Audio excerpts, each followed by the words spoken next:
just taking mobile devices to a whole nother level where we really, if you wanted to, you don't really need a laptop. You can get the bare minimum of a iPad with a keyboard attached to it, and then you're able to connect to the internet and really do all the things that your regular PC will do. Okay, but um, so my first slides here, we talk about portable computers. That'll be your laptops. So any anything that's not a desktop is what do you kind of see this icon here. So I kind of got the wrong icon here. The icon over here is a laptop, right? But this is your desktop. This is something that you have, a big computer that actually sits at a desk, and it's not really made to be mobile, right? It just kind of it sits there, and it does the same thing as a laptop does. Okay. Um, so you have your portable computers, which is your laptops. You have your tablets, iPads, Samsung books. Um, any you pretty much have two players in the game, where it's just either you have an Apple product, and then you have every other product that's a Android product, right? And more times out of not, you're gonna have a Samsung type of a build. Well, I would say Samsung is the most build quality ready producer or manufacturer when it comes to Android products. But you may get a Google phone, or you may get I know I had a OnePlus phone. They're pretty affordable, but they're running an Android operating system on top of that. So that kind of takes us into the smartphone type of build, where you have pretty much Apple, and then everybody else who wants to get into that field. But um, it's just how can manufacturers really compete with the fame and the popularity of a Apple product? I really don't understand. You get a lot of more customization out of your Android products, but a lot of people just really like the simplicity of Apple products, and just that whole structure of apps just being there, and then they really don't give you uh, that many features as an Android product, in my opinion. But it may sound like I'm an Android fan, but I actually prefer an iPhone as well. The build quality is incredible. So I just like that. A lot of Samsung products, while they give you a lot of features, the test on the actual memory and the processor causes the phone to get hot, and then it may freeze up on you. It may ask you to actually hard restart the phone a lot of times, and that can be a lot of can be a little frustrating at times. Wearable tech, and so that's where we're getting into the smartwatches. Uh, and I also put up here Google Glass. So if you don't know what Google Glass is, it's a people have yet to come up with the actual product and make it mainstream. But you're pretty much talking about these smart glasses that you can wear on a day-to-day basis. And what they do is they may put in some type of direction if you're walking with, trying to get your maps at the same time. So on your phone, on your watch, if you put in a direction for you to walk to, it will give you the arrow on when to turn the corner or what have you. Well, the Google Glass will actually put that into your peripheral, to where you can actually see when you're supposed to turn. Okay. So it hasn't really hit the mainstream just yet. Um, I think some manufacturers have given up on it and actually are starting to turn the VR type of products. So actually going into virtual reality, putting a whole goggles over your face, and taking away your peripherals, to where it's putting you into a virtual world. Um, and I don't think is really caught on like that. And plus, a lot of people don't want to wear the bulky type, um, stereotypical black glasses like that. So until they come up with something more fashionable, I think actual having smart glasses is something that's a little bit to the future. Okay, so moving on to your smart device having some type of storage and some type of memory, right? So your book goes into how does your smartphone actually resembles a laptop. So it's able to go out to the internet, but the one thing that a laptop has over your smart devices, it probably has more storage in order to store your files and your pictures and uh, your music on, right? But a lot of these phones, they actually have storage that we can actually put more songs on them, more photos can be taken and videos can be recorded and then saved on our phone. Now, a lot of times, uh, this comes into the price of the phone, right? So you could get a 100 and matter of fact, let's just go ahead and just look at that. I'm going back to Google Glass, Best Buy, and a lot of times, um, you can buy the phone based off of what type of storage that it may have. I'm going straight iPhone. I bet this 14 is like $2,000. But anyway, so you could get like when you see the Apple 14 Pro, and you see a max of 256 gigabytes of storage.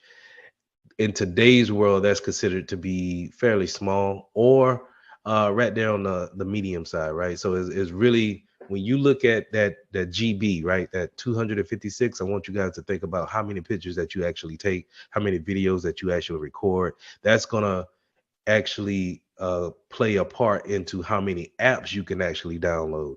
And then it may cause your iPhone to kind of run slow if you have so many things blocking up that much storage space, because a computer is supposed to work like this. It's supposed to have its processor speed, and then it's supposed to have the storage and then the memory. And these three things work together in order to keep a speed type of reaction to whenever you're hitting that app is supposed to react, right? But if it's all clogged up with you got 2,000 pictures up there with um 40 videos recorded at 4K quality, it's going to eat up a lot of that space. And then you want to put your apps on top of that, it bogs down the actual processing speed in order to keep those things in place. So a lot of times, um, we go for a cheaper phone when it comes to the storage, but then when we actually are putting the phone to its everyday usage, we end up maxing out the phone more quickly than we actually bargained for.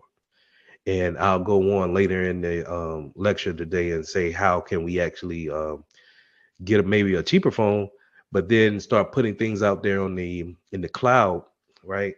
That way it could free up our space on that. Like nowadays you don't have to load your songs onto the phone. Back in my day of being at Morris, we had to no, we didn't have the phones could not get music at that time. That didn't come until I think 2012. But um back when I was in the army, you could load the actual songs onto the phone, right? But then that would eat up a lot of space. So nowadays you can actually stream the songs off your app. So Apple Music, I use Amazon Music. You also got Tidal and these streaming platforms clear up that space that you actually taking up, putting on phone on songs on your phone, and now you're just using the radio waves or the Wi-Fi waves to actually stream music. Great, but then like the bad part of that is that you gotta pay for that service, right? So it's things to wear out or way out, right? I really wanted to go back up in here and really just show you. So when I said that 256 was kind of like the medium of it, your internal memory could go all the way up to a terabyte, 1,000 gigabits, and that's OD in my opinion is too much. I mean, I don't think you're ever gonna use up uh, a terabyte worth of storage or have that many photos on your phone uh, without clearing it out, or the phone just breaking, or you upgrading the phone maybe in 2 or 3 years, right? Unless you just take pictures every day. But anyway, 512 is a little bit OD as well.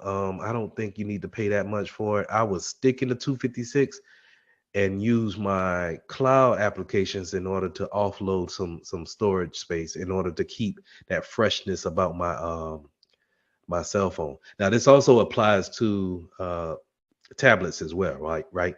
So your tablets work the same way as your phone, and whenever you have that storage space kind of gets loaded up, then you need to offload those type of photos and videos and documents that you have saved on your phone off to a cloud solution or onto a some type of static solution. So with that, I'll transition back to the slides. Just to kind of finish this off, I would probably go with a 256, maybe a 128, because a 128 is pretty decent too. So, but anyway, if you had that 256 and you wanted to just offload that all those files off to a something that you have in your hand, you can have a flash drive or a USB. So this is goes here to this flash memory or USB component where you hook up your cell phone to your laptop and then you make those transactions between those two devices, right? So hopefully we're all familiar with USB and then what type of storage that there are. It's just kind of like having a hard drive in your hand that you could pretty much go from machine to machine. Okay. Same thing when it comes to the SD slots. If you have a Android phone, you'll probably be more familiar with the added memory that you could put into a SD slot versus an Apple phone. Apple phone doesn't allow that feature. Um, so you're pretty much going to have to buy that out of the store. But with a Samsung, it may come with a SD slot on the side of the phone. It's not the slot for your phone provider, not that chip slot, the slot that you put in there and you put your actual service chip in there, but it's another actual insert, maybe on the other side of the phone, that you could put is removable. You could put extended memory on that side and actually get more storage. And so maybe if you had a lot of pictures on one side in a folder, you can actually just put a bigger chip or SD slot card in there that's maybe 256, and then load all your photos on there and then put that in storage, right? And take it out and then put a new one in there that's blank and then continue to go on with your daily activities. So that's removable storage. Now, from a security standpoint, we want to make sure that if we're telling someone to be mindful of our media or of our removable storage, we want to make sure that we don't lose our USBs. We don't use our SD cards. If you see one just maybe laying down on the ground, uh, do you want to actually pick that up and plug that in to see what that is? Hackers will purposely put viruses on USBs sticks and just leave them out there for people to actually pick them up. Okay, and it's a known.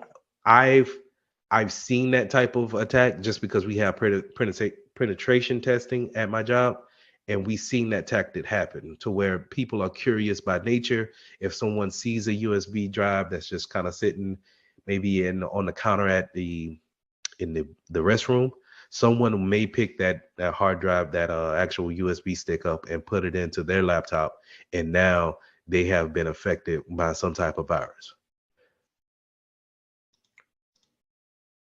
So other risks that we may be facing when it comes to our mobile devices is, of course, the classic, hey, someone stole my actual device. And also man in the middle attack. So remember that man in the middle is sniffing of the network, right? We're using Wireshark to look at the network going back and forth. And our cell phones are just like laptops. They actually communicate on the network going back and forth. So they can see that type of traffic.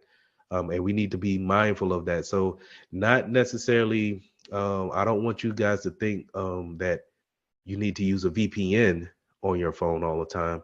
But just be mindful of, if you're opening up your browser on your phone and you're going to a unsecure site and you're doing a transaction of some sort, then someone can see that. Okay. So I don't want you to think that, hey, if someone is out here with a Wireshark and then I'm doing a texting back and forth, someone can see that.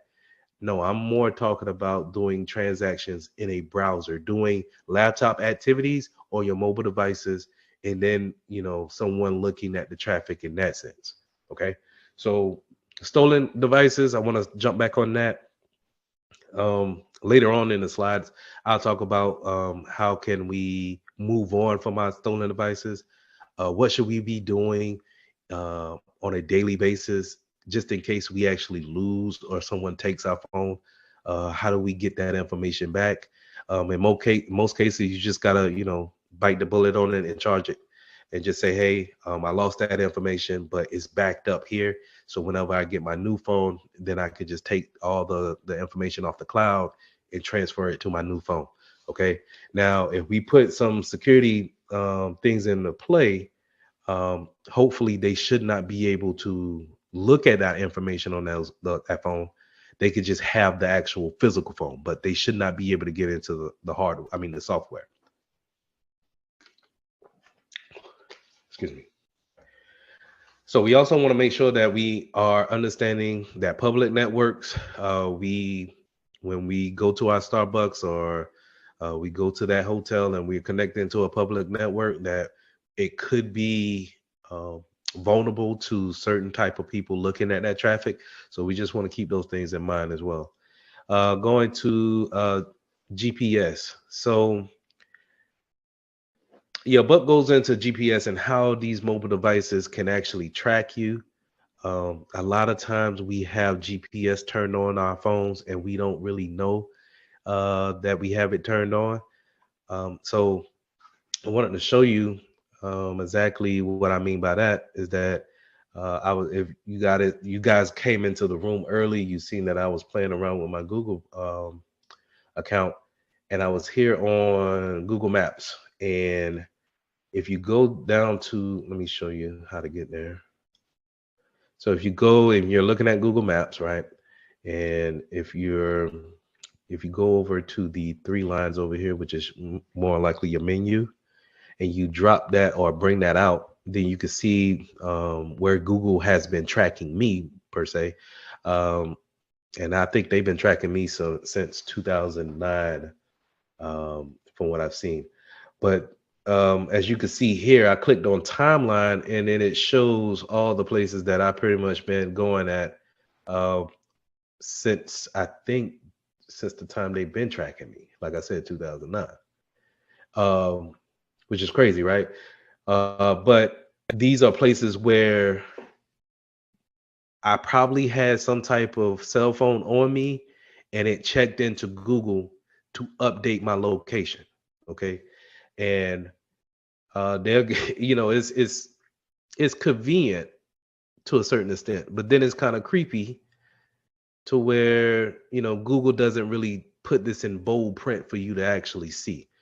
So it's kind of scary at the same time that someone is actually looking at the 289 places that I have visited. Let's see, the place I visited the most is, of course, my home, right? And then it got here at Cherry Park. I love to go to Cherry Park during my lunch breaks and take a walk. So um and the also another creepy thing about that is that it actually shows you here on the map where I've been at. So if this tells me about, if this is going on in my phone, could you imagine what they're tracking on your phone? um have you guys ever went out there on Google and seen if they were tracking you like this? If you had an iPhone, have you gone into Apple Maps and seen if they have been updating where your locations are at? Um, it's just it's kind of weird, right? Bank of America Plaza. What the? I might have been there, maybe. Probably was. That's about the time we went out there for a Panthers game. But anyway, I thought it was kind of, cool, but at the same time, imagine if someone got this information about you, right? And now they could see, um, well, I know Lee lives here, and then um, he goes here. And let's see if we can go to the place details. Let's see what else information they can give us about it. They ain't showing that right now. Last time I visited.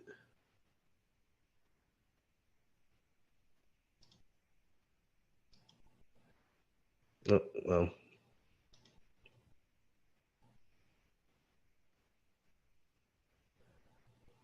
they're not really giving me anything that I really want. But still, these are all places where it could be used against me, such as the daycare that I visit because I got to go pick up my son every day, right? So you can imagine how hackers could actually get this information and tell a lot about you just because Google is doing its due diligence on its customers. Now, let me explain what I just said about Google. Google is not just your favorite search engine. Um, it is a search engine that relies on you to give it information in order for them to sell your information to others to sell you products. Okay. So whenever you get Gmails or whenever you're going to YouTube or for to really look at it, whenever you click on this ellipses over here and they show you all the good apps that they have, um, all these things are free, right?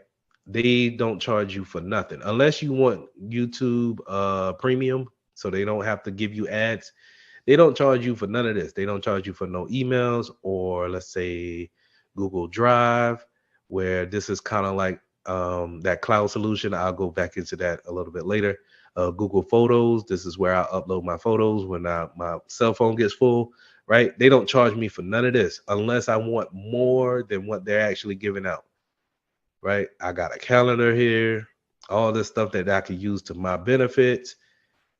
Right? And they don't charge for none of that. But what they do in the replace of that is that they may read my emails. They may look at what I've been looking at on YouTube. What have I put in here to search? Right. And then they'll take that information and says, hey, Lee is looking at electronics. More likely he's a techie guy.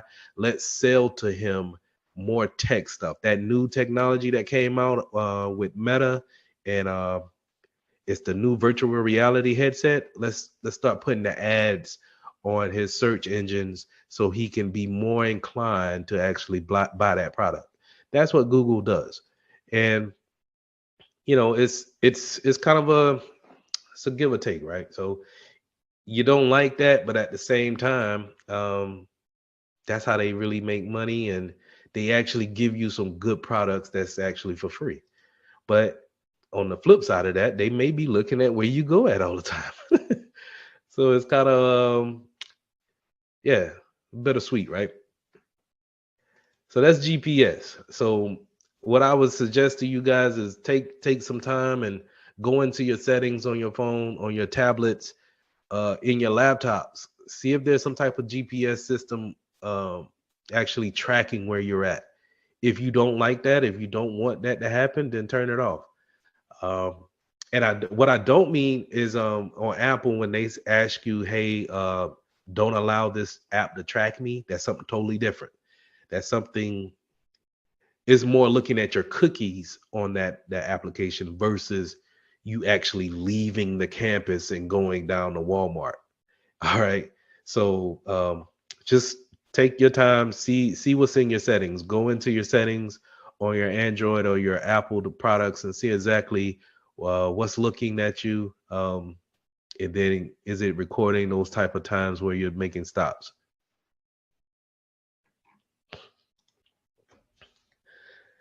Now, going on to the next slide, we got installing insecure applications. This is kind of simple, just because we all have been pretty much we know where we want to get applications from, but um, your book goes over it. And what I want you guys to understand is that uh, Apple has a way of having authorized applications to be installed, and that's only in the App Store on their devices, and Google Play Store is the way you want to get authorized applications from the Android side. Okay. Um, so you don't want to really go out to any type of place such as Reddit or GitHub and then get those applications and install them around the safe. They put those stores in place in order for it to be a kind of a safe place to actually install those applications. Okay, so pretty simple here. Apple, we're going to the iOS store, and then Google, Android machines, we're probably going to go to a Google Play Store. Your book goes into actually understanding what this well it going off on our last slide of going to a authorized place to actually install new software. We want to make sure that if we don't understand where we're going at on the internet, that we probably want to stay clear of that, right? So if you see these type of QR codes and you're curious, you can go ahead and scan that and see where it takes you, right? So uh, that's a real QR code that I clipped and I put it into this slide. It doesn't take you to a malicious site, but I wanted to really kind of preface it to say, hey, if you see a QR code, to be wary of it. 9 times out of 10, I will feel more safe if it has some type of logo here in the middle. I'm sorry, had a logo here in the middle that kind of gives me an indication of where I would be going. So if I had a Facebook page that I would normally go to, it would be kind of centered in the middle to where, okay, I know I'm going to a Facebook page, but I just don't know which one that I'm going to go to. So just be wary of the QR codes. They're actually very convenient in actually showing or giving someone a link without actually giving them the actual phrase in order for them to type in. They could just scan the QR code with their camera, and then the smart device would actually take you to that actual website. But imagine if I was malicious, then I could have a QR code go to a malicious site, right?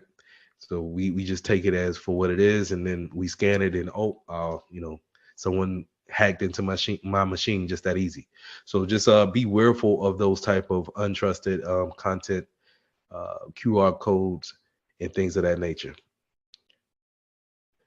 Moving on, we started. The book goes into bring your own device, BYOD, and this is a big topic for IT departments, just because it's bringing in devices that they are unaware of. And so to give an example is that you just started a new job and the new job doesn't give you a new cell phone. They don't give you a company issued cell phone. They say, hey, you could put our email, our personal emails that we get within the company onto your personal phone. Okay, so now you have your personal emails on your personal phone as well as the company emails on your personal phone. Now, here's the thing about that is that the risk comes in is that let's say if you downloaded a application from GitHub and now it affected your personal device. Well, and while it affected that and now it's reading all the material on your phone, it's actually reading into the company's email. And so now the company is under attack because you personally went on to GitHub and installed something that you shouldn't have done personally. The problem is that the company has no jurisdiction over your personal devices. They just have the jurisdiction over their actual data that they put on their email. But since they said, "Hey, you know what? We will allow you to have that on your personal device," they have taken that risk on to say, "Hey, if you get affected, then we don't mind. We will accept that risk that if you install something that you shouldn't have, we'll accept that risk if our information leaves that way." it being on your personal machine. So a lot of IT departments, they try to stay away from bring your own device, but in some cases you don't have enough budget to give everyone a iPad and an iPhone or a Samsung product just because it's not into the IT department's budget, right? So a lot of times we want to keep people informed within the business, but then we will have to say, hey, we just want to get your personal phone number so we can call you, but we don't want you to put company email onto your phone. And you need to actually have policies in order to understand what's going on there. Um, so bring your own device is sketchy. Some people don't like it. From an employee standpoint, it's easier, right? It's easier to have one phone on you and actually check your emails and actually get work done on your personal phone. And then when you're done with that company, you could just easily discard of the application. But from a IT standpoint of it or a cybersecurity standpoint, it's very easy for that information to leave out on doing a personal uh, on a personal device. So different ways we could secure our mobile devices. Again, like I said with the GPS slide, I said, hey, if you're not using that GPS or you don't want that on, see if you could disable that feature. And that goes for any other features that you see on your settings. Go in there, see if you're actually using them, and then if you're not using them, just turn them off, right? That way you're not having a the more features you leave open, the more features you are vulnerable to an attack. So if you're not using GPS on your device, but I'm a hacker that yeah, I specialize in looking at uh, the Google Maps to see exactly where you've been, then I can use that. But if I go ahead and shut that down as a user, then that takes away that vector. That takes away that avenue of me as a hacker getting into your information. So if you don't need that feature on your phone, go ahead and disable it. Now that goes into the second one, right? A lot of times when I say that, people think that I mean disable face unlock or fingerprint unlock. That doesn't mean that. You want to have those personal biometrics on, in my opinion. You at least need a pin, right? Even if you don't want to be quote unquote in the system because it takes a outline of your face in order for you to unlock your phone. You at least need a 4 digit to 6 digit pin, maybe an 8 digit pin, in order to open your phone. Because if you lose that, and you don't have a pin or you don't have those features to actually open your phone, then someone can actually have access to everything, right? And then there's no saving it after that. But at least if we have a fingerprint or if a face recognition or a pin, then we're able to say, hey, okay, at least they shouldn't be able to get into my phone. Um, they shouldn't be able to get into my phone just because I have these things lined up, right? So when I say disable features that you don't use, I don't really mean the facial and the facial recognition as well as the fingerprint um, unlocks. Also, when we're upgrading a phone, going into our last section right here, and you're upgrading a phone, it's very important to set it back to factory settings. Go ahead and erase all of those features, that data that you put in there. Erase all of those things. Just because you don't know if you're going to sell that phone, you don't know if you're going to use it again. But just from a security standpoint, you want to reset all of those things back to a factory setting. Now, when it comes to Apple, Apple is very stickler to signing you into iCloud in the beginning. So you're probably already locked into iCloud. And in order to sell that phone, when you reset it back to factory settings, you need to know that password in order to unlock that phone to set it back to factory settings so someone else could actually get it. So just keep those things in mind. I know iCloud is is very cumbersome to actually remember those passwords, and then get a new phone and set it all up. But it's actually, if you could keep up with those passwords, it's very seamless in order to go from device to device. Okay. But setting it back to factory settings is always, wiping that data is always something that I would suggest. Now, mobile device management. When we're talking about being in a enterprise setting, and we're talking about companies giving out mobile devices, they're going to need some type of software to manage each one of those devices, actually see exactly what you're putting on your device, so they can use the software to see if you downloaded some type of gaming app, or if you downloaded Instagram and there's no reason for you to have it. And so they can see what you actually downloaded, and then some software will actually send a signal out in order for you to actually remove those applications. Or they could send you an email and say, hey, Lee, you downloaded TikTok. There's no need for you to have it. Go ahead and remove that from your company issued device. Okay. But with the companies that I've been with, I haven't seen something like that. Normally, when they give you a company issue phone, you could do with whatever you want to do with it. Just be mindful that company information is on these phones. And so if you lose the phone, if you leave it somewhere and you forget it and now it's lost, then hopefully you have those passwords on there so no one can get into the device. Then two, uh, you need to let the IT department who has this mobile device management tool know that they can actually remote wipe the phone. So they will send a signal out, and that automatically causes the phone to go into a factory reset, and it wipes the whole phone clean. And now they don't have to worry about their data being in the wrong hands. The funny thing about that is that those um, that remote wiping feature for this mobile device management tool is caused by the GPS being turned on that phone. So it needs to go up to the satellite in space to see exactly where that phone is at on the Earth, and then it sends that signal down in order to go into an automatic reset mode.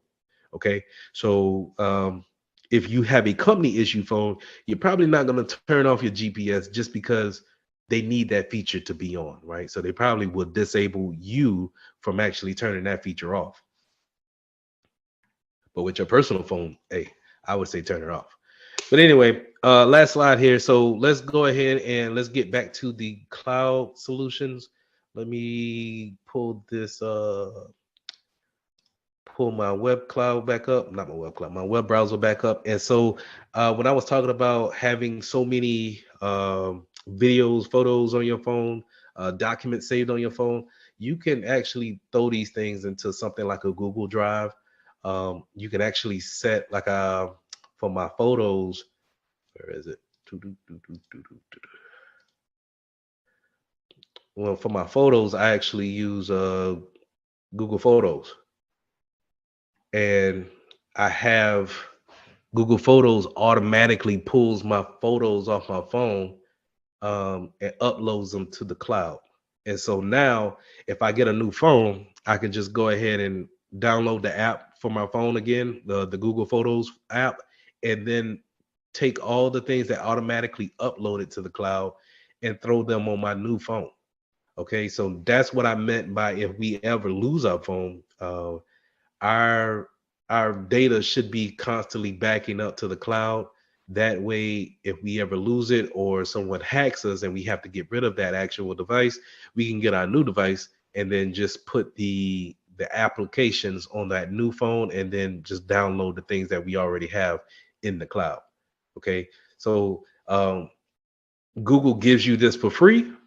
With Apple, you have to go to iCloud here, and again, that's having that if you not understand, but if you know your Apple ID as well as your password, this is automatically kind of set up when you first turn on the phone. So Having this actually set up is actually great for switching, excuse me, switching phones. The problem with iCloud that I see is that they don't give you much storage, and then they want you to pay for the extra storage, right?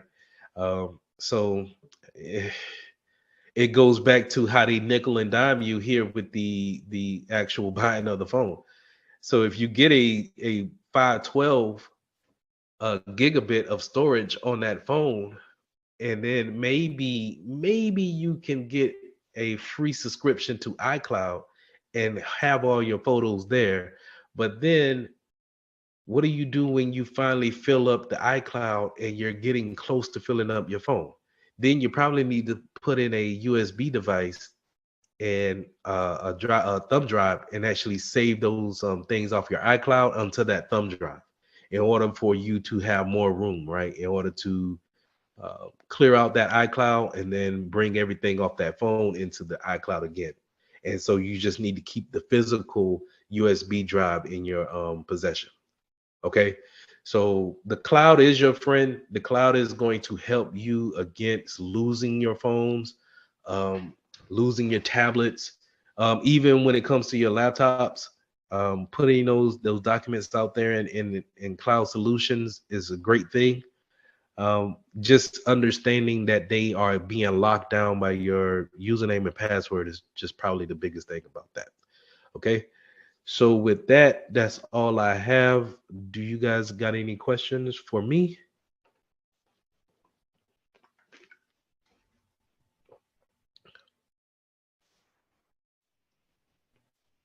This meeting is being recorded. All right. So what I'm gonna do here is just to check my task manager. And this is nothing that you guys have to know or anything like that. Just kind of what I go through to make sure that my PC is running at a good usage. So you see here, um, you can see Chrome is taking up a lot of my memory as well as my CPU. And that's because we're doing a stream.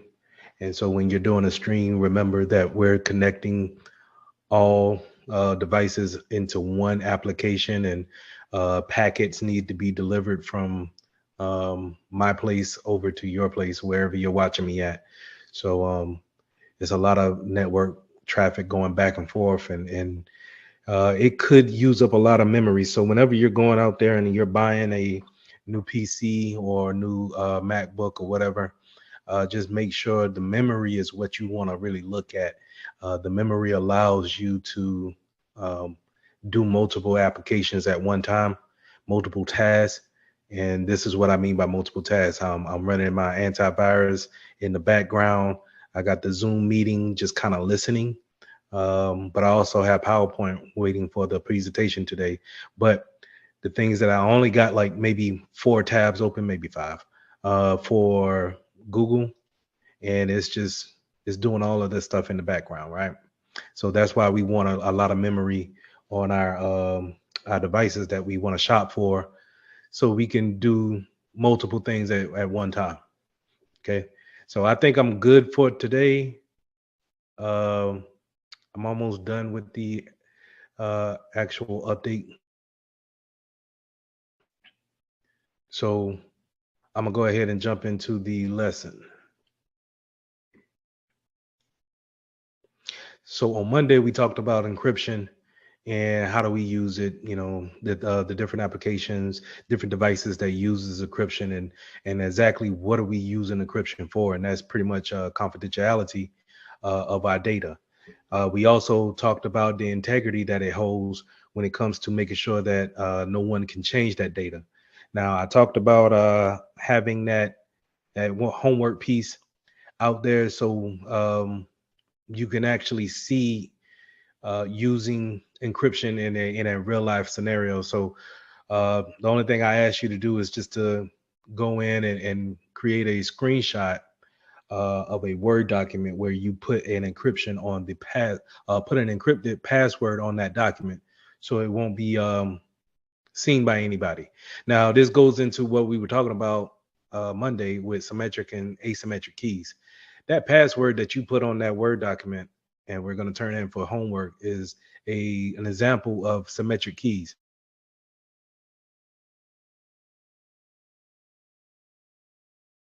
Document, and then in order for me to see it as a teacher, you need to give me that same key, right? And that works in any scenario. When it comes to symmetric keys, we're using the same key to actually lock it, and then the same key to unlock it. Okay. Now I'll get to asymmetric in a minute, but I wanted to go over and show you um, the screenshot how I wanted it actually submitted, because on the LMS it's going to ask you to upload a file, and in order to upload that file, we need to no, get out of that. We need to turn that screenshot into an actual uploadable file, right? So what I'm going to do, let me go to my home,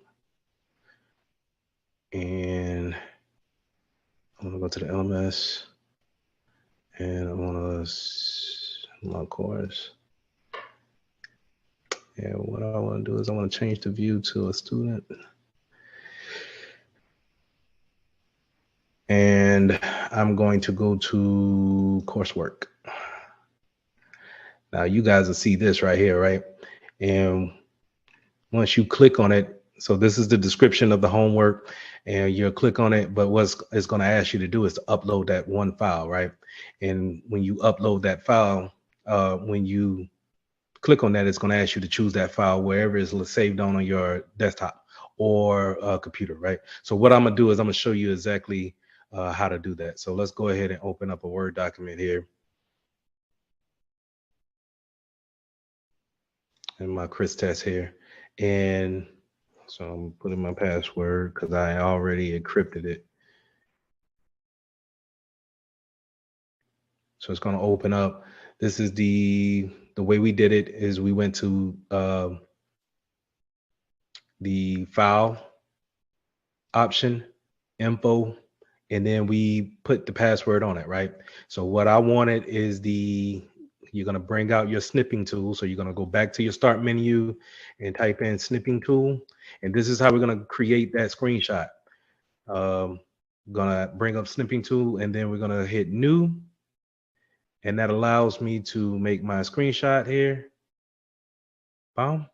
And what I can do now is I can take this, copy it, go back to my Word document here, create a blank document, do a Control V, paste that in there, or you can right click. Let me show you that. You can right click. Oh, Jesus. And you can paste that in there like so. Okay. It's somewhere up there. There it is. So, okay. Now, what we're going to do in order to upload it to the LMS, we're going to save it as whatever you want to save it. But the more important thing is how you're going to actually find it. So you want to make sure that you click on this PC. Okay. And what I like to do is click on more options and go and navigate to your desktop. That way, whenever you save it and you close that window, it'll be on those folders and documents on your desktop.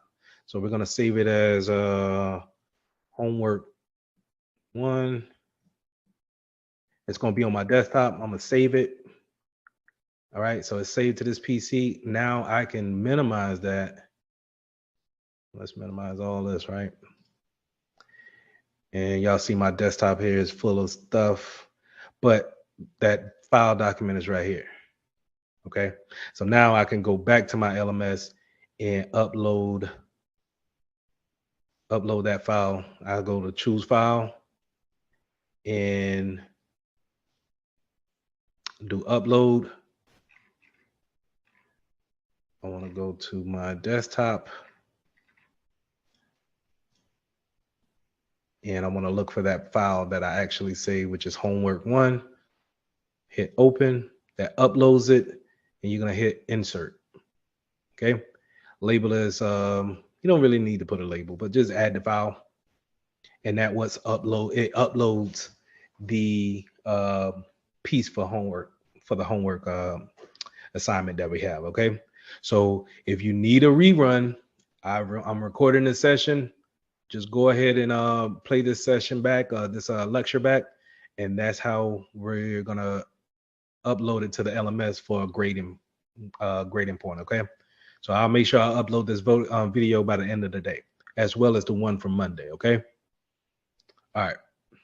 So I'm glad I was able to show that. Let's get back to the uh, symmetric. So taking that screenshot again was a great example of symmetric keys.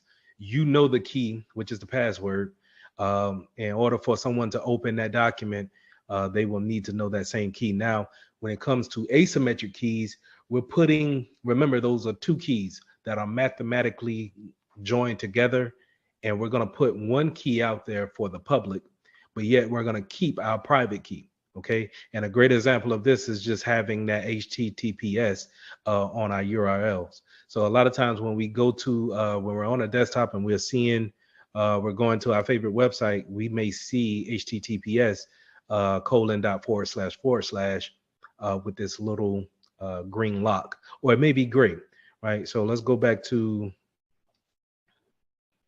we can go here to the LMS and we can see how up in here with in the URL, we have our little gray lock with the URL right beside it. That means that it's using encryption in order to talk to different servers that have their public key. Okay, so that public key is distributed out through a certificate, which we went over last time.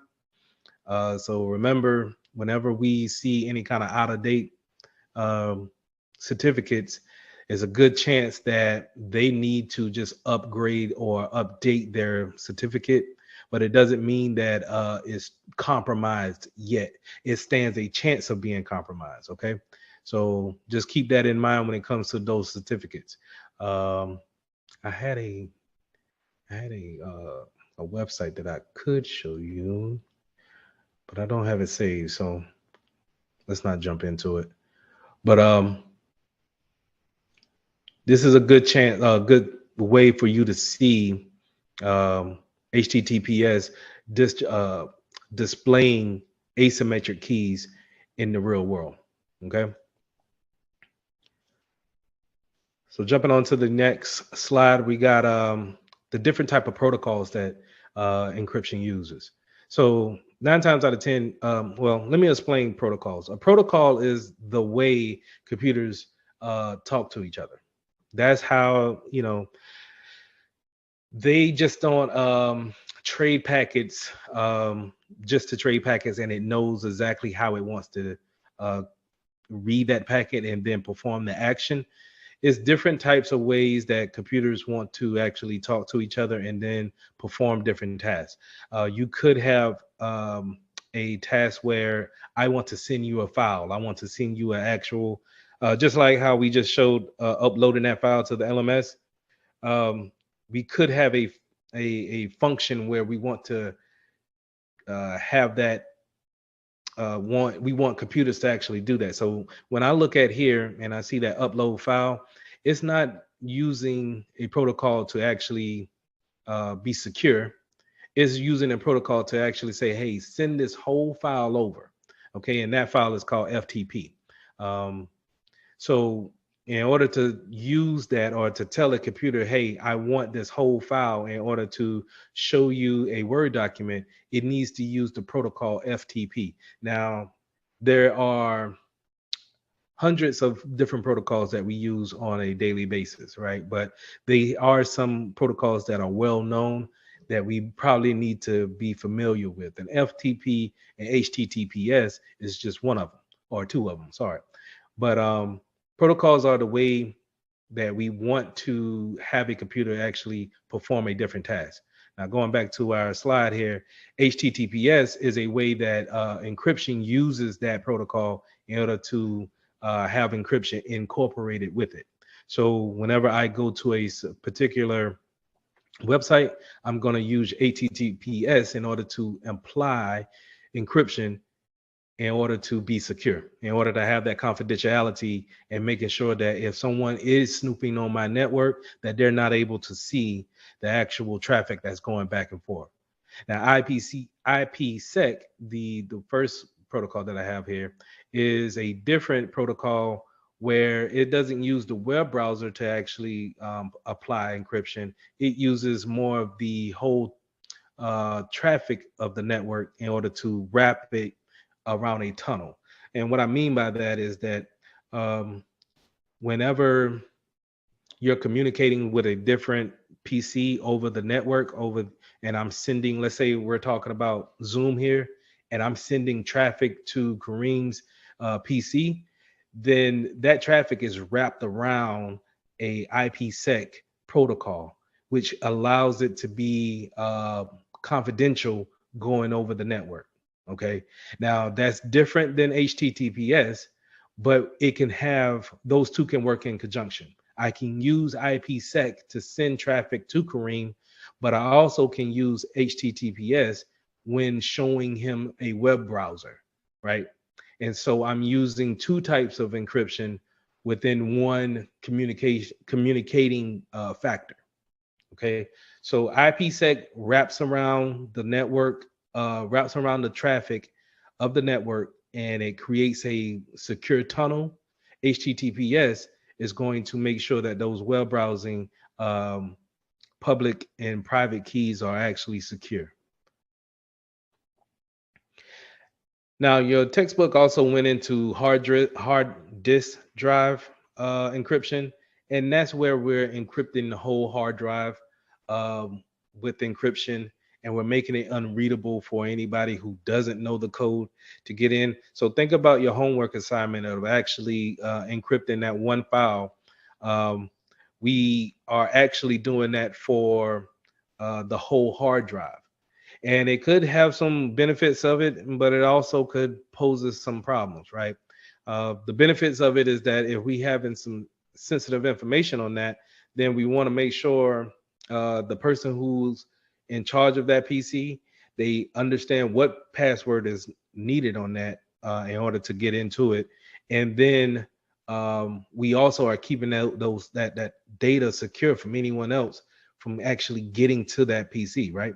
So if they accidentally leave it somewhere and someone opens it up and tries to go into it, they're faced with the password off of the boot up.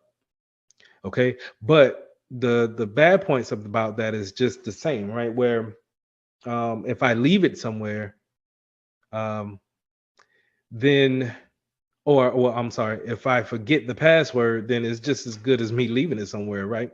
Where I can't get into it. So now potentially that data is lost forever until I'm able to recover that password mentally.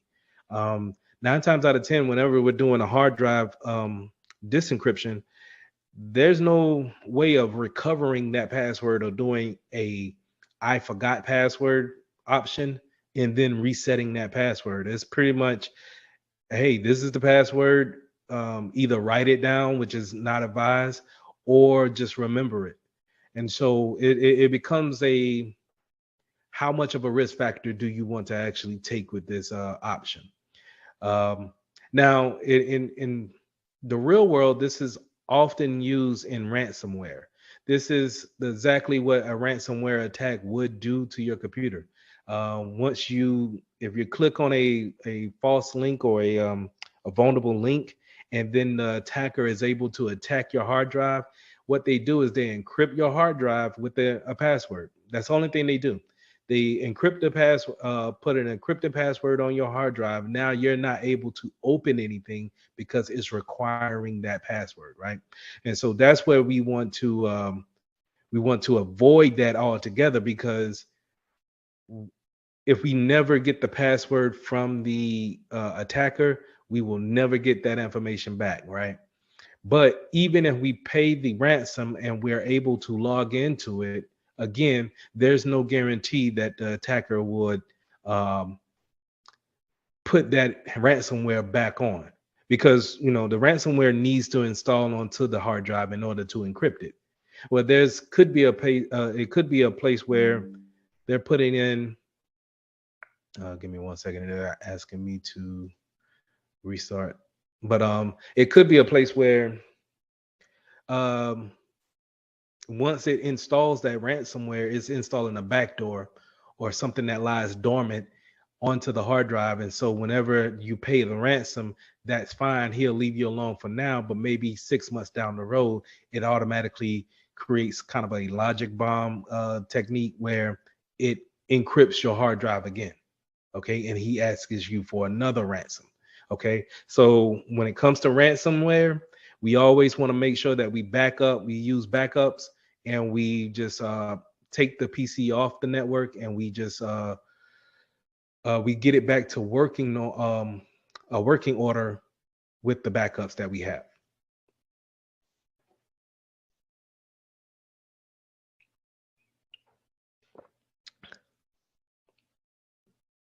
I'm gonna close this down. Okay.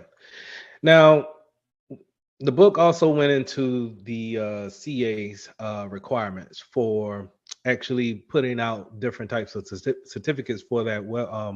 Whenever you're having a web browser or website put out. So remember, a CA is a validating authority in order to validate who you are on the internet. Okay. So going back to our example here in uh, our LMS. Oh, you know what? Let's get out of the LMS. Let's go to my favorite ESPN.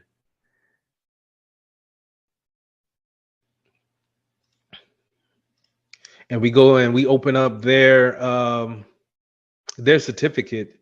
We can see that the CA is an Intrust. Intrust is a company that is one of the big companies that actually hands out certificates for companies. So if we do a copy and a paste there, and we open up a Google search for them, we can go to their website and we can look around. You see, as they're asking me for cookies, but anyway, you can look around to see exactly what Intrust is about. Why is it a trusted partner when it comes to being a CA for certificate distribution? Going back to our slides here, now that CA is going to ask for different things when it comes to validating you on that network or on the website. They're going to ask for that common name. A lot of times you'll see a fully qualified domain name. And what that means is that you certain protocol called DNS, and DNS is the way that computers are able to see. They can compare your IP address to your actual web address. So your IP address is numbers, right? But a computer doesn't know how to go to Disney.com. It knows how to go to the IP address that's associated with Disney.com. And so, with that being said, uh, sometimes a fully qualified domain name falls under different types of names. And in order to have those names matched up with the IP addresses, a CA will want all of those domain names that you could be going to. So you may not just have a web server, you may have an email server that's giving out emails under Disney.com. Okay, so they want to know all of the domain servers names that you have associated with that company. Of course, they're going to want your business name and the division of the organization, but they also want to know the city and state and the country, right? So they're not just dealing with people in the US, they're going to deal with people in Asia, Africa, so on and so forth around the world. They're also going to want to know that email address, right? So remember when I did that NS lookup, and we saw people's names for Claflin University. Remember, when we're registering with the CA, we want to give them some type of generic name. We don't necessarily want to give the actual person to that web server, to that CA, because they're going to put it right in there, and now it's public knowledge whenever we want to do an NS lookup. So we want to do a kind of a generic name, support.@claflin.edu, right? And we want to make sure that we have that and have that email set up to go to different people who work at that particular organization. Now, overall, when we're talking about encryption, encryption is just making something, making plain text into encryption. I'm sorry, into unreadable text. So we're going to take plain text and we're going to make it unreadable. But sometimes we don't want to necessarily encrypt it. We want to make it hidden, so to say, right? So just kind of putting a veil over it, not necessarily showing you exactly um, what's actually being put there. And that's called obfuscation. And a lot of times, obfuscation, we see that when it comes to logging into different websites. So, what I'll do here is I'll go to USA.com and I can go to log on and I could put in my uh, username. But here's where obfuscation comes into play at, right?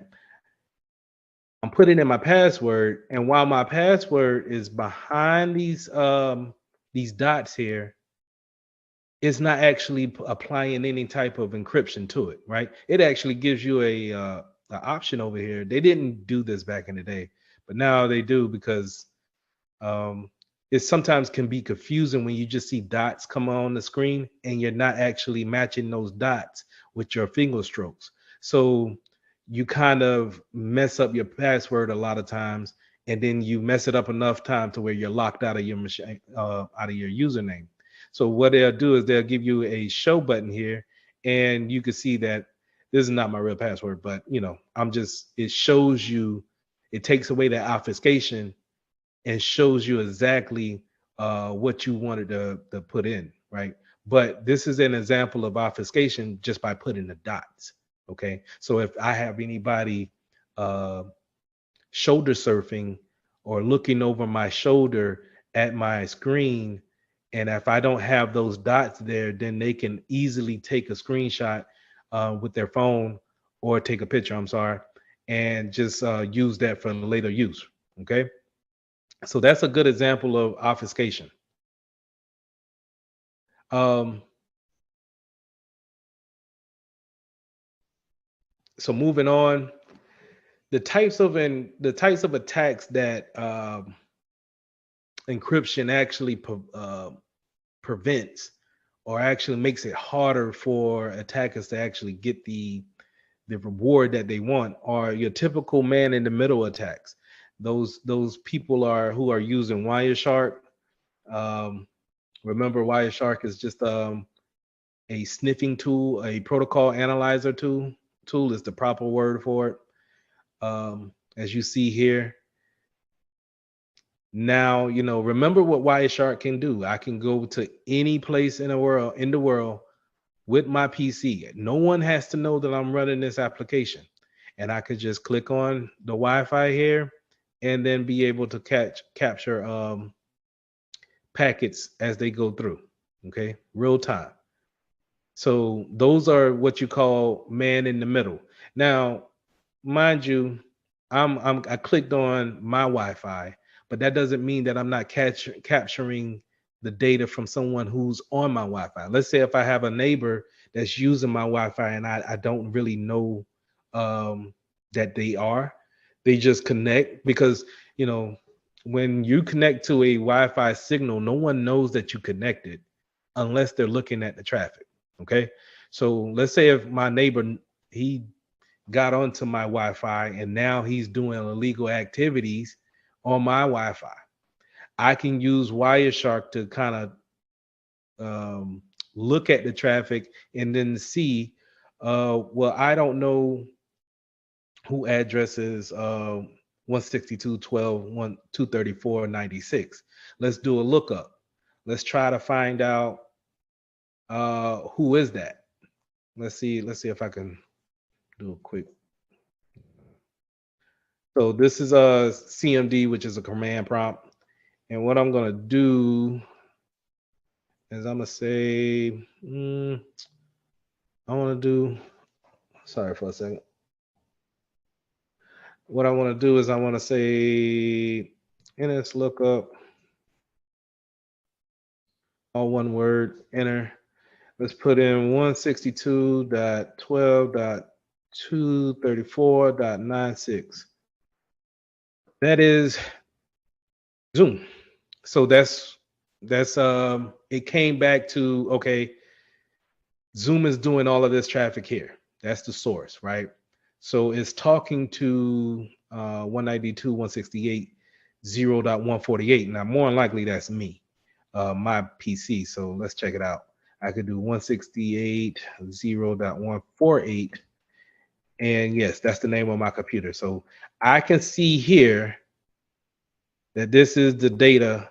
This is one packet or anything that's coming from uh, 148, this IP address is my PC. So let's go into it, and we can start digging into. You see how it's encrypted, right? Because we're using. Remember, let me see if I could bring that over. I guess yeah, y'all can see that. So remember, I'm on my website, my web browser doing the screen this today. So we're using HTTPS in order to communicate. Okay. So HTTPS is a protocol that uses encryption, right? That's why we have the little gray lock up here. We have our certificate. We're using what? We're using asymmetric keys in order to talk back and forth through uh, Zoom. Okay. So that's what Wireshark can actually, you could start doing some reconnaissance, some snooping around. If you have bad intentions, that makes you a threat actor, right? Now you're going to actually use Wireshark to, you know, go on and look at the traffic that's going across the network and then see if you can find out the victim that you want. Okay. And once you find that victim, now you're going to actually start drilling down into these packets, looking at them, seeing exactly what's going on, what's being sent. Okay. And that's called man in the middle. Now, the man in the middle is not necessarily an attack. It's just you're sitting on the network capturing what's going back and forth. You haven't committed any crime just yet. Now, it could go into privacy laws, but for the most part, it doesn't really. I mean, it's kind of edgy. But anyway, um, encryption always also goes against downgrade attacks, where we are trying to upgrade our systems, or maybe we have systems that are not up to date yet, and they don't communicate on a particular level where we're using a particular encryption level. Okay, so remember when I said in Monday's class, MD5 is a protocol, a hashing function that's considered to be unsecure. AES is unsecure. So say if we run into a issue where a PC only runs AES, well now it's they're vulnerable to that downgrade attack where we can use an attack against that encryption in order to break that the network that we are using Wireshark to go against that old encryption method, break it, and then see what's actually the contents inside. Okay.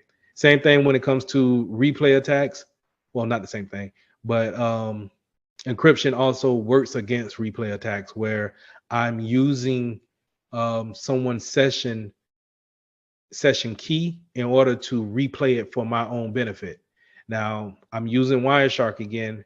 I can see the session key that's in Wireshark, and now I can take that session key, open up a web browser on my side, and then be able to use that session key in order to go into your bank account or go into your account on whatever website that I want if I have that session key that's for that site. Okay.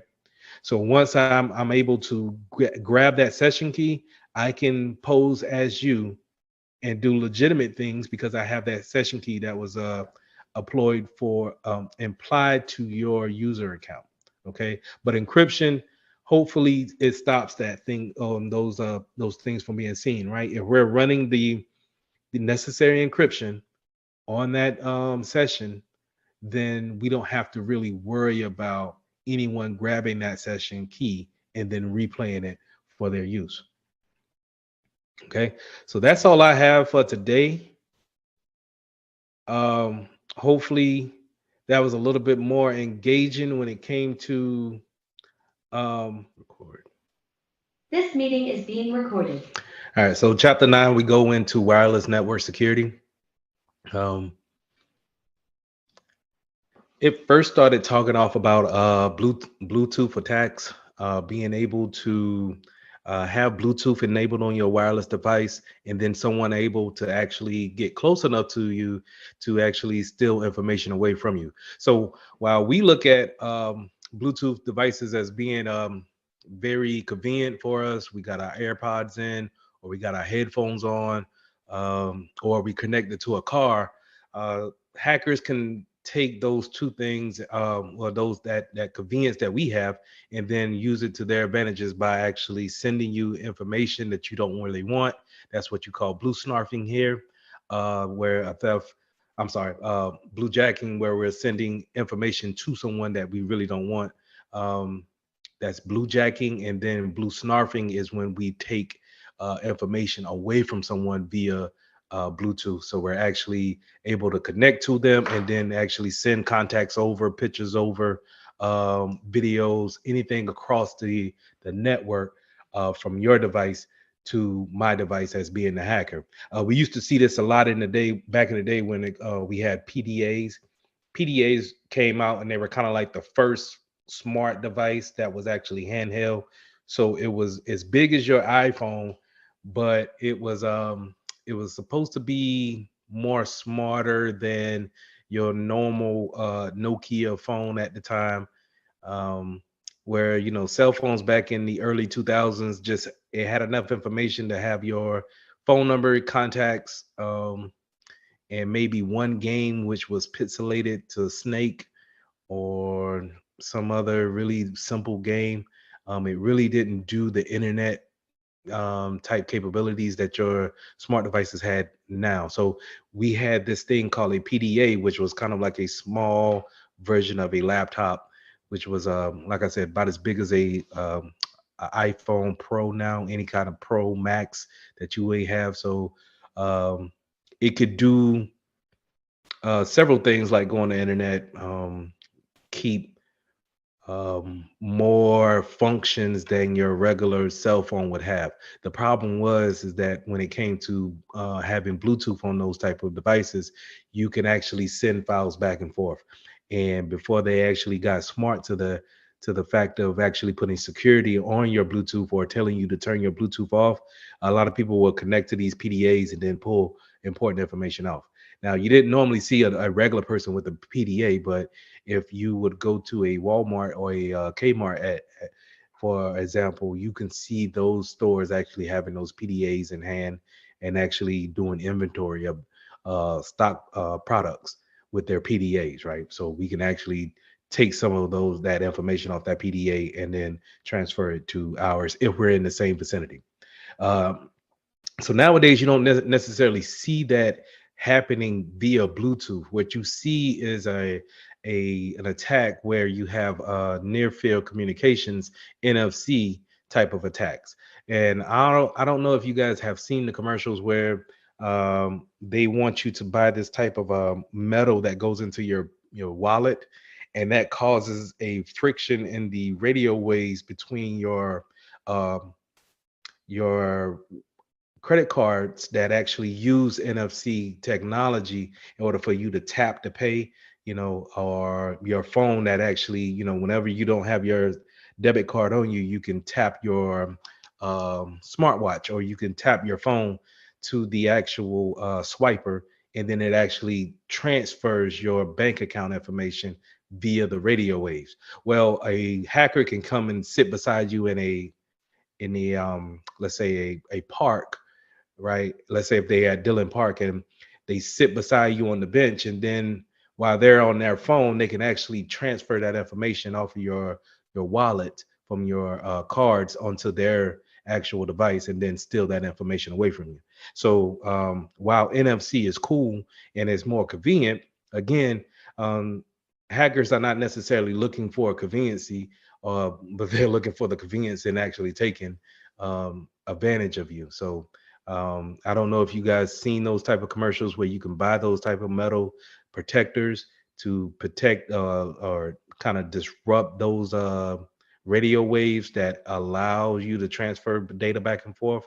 But what they're doing is disrupting the NFC fields in order for you to tap to pay, right?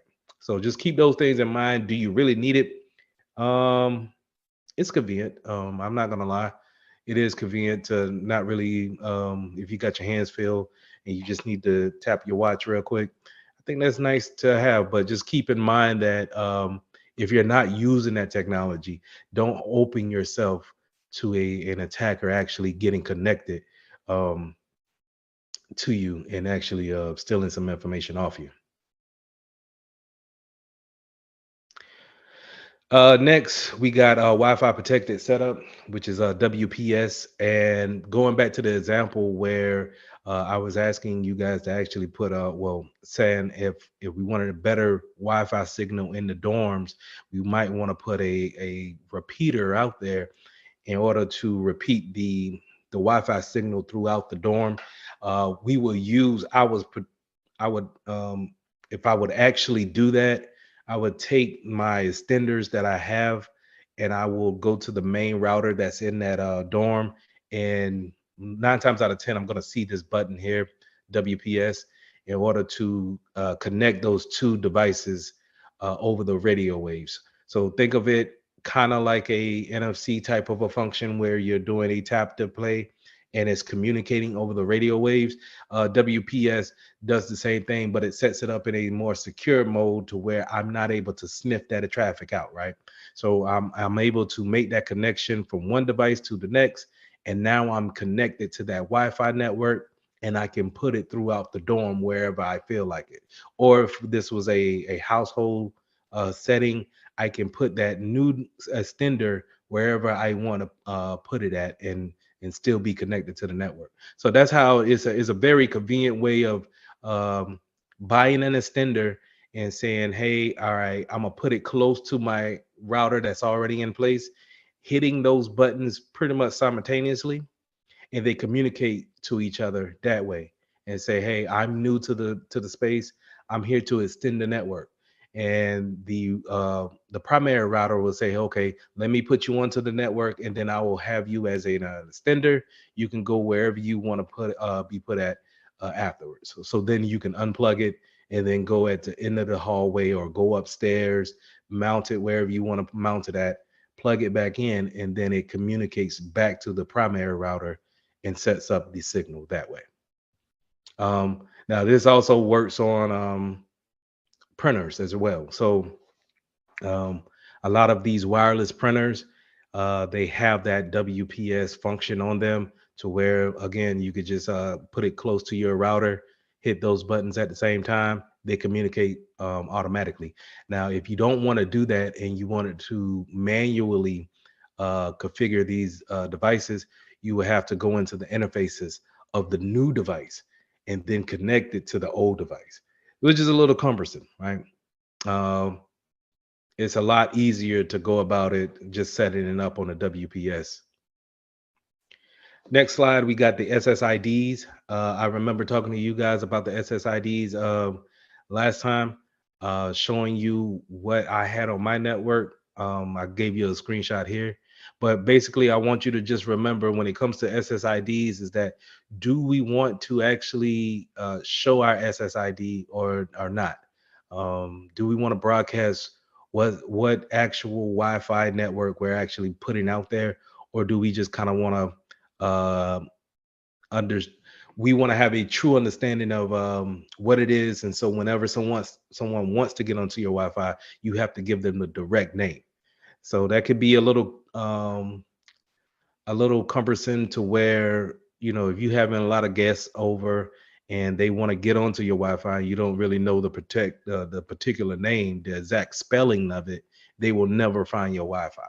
So a lot of people will choose to broadcast their SSID in order for people to connect to it, without any issues. Okay. Moving on, we got WPA and WPA2. And this is how we want to encrypt our network when it comes to actual connecting, and then what type of encryption we want to have over our network in order to connect to it. Okay, so what I mean by that is um, here you see the screenshot that I have of my router.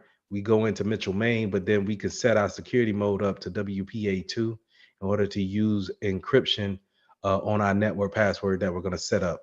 So let me show you that. Let me get to a browser and let's pull up my router.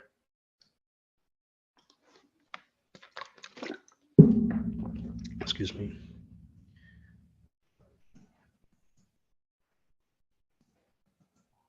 .92, 168.0.1.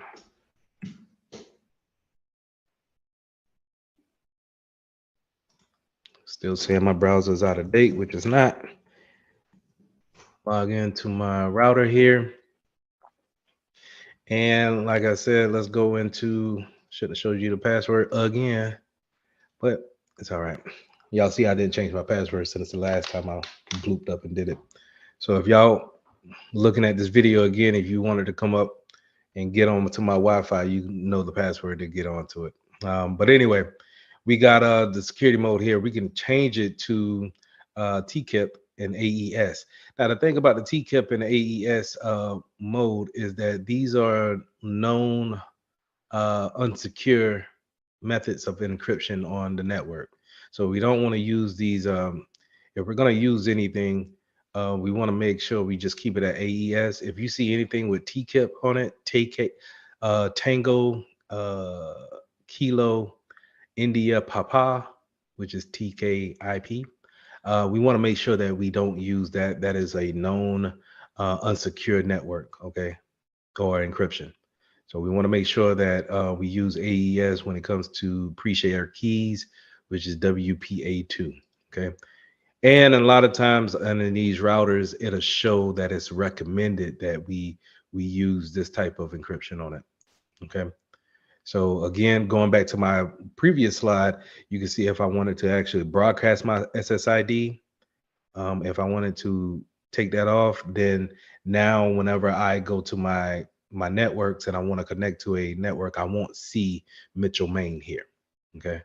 If I wanted to actually disable this network altogether, I could just hit that, hit save, and then like I did in the last class, I'll drop away from the actual Zoom call. Okay. So let's jump back to our last slide here.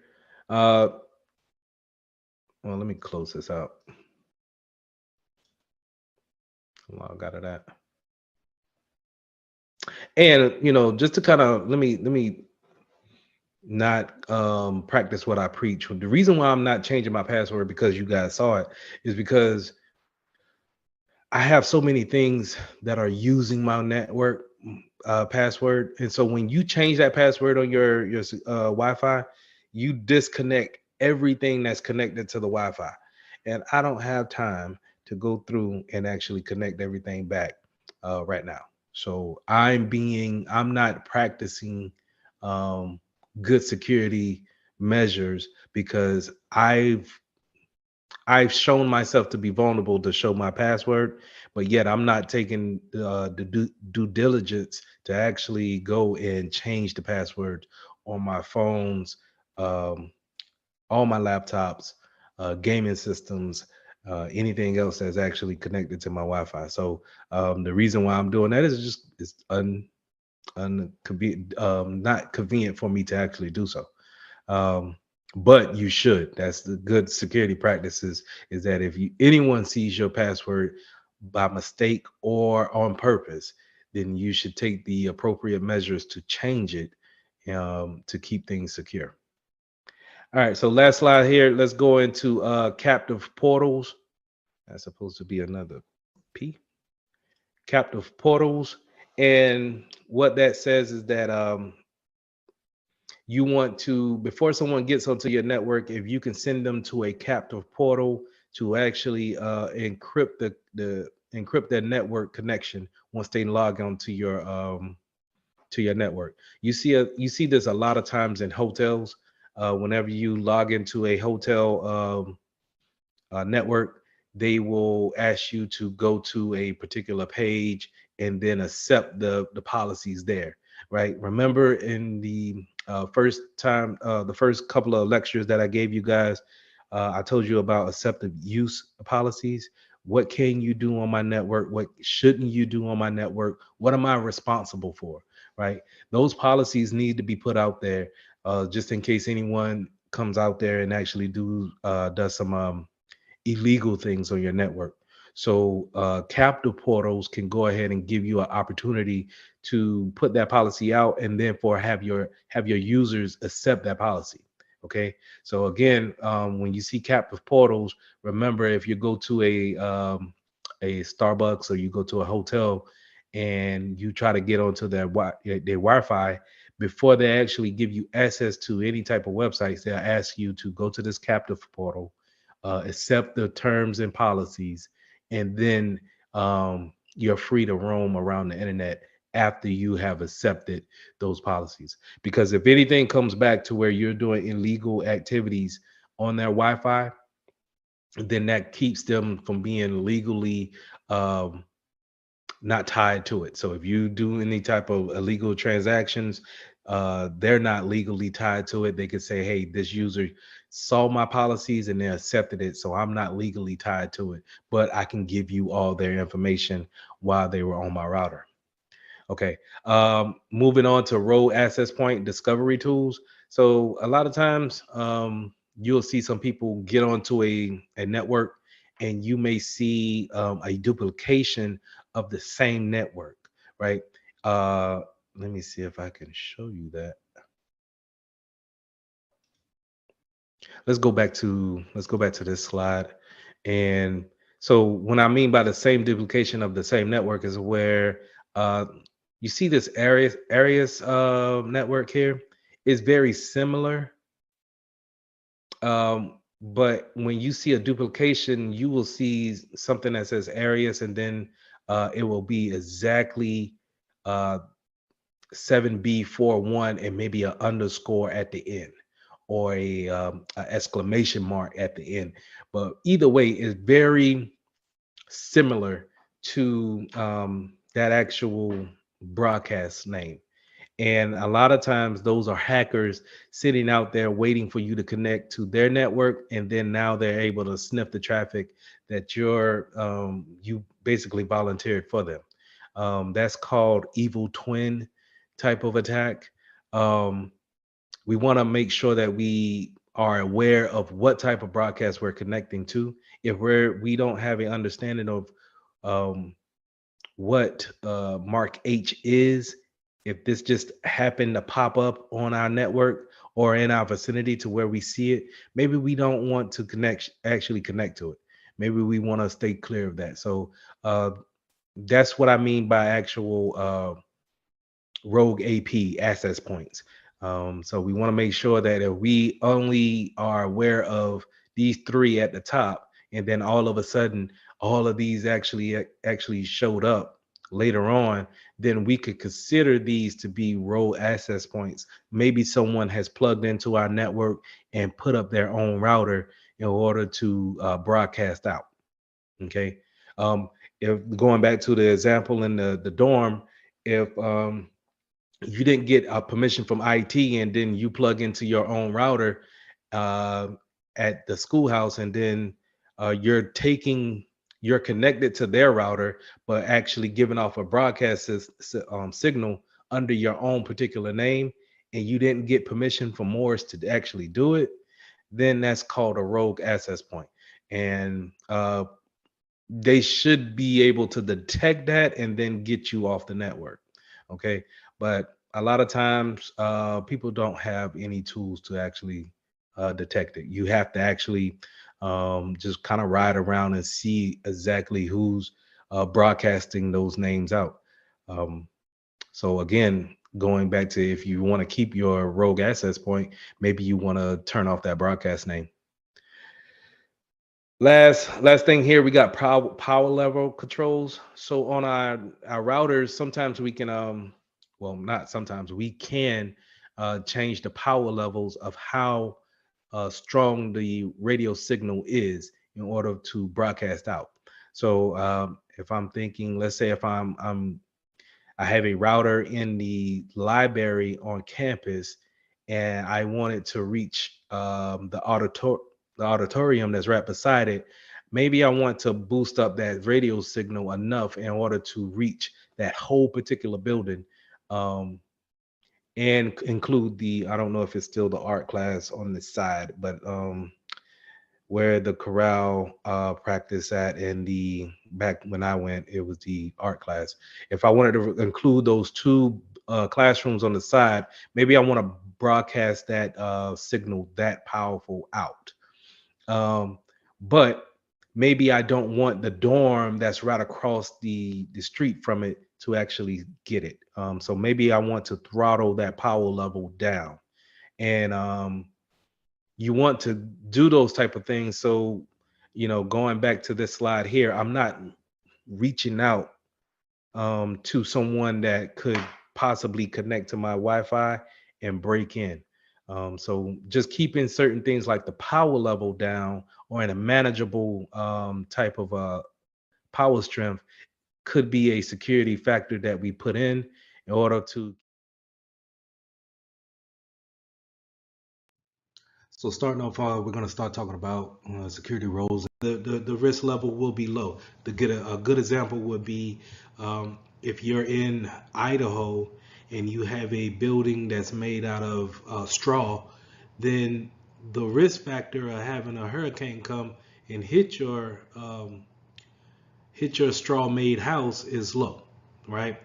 But the risk factor for it getting hit by a tornado is high. So the vulnerability will be the fact that um, the straw house can be exploited. It can be broken into very easily by high winds, right? So, but the threat of certain actors, in this case, will be in the hurricane.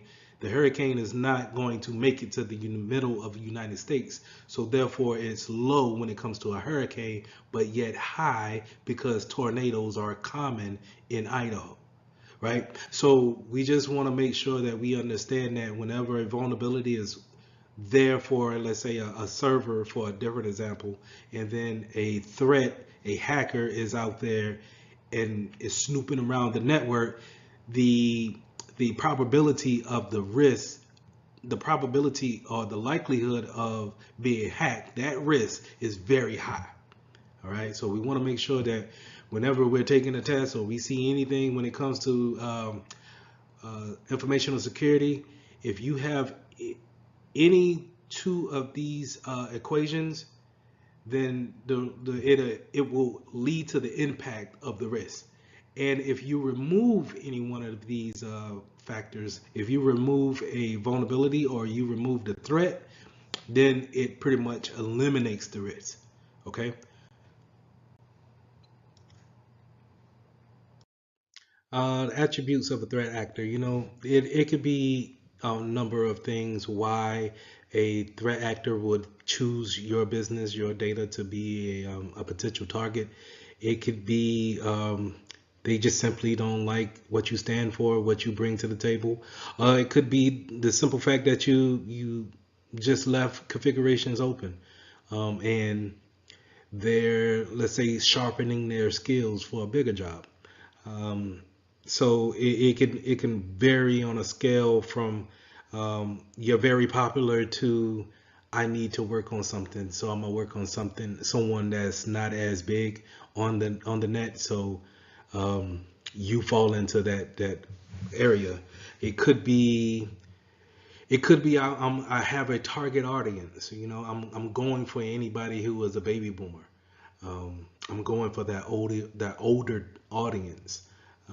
It could be I work for a competitor. and I'm wanting to, drive traffic over to my product versus my competitors. It could be I'm an internal person that turned rogue, and now I'm going to expose the company for the truth that needs to be shown to the public. So it can be a number of things on why threat actors are actually in it to actually pose a threat to your data. So with that being said, let's go into hackers, script kiddies, and hacktivists. So let's start off with script kiddies, just because they're kind of, to me, they're the forefront.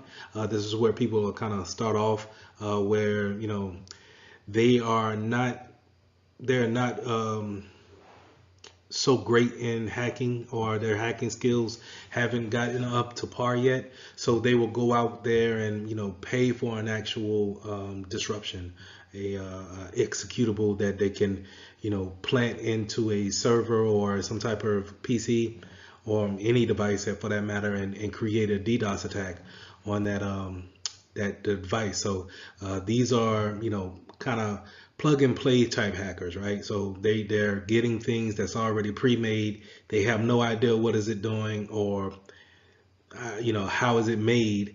They just know that it works whenever they double click, right? So that's your script kiddies. Your lone hacker is going to be someone that's more seasoned, maybe having their own agenda, being able to actually be employed by somebody, and being able to keep a white hat, so to say, during the daytime, and a black hat during the night. And that's kind of a cliche analogy, but when it comes to wearing different types of hats, you have a white hat where I'm strictly doing things by the book. I'm not going rogue and looking at things for my own personal gain. And then I have a black hat where everything that I'm doing is against the law, and I'm doing things for my own personal gain, or I'm doing things because I'm hired to do so, right? And then you have that gray hat where I think a lone hacker will probably hang out at the most, right? So they could be employed by someone, but look at the misconfigurations of different types of devices within an organization, and maybe put that black hat on just to kind of make some money on the side, or prove a point. You never know. So again, going back to the attributes of why are these people doing this type of stuff, it can vary from threat to threat, right? And then you have your hacktivists, your hacker teams. These are people that are probably going to get into a political sector, and they're actually going to do some social engineering to make massive moves to steer individuals in a direction that they want them to go. The most recent one that I remember is probably the 2016 elections, where we had a slew of people claim that the votes were swayed into a certain way. And so hacktivists were behind that type of movement, and then it caused to really shape and shift the world in a when you look at the whole grand scheme of things. So to kind of stay on the hacktivist standpoint, and kind of moving into APTs, APTs are probably the most I would say seasoned threats out there. They're probably sitting on your network for years at a time, and they're just there to collect that data, right? So a lot of times you'll see these highly sophisticated hackers not even being discovered in most networks. Most businesses do not realize that they actually have someone there already collecting data.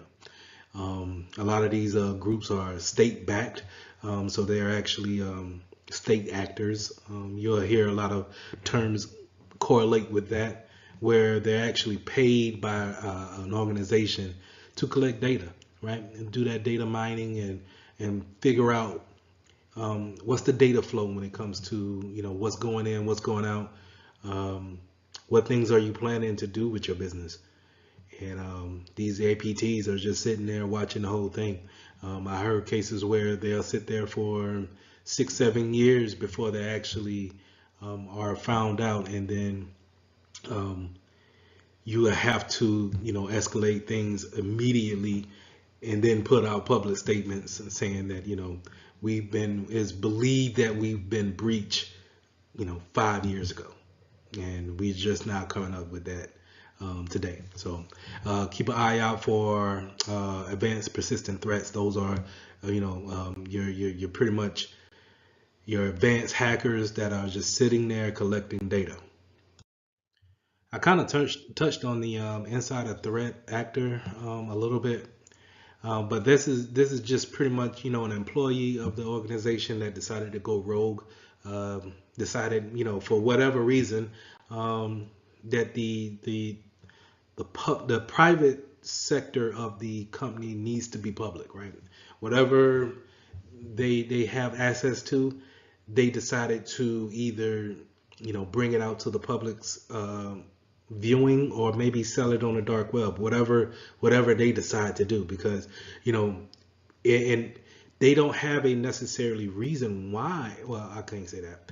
They don't have it's no particular reason on why you would create an insider threat, but it does happen, and it could be from a various reasons of they may not like the way someone talked to them at work, and then now, since they have access to the whole payroll, then they decided to show that uh, this is the payroll for 2022, and they're gonna make this public, and now that creates this type of buzz around the company, right? So this is your insider threat. It's always important to have policies in place whenever we bring someone on and we actually offboard someone.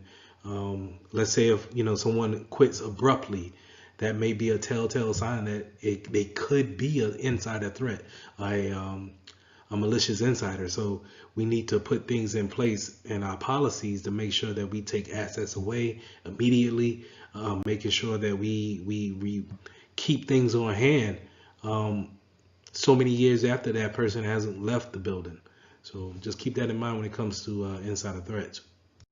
So let's talk now. Let's talk about the attack surface, or the vectors that hackers are using to get into our network. Um, think of our network as a kind of like an invisible wall that we have around our data, our important data, right? So I'm not talking like a physical wall, like the brick and mortar building that you actually go into, but the visible wall that you don't see, that's protecting our data. So it's by firewalls, or putting out there on a DMZ, things of that nature. But it's ways to actually go in and then come out, right? So when you go into your office and you log in, and then when you leave out to go to when you leave out and go to the internet, that's leaving out, right? You're leaving outside of the safe confines of your network to either bring in information from, let's say, Google Drive, or we're going to post something on social media. So that's information leaving out. I'm going to post something, or I'm bringing something in. I went and downloaded it, and now I'm bringing it into my invisible fence, and now it's in my network, right? So that's what I want you guys to think about when it comes to an attack surface. What is the ways into your actual network? And then how are we getting in? What are the vectors that we're using to get in? Is it direct access? Can I just walk into your building, sit down at your desk, and you don't even have no login screen or anything like that? You're at lunch, right? So can I log in and just go to work and start seeing what's there and what's not there, right? What do you have saved on your desktop? What's in your documents folder? Can I just plug in my USB USB stick and pull that off? Can I send you an email? I think by far the most popular way of doing it is just kind of sending a fish email. Why not? You see it every day. You get it every day in your spam email. So it's obviously it's working, because people are constantly doing it, right? They're constantly sending it out. can I just talk to you on social media? Have you posted something on social media that you shouldn't? You know, um, these are certain ways that you could gain information about a company just by reading, what people are actually posting on social media. I talked about the cloud earlier with G Drive or Google Drive, where that's considered the cloud, right? And I can go out there on any device because the cloud is pretty much everywhere. I don't necessarily have to be in your building. I can take it from there. Um, so there's many different vectors, and that's knowing these things is a good way of saying um, having an understanding of how data flows in and flows out. So we went over, attack vectors. We went over, who could be possibly doing the attacking, and then now let's find out how can we arm ourselves, right? And I think the best way to arm ourselves is with knowledge and being able to research how are they actually doing attacks in the wild in real time, right? And this is when we are wanting to get that type of intelligence on our threats. So we can arm ourselves better by saying, okay, let's put these things in play because this is what they're doing. If we're protecting ourselves and they're not even doing that anymore, um, is it is it, are we wasting time and money by focusing in places where we shouldn't be?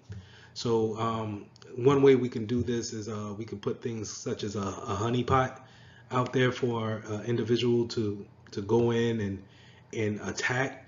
And when they're participating in this attack, we can sit back and monitor how they actually are doing their attacks. And then we can record all of that stuff down, and then we can have our smart guys at our application department write our application to be aware of the attacks and then put things into um, actually defend against those attacks, right? So that's why we would have something that's sitting out there that looks vulnerable from the get-go. So it may be a server. Let's say we put a server out there in the DMZ. This is kind of like a no man's land where we can see it, but they can actually get to it as well. So we put a server out there and we name it payroll server. Do not enter, right?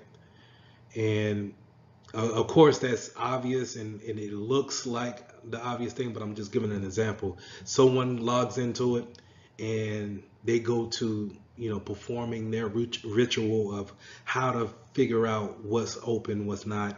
They're running their tools on this thing, and only thing we're doing is we're sitting back recording all of the data that they're doing, right? So it's kind of like, just if you remember a show called Bait Car, where they just kind of left the car unlocked, and the robber will come in and they'll drive off a couple of feet, and then the cops will jump out and arrest them. It's kind of that same concept, right? We're putting something out there, we're realizing how are they actually just attacking, and then we make the countermeasure to that.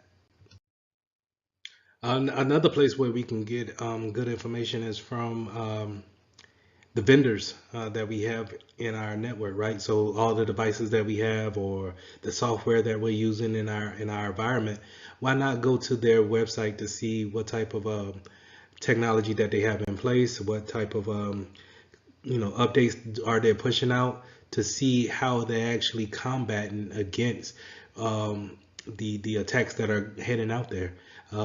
It's real good to see, especially when new attacks come out there that are very fresh.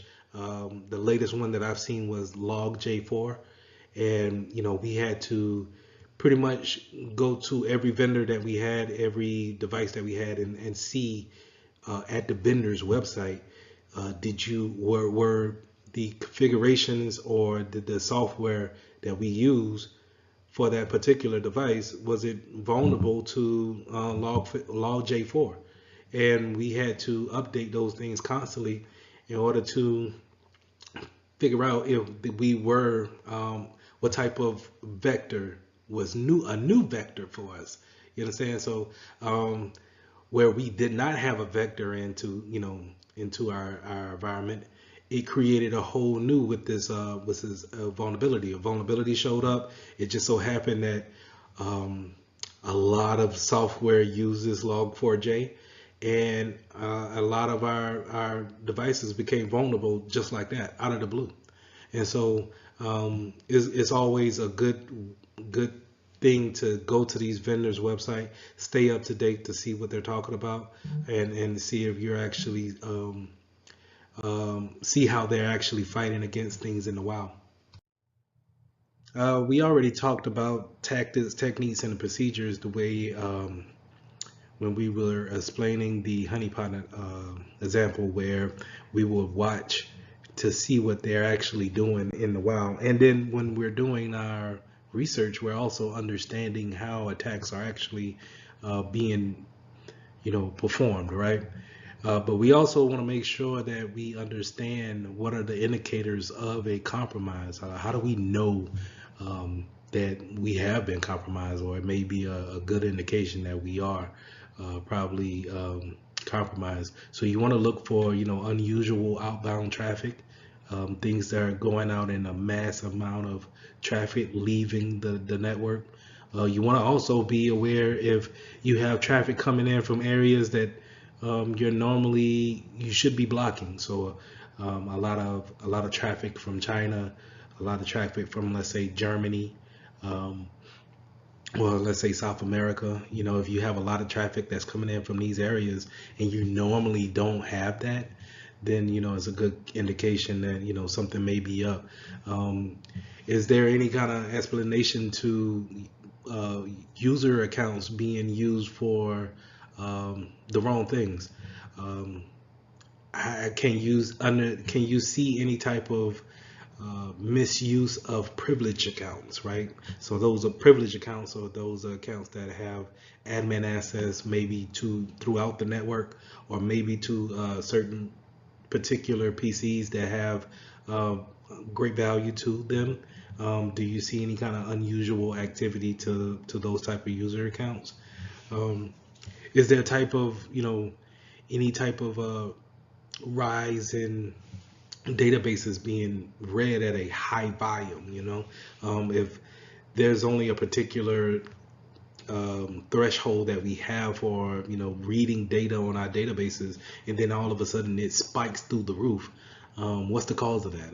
That might be cause to raise some questions there. We also see kind of like a high request for important files, sensitive files, confidential files. When you start seeing people who shouldn't be snooping around, who are snooping around, these are good indications. So it's a good way of having these type of indicators in place, and being aware of them is a good indication to it's a good way to understand if you've been breached and if changes need to be made. But don't worry, you don't have to necessarily put your face in literature all day and read upon how things are actually being worked on here in the wild. It's good to do those things on a daily basis, but we can also have machine learning out here that understands the daily workflow of our business, and can tell you, can alert, and some can even mitigate if things go awry, right? So if anything was to be abnormal to the normal workday, machine learning or artificial intelligence would be able to detect and then warn us to say, hey, this doesn't look right. It's a lot of traffic leaving out, or a lot of traffic coming in. We're being bombarded here. So it's always good to have these tools in place and making sure that they're configured right to help us stay secure overall. So in summary, we went over threat actors, we went over the vectors that they can come in, we went over how can we do some research in order to better arm ourselves against the attacks that they may be placing upon us. So I would definitely go back over and make sure that we dive deeper into the type of procedures that we want to have, the type of due diligence that we need to do within our company to make sure that we apply the due care in order to avoid attacks from insider threats or people who may be APTs that's sitting in our system, right? And so making sure that we stay knowledgeable about how they're performing their attacks will help us in the long run when we see things go astray. So in lesson 3, we're going to start talking about performing security assessments.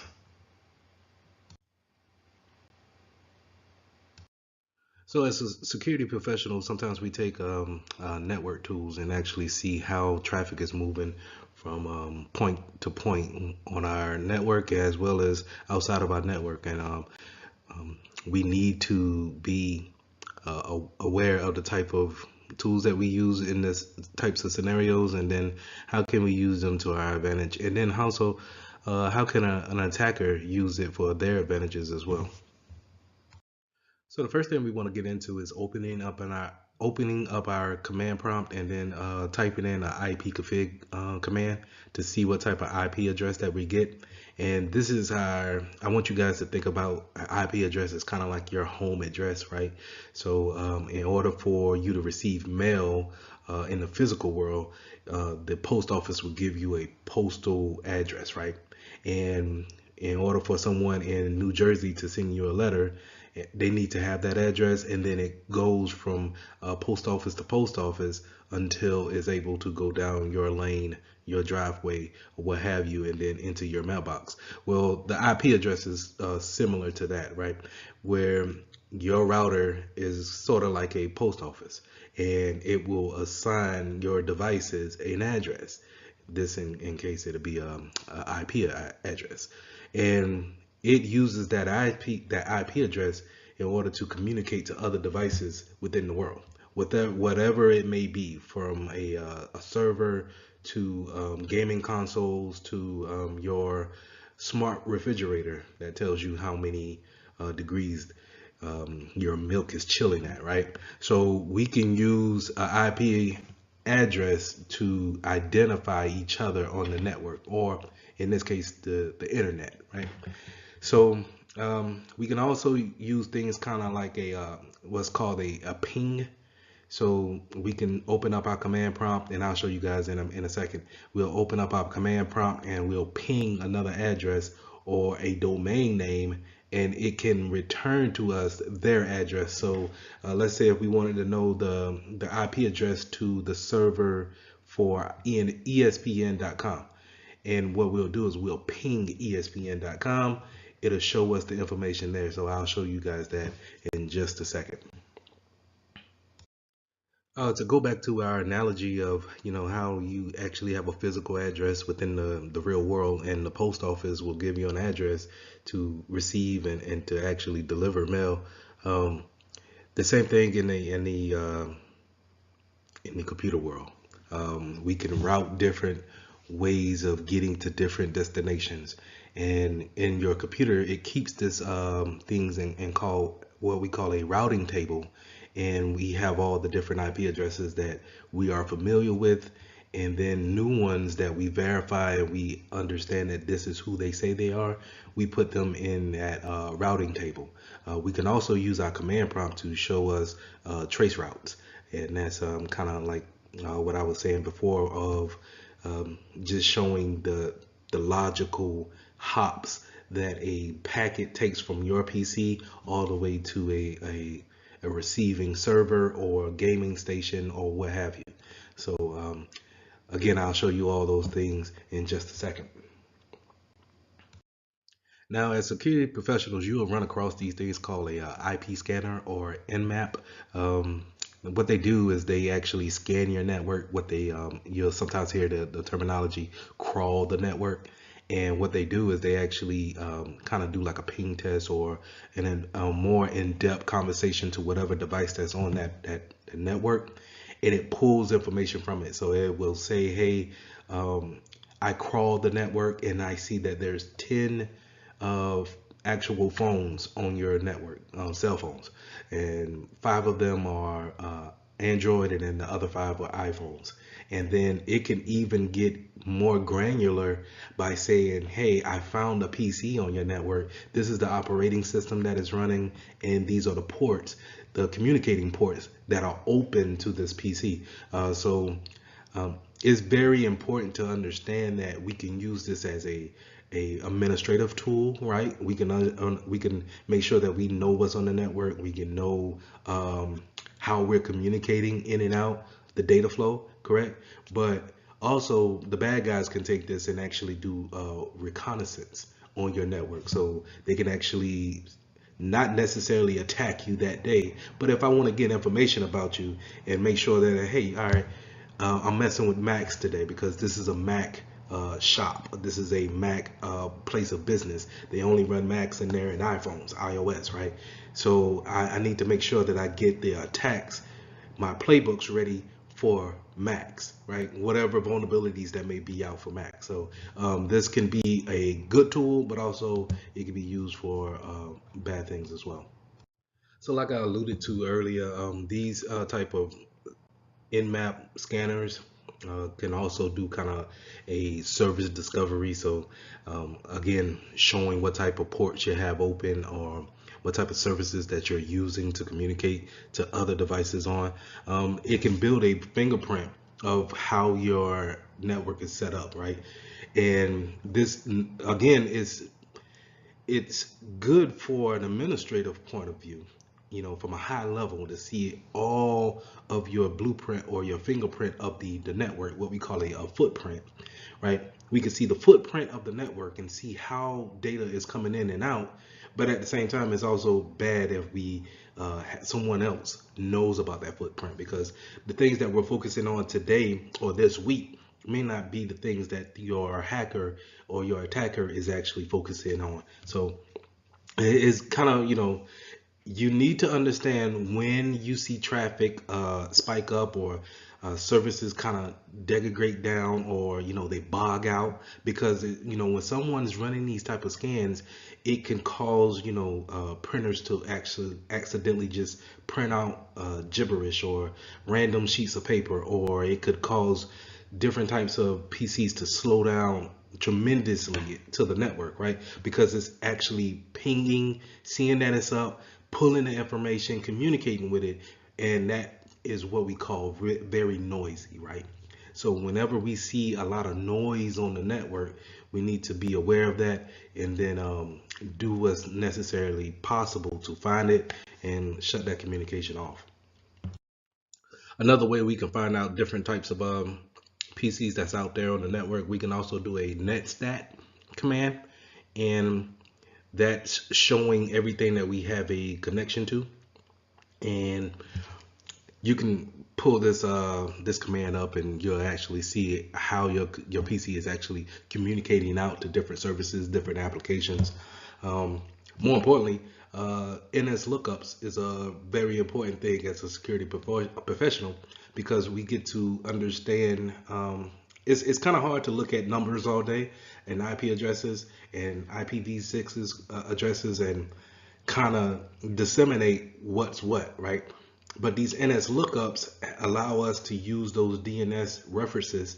DNS stands for domain name service, and it allows us to use that type of service to say it's google.com, and then we can get an IP address of saying that it's 8.8.8.8. I think that's too many eights, but you get my drift, right?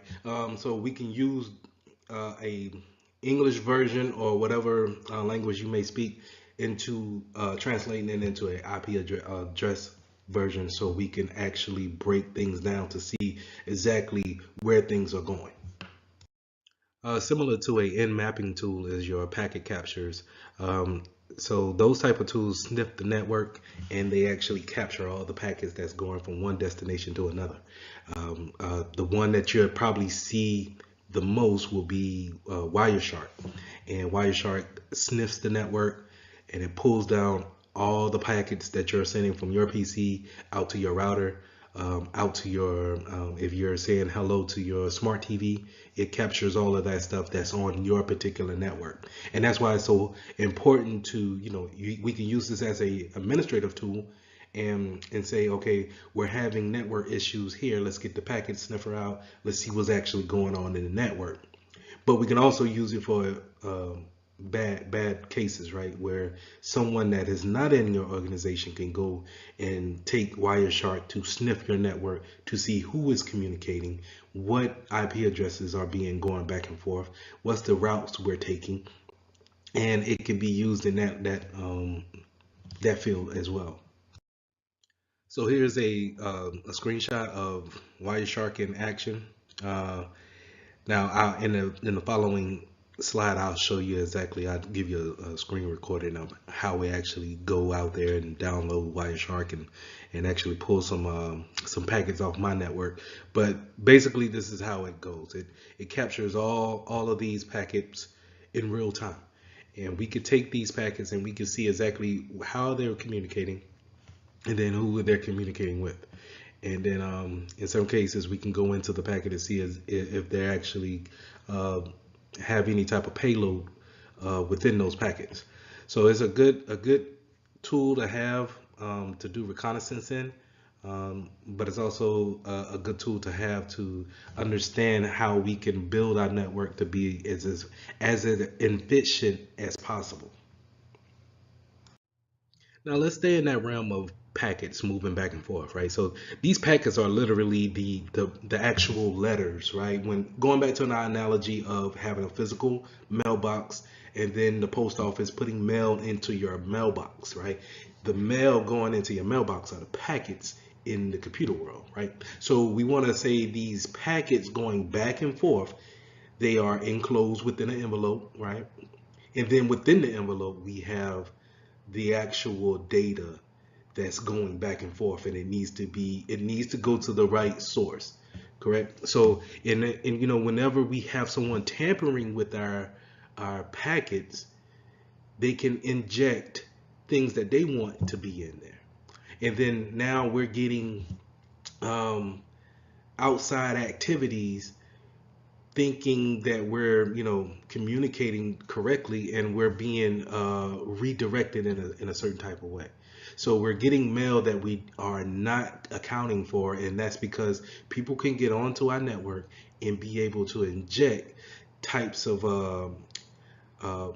malicious, let's say, data in order for us to pass back and forth, right? Or to redirect us into a malicious site. So it's very important to understand how replay attacks work, as well as packet injections, to making sure that we are aware and that our users are aware that whenever we see any kind of weird activity on the network, that we're able to react to it in a timely manner. So let's talk about some software that we can actually use to exploit normal activity, getting on to the network and being able to inject some packets or be able to brute force some passwords. The main one that we want to focus in on is Metasploit. Metasploit is a known vulnerability software that can see the vulnerabilities and as well as be able to attack them. They can interject with malicious payloads, and is what a lot of attackers will use to actually break in and perform some of these attacks. So Netcat is a utility feature that we can use to where we can transfer files on the back end and not be discovered from the client's point of view. So it's a good utility to use when administering, but it's also can be a useful utility for a hacker as well. They can also perform port scanning and fingerprinting of that system, as well as they can use it to connect across UDP and TCP connections. A lot of times we see that the problem with vulnerabilities is that they live in a software world, right? Right. So it's your application that's the problem. It's the actual OS, the operating system, that's the problem, or it's your firmware. They may be um, needing updates because they have a vulnerability that need to be met, or it needs to be mitigated in order for you to really kind of work on it securely. So it's very important for us to understand how to update the applications that we have on our network. It's very important to understand that if we have operating systems out there, will the manufacturer actually give you patches for it? And when I say patches, patches are built to bring in security measures for the vulnerabilities that's out there. So it's patching the holes, so to say, right? So will that vendor have that patch ready for you to actually apply to the software that you're actually working on? Um, a lot of firmware that's out there, it goes unnoticed because a lot of times once we boot up a system, we jump past the firmware issues and we go straight into our operating system. And a lot of times an attacker may go and attack the part that we overlooked, that firmware. So we need to make sure that we are up to date on all of our applications, operating systems, and firmware.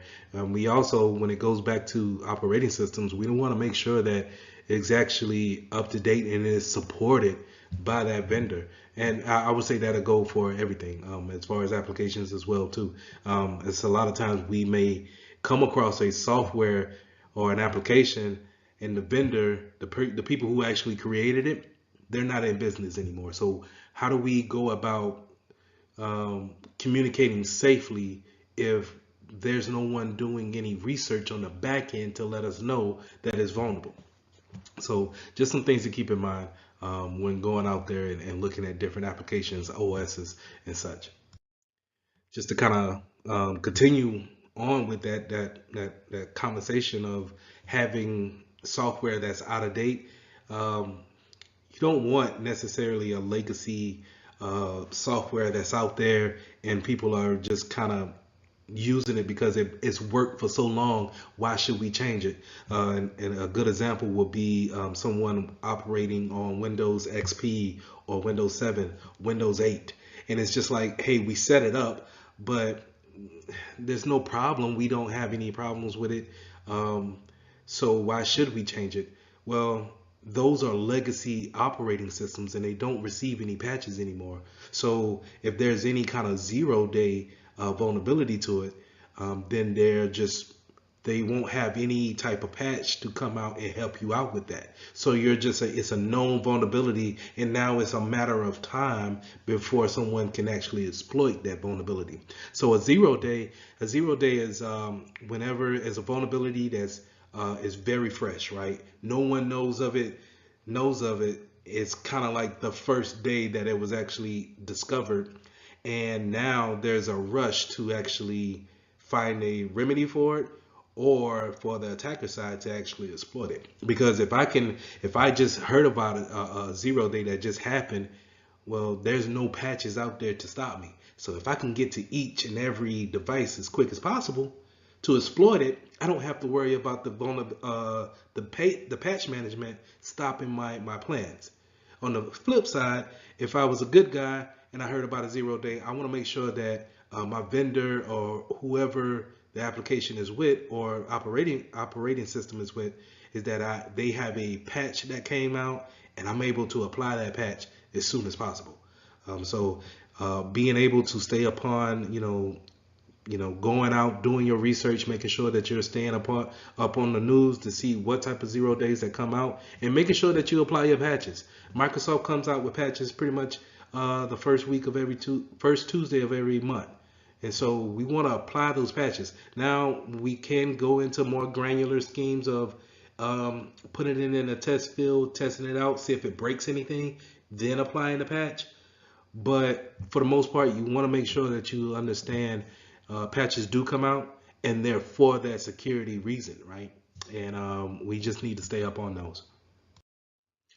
We want to avoid weak configurations, right? Whenever we add a new device to our system or our network, sometimes we could it's easy just to place the new extender router here, and whatever configuration comes on it, hey, if it works, fine, I don't care, long as it works. But having, those accounts, you sometimes different devices come with default accounts, and sometimes that information of how to log into those default accounts are public, so we can Google those type of like, what's the admin username and password for a particular router that you have. And so if that information is public and you never change your default account password or account, then it's easy for someone to Google that information, get onto your network, and then go into your devices. So we want to make sure that we have a plan in place to actually change those type of configurations. We want to make sure that we change the passwords to default accounts. Make sure that we configure the settings of whatever device to tailor our business needs, right? And we want to make sure that it doesn't have an overwhelming amount of permissions to do whatever it wants to do on the network. So a good example of that is why not take away everything that it can do and only give it the permission that what it needs to do, right? That way, if someone does get into a router or whatever device that's on your network, it doesn't give them the right to actually go out there and perform some of these things that just need permission in order to execute, right? So let's go a little bit deeper into that. Not only just having default passwords and accounts there, but going into that configuration piece, we want to make sure that we shut down. When I said, in that previous slide to take away things that it can do and only give it the things that it needs to do, we want to shut down different services, different ports that it doesn't need to work on. If we're not going to be doing any type of file transfer, why should I have FTP open? Right? So if it doesn't need to do that, then we need to shut those things down. Different protocols, the way it communicates to other devices. If we have a working knowledge of how we want our devices to work, then we can configure them to actually be more secure by being less, I guess, verbose as far as the things that it can do on the network. Also, setting up different encryption levels when it comes to our passwords, and this is more on the networking side. So if you have like a home router, making sure that we don't use weak passwords and weak encryptions on those passwords to make it easier for one to break in, right? Making sure that we have a standard there. Um, these are different configurations that help us operate in a more secure manner. Now, if we have those weak configurations and default passwords still in play, then we run a high risk of letting vulnerabilities be exploited. And these can lead to data breaches. So we all know, or we all have heard of data breaches and how companies have fall victim to these type of attacks. But it's pretty much where confidential data is being transferred without someone's authorization. So that could be malicious, but it also could be, a mistake on someone as well. So you have different aspects of data breaches as far as how data goes in and goes out, but that's why it's important for us to know how it's actually going out and making sure that we put constraints on those things, so it's not happening so easily, right? But also with that, we can also have identity thefts. So we all heard how Experian has fall victim of a data breach where millions of people's personal identity, have been leaked out to the dark web. Also, these data breaches, not only do they have, impacts on people's actual data, but it also has kind of like a impact on a company's reputation. Um, how many of you would still go to Nike and buy shoes from their website when they just released that they had a massive data leakage of people's credit card numbers. And, it will damage their reputation as being a secure, responsible company for letting that type of information out. So it's something that we want to stay away from as much as possible, because it can have not only a physical damage to it, but it also can have that intangible, something that we can't touch, something that we more feel about a reputation of a company. So how can third parties play a hand in this? Think about all the third party vendors that you may have in your company. You may work for Wells Fargo, but they may use Adobe Acrobat. Well, Adobe Acrobat is your third party, and Adobe, I'm sorry, not the Acrobat is the actual product that they sell, but Adobe is their third party vendor. And if Adobe is under attack, then you need to make sure that the software that you're using is not a part of that, or what can we do to remediate that vulnerability that may be plaguing your network, because you're um, in a way letting them in because you have decided to use this vendor for whatever service, but now they may be under attack in some type of way. To give another example is if they have if let's say box.com, where it's a online a cloud storage service, if they have personal information of your customers because you're using them to store information on there, and then they have a leakage of your customers, then in turn your reputation is damaged because you chose to go with that company. So it's very important to do research on who you decide to let come into your network, who you're giving your data to, where is that data actually lying at on your third party's software. So let's say go back into Acrobat, not Acrobat, I'm sorry, Google, or let's say Box.com. You can also do Google Drive, but let's say once we transfer data from our network to Google Drive or Box.com, where is it actually sitting at on their servers? Is their servers in Argentina? Is it in Spain? Is it in Africa? Do we have policies? Are we allowed to have our customers' data in those countries? So it's just different things that we need to think about when it actually bringing in third parties, and then what risk do they actually put on us indirectly. So we're going to start talking about security assessment frameworks, and a good place to start is with the NIST SP 800-115, and this is going to give you a bunch of guidelines, procedures, policies to actually take in and apply to your business for whatever reason that you may need it. And it'll give you a good overview of how to get started when it comes to vulnerability assessments, threat hunting, and penetration testing. Now, to break those three things down, vulnerability assessment is just kind of doing a risk management, right? Where we see what type of risks that are out there, um, what kind of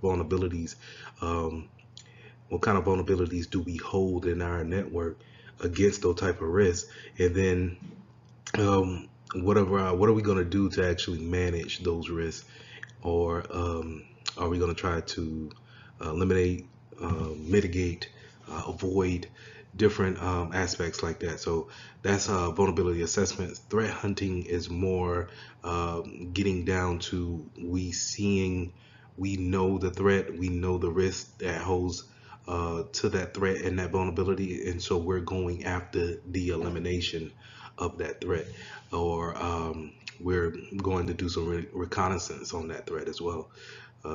With penetration testing, we're talking about having a outside vendor, or maybe someone who is dedicated on your team to actually probing the network, probing the policies, the things that we have in place, our security framework that we already have in place that's up and running. We're looking to attack that, seeing how to find any kind of faults within our security posture already. So that's penetration testing. So going into vulnerability scanners, we have these things in place in order to scan our network and see what type of devices we have on there, as well as the applications that they're running. And it double checks that application and that OS against a database of vulnerabilities and risks that are out there. And once it gives us a report of how the scan went, we are able to either remediate or to kind of get a better understanding of what type of risk that we are, um, what kind of risks are we up against on a device to device standpoint. And we can also use this type of scanner for OS fingerprinting, as well as seeing what type of firmware vulnerabilities that we may have. Now, when you're having your vulnerability scanner scan the network and it applies those vulnerabilities to the database and it comes back with a report, it will give you a scale on if it's a low risk or a critical risk, right? It's a scale from low to high, and it's normally you normally see these things called CVEs, and that's the common vulnerability exposure, and that's kind of the name of the vulnerability that's out there. And then the scoring system will be under the CVSS, which is a common vulnerability scoring system, um, and you'll normally see it as a scale from 1 to 0. I'm sorry, a scale from 1 to 9, and the lower you are to 1, the more likely you could probably let that vulnerability slide. But the more you're getting up to your 7, 8s, and 9s, then you probably want to make sure that you seek the patch or whatever remediation that they will advise, and then apply it as soon as possible. Now, in some cases, you may want to test this patch out or test the remediation out first before you apply it within a production field or what have you. But to make sure that you don't just put every patch out there, and that's in certain cases. I would advise to always test your patches before you actually apply. When running vulnerability scans, we can have certain things that can cause a lot of problems. Uh, and sometimes we can have those scans that where they run smoothly, and these are where you hear the terms intrusive and non-intrusive come into play. So a non-intrusive scan will run fairly smooth. You have credentials, you have permissions to actually run on the network on those endpoint devices, and this is a lot of times where you'll see an endpoint actually sitting on on the device itself. So you'll kind of look into your lower right hand corner of your, let's say, Windows PC, and you'll see an icon there that's kind of different, and it may be the icon from the vulnerability scanner that you're running on your network. So there it has the permission to go ahead and scan whatever's there on that box, right? So where a intrusive scan will come from a outsource, it will seem as an outsource source, right? And it's it's going to be loud and create havoc because it's not supposed to be there, and this can interfere with business processes and slow down the actual scanning process, but it also can slow down the production of a workday. So we want to make sure that we understand what type of scans we're going to do. We're just not going to go and get a vulnerability scanner for our network and then go to scanning, right? We want to test these things out, see how loud it is, how intrusive it is, and then tone it down to where we're able to scan, see our vulnerabilities, but at the same time be productive throughout the workday and work week. So when running vulnerability scans on your network, you have a option of having a credential or non-credential scan. So that means where we can preload those administrative passwords into certain folders or certain documents or applications that's on the network. So whenever the vulnerability is scanning, it doesn't check that part. It has the permission to go ahead and get past the login portion and then scan that folder, which can create a more smoother scan for you and be less intrusive.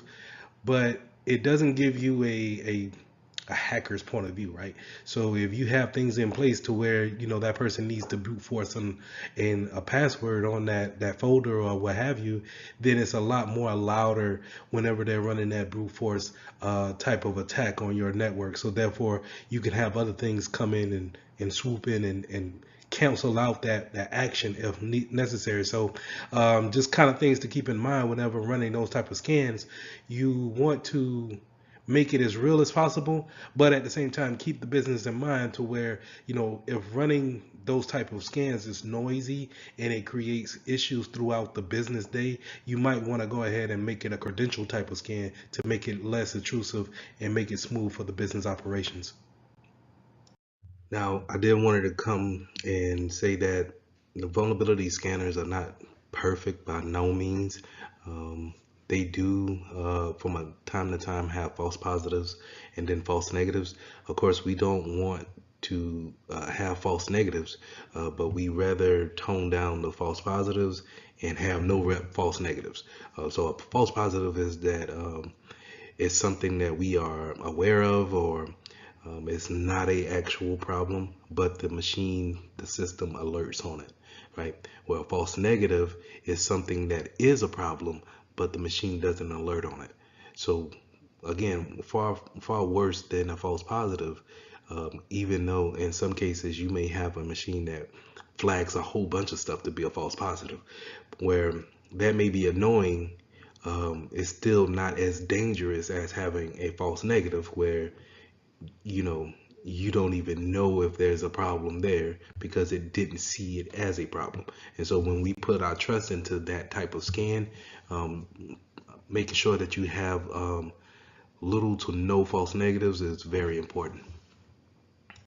So let's go a little deeper into penetration testing, pen test for short, also known as ethical hacking. And that's where you're testing your security posture, like I said, to see what's already there and then actually putting pressure against it, seeing if the configurations are uh, doing their job, right? It's the actual appliance that we put in place. Is it actually blocking anything? Um, the credentials that we put here since we changed it, is it vulnerable to being brute forced, things of that nature.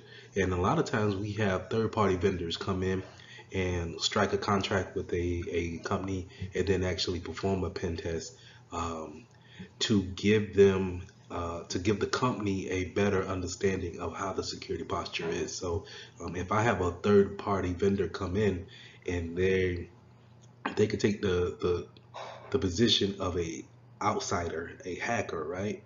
And be able, if they can go from having nothing to actually being on the network, then they can give us a report after the whole test is over, and then we can go back and say, hey, we need to address these different problems because he was just a normal guy on the street, and now he was on our network looking at all our folders and different type of data that we wanted to keep concealed.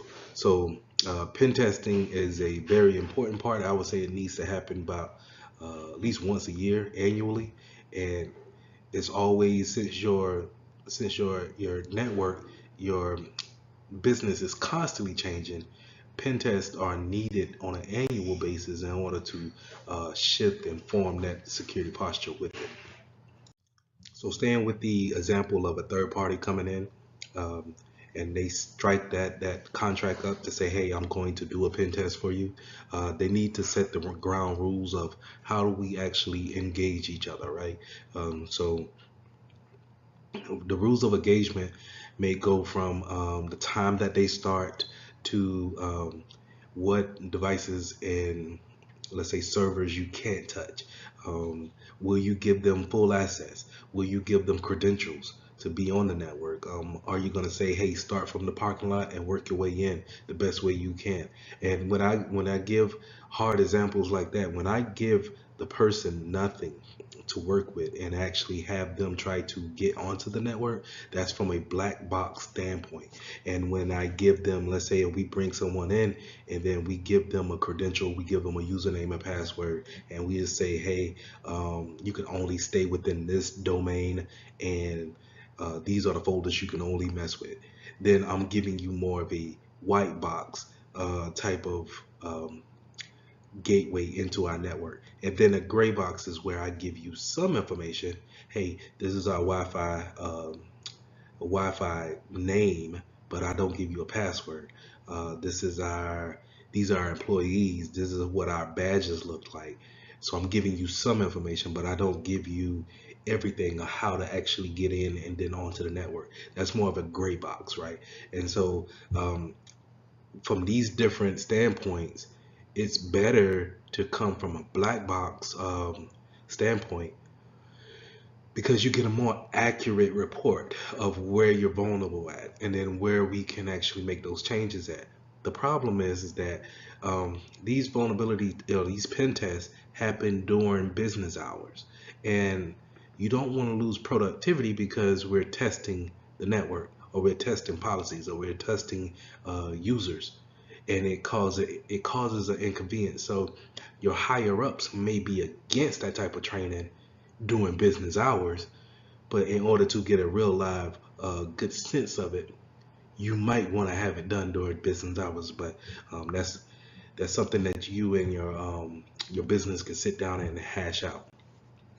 But on the other hand, some companies have enough money to actually have a penetration team um, within the organization. So that's the only thing they do is that they break up into these kind of different teams, and then they all are responsible for uh, doing their role. So let's go through the different types of teams that you may see on your pen testers within the company. So you have your red team, and they're going to probably be on a offensive role that's actually performing the attacks, making sure that hey, we know where we want to go, we know what our goal is, our flag to capture, so to say, and then we're going to go about attacking the company in this way. Our blue teams is going to be on the defensive side, where okay, these are that's going to be probably pretending to be your security analyst, and so forth, to make sure that they have things in place, defenses set up in order to see the attacks or be alerted of the attacks and then actually react to them. Then you have your white teams. Your white teams are probably going to be your officiators over the whole exercise. So they will have the boundaries of where things can go and how long it can take.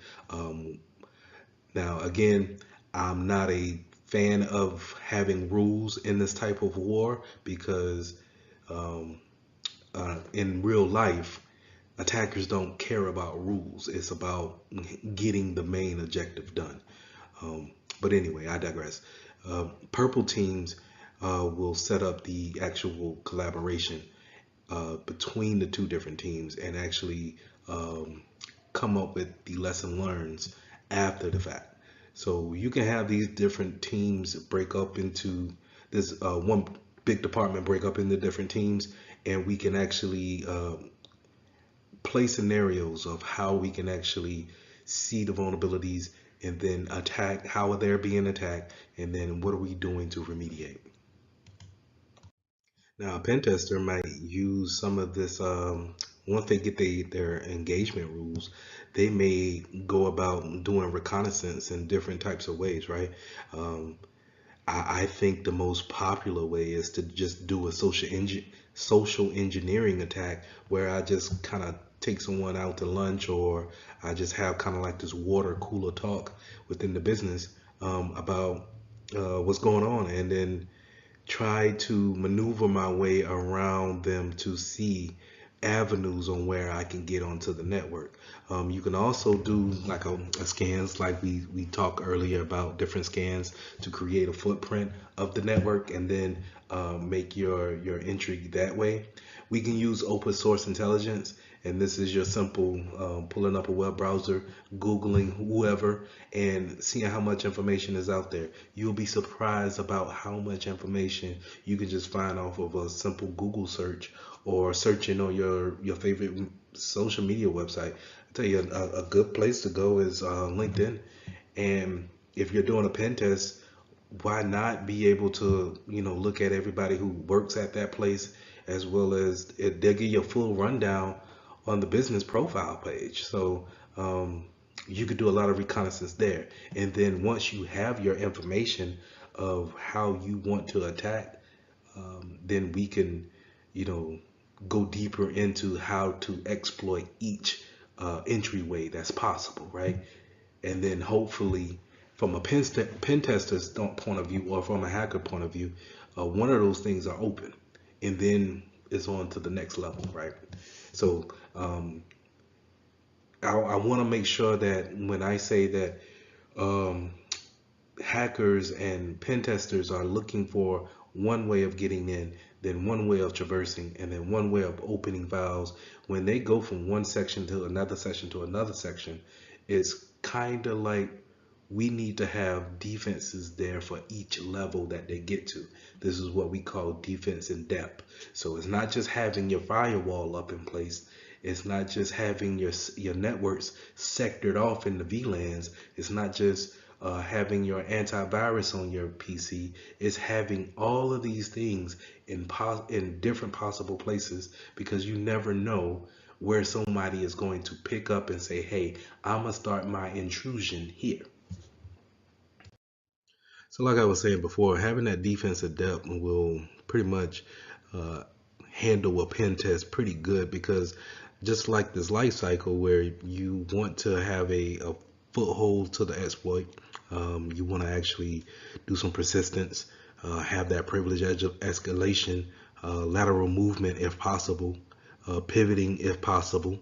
All these things can be remediated if we have certain policies in place, certain configurations in place, and certain infrastructure standpoints in place, to where, you know, it makes a pen tester even more, having his life or her life be even more tougher, because they just can't go and do whatever on the network, and then you really never made it hard for them to, you know, get to the goal of seeing the HR department server.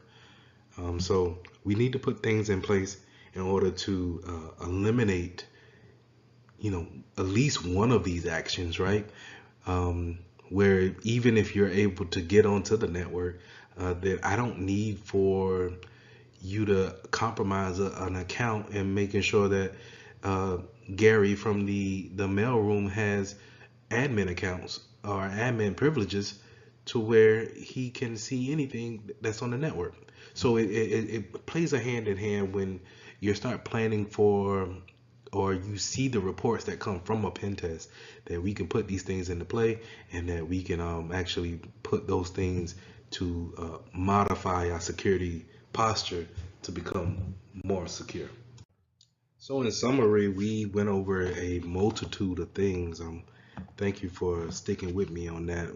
But we started off talking about reconnaissance tools such as Wireshark, Nmap, NSLOOKUP, Metasploit. We also talked about patch management, being able to understand our vulnerabilities and then applying patches whenever we have tested and actually need to put out there in the production field. We also talked about different vulnerabilities, not just physical, not just software. It could be social. It could be, when I say social, I mean more people. It could be those are our vulnerabilities. How do we coach up people to have a better security posture and have a better security awareness about them? We also talked about pen testing and the importance of seeing it from a hacker's point of view, and how do we actually put defense in depth in order to make their lives a little bit harder when it comes to getting onto our network and traversing around. Um, so I would say to, you know, go over this section several times over, and I'll see you in the next lesson. So lesson 4, identifying social engineering and malware. One of my favorite subjects. Social engineering is all around us, happening all the time. So let's move forward. So social engineering is pretty much the manipulation of a human, being able to lie. That's just basically it. Is lying, right? It's telling you whatever you want to hear in order for me to get whatever I want to get. So hacking of the human. If you want to go that route, that's fine. But it's just pretty much be able to get the information out of you versus me actually going and hacking into a firewall. Why should I do that when I have researched you and I know that your favorite school is USC? So guess what? I'm gonna say that I went to USC and I played on the football team, and we're gonna strike up a nice conversation with you. And that's me starting my process of social engineering. Now that was a good example of just kind of being, familiar with someone, being able to be a likable person, and then I could take that conversation into, hey, what do you do? Oh yeah, well, I work in this sector too, and you know what, we're able to help out in any way possible to different types of businesses, and formulate this wild drawn out story of how I can make your life better, which all of this is could be a lie, and then I'm going to you to see how far you will go. Maybe you will show me the interface to the server. Maybe you will give me a credential to log in because you have taken so much liking to me that you're just trying to make your day better at work, right? And this is how social engineering comes off as such a strong factor, because people in general just want to help. Um, we do not want to be mean to each other. It's not necessarily a militant type of way where we want to have militant principles. Human nature is not built out that way. So having a familiarity or a liking to someone is a big part of social engineering. Um, you could also come at someone with an authoritative or an intimidation factor. Um, let's give another example of you're working, let's say you're working at the front desk, and I come in with a, um, a Best Buy Geek Squad shirt on, right? And I'm mad. I'm just, you don't know me from nobody, right? And I just walk through the door and I'm mad and I'm pissed off, and I'm just saying, hey, I told them to make sure that the server was on this channel, this port. I'm speaking all this jargon, and I'm just saying, hey, I need to get to the server room ASAP. I don't have time to wait. I got several other clients out here waiting. And you, as a front desk helper, you're not, only thing you want is just a smooth, calm personality. You're not expecting a brash, straightforward person. So you may take me to the actual closet, just to kind of, because that tension is there, and people will try their best to avoid that. But that's social engineering at its best too. So we need to be aware of that type of stuff, awareness training, make sure that our users are aware that these are the type of attacks that are not so brainy, right? They don't need to, again, they don't need to brute force your password when you just take me to the server. So the example that I just gave that, an example of me impersonating a Geek Squad member. But I can also dress up in a suit and act like I'm a CFO for your competitor, in whatever industry. And let's say if it's a school system, and I'm dressing up as the principal to the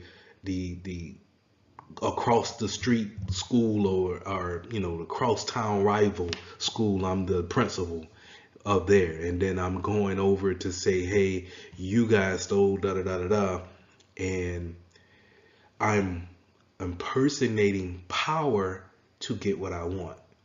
And what I want is something totally different. I mean, it's kind of hard to tell what people actually want just by a conversation. So, again, just kind of having the wherewithal of what's going on, and understanding that our users are the weakest link, because they already have access to our network. We have already trusted them. But if they are weak-minded when it comes to different types of social engineering attacks, then it's an easy walk-in for, let's say, that pen tester to just get onto the network and do what they need to do. So dumpster diving and tailgating. I'm gonna get back to dumpster diving in a second because I think it's funny. But tailgating, is again, people, we don't want to be rude, or we don't want any kind of issues off the bat, or just in first sight. You're not trying to really be rude to anybody, right?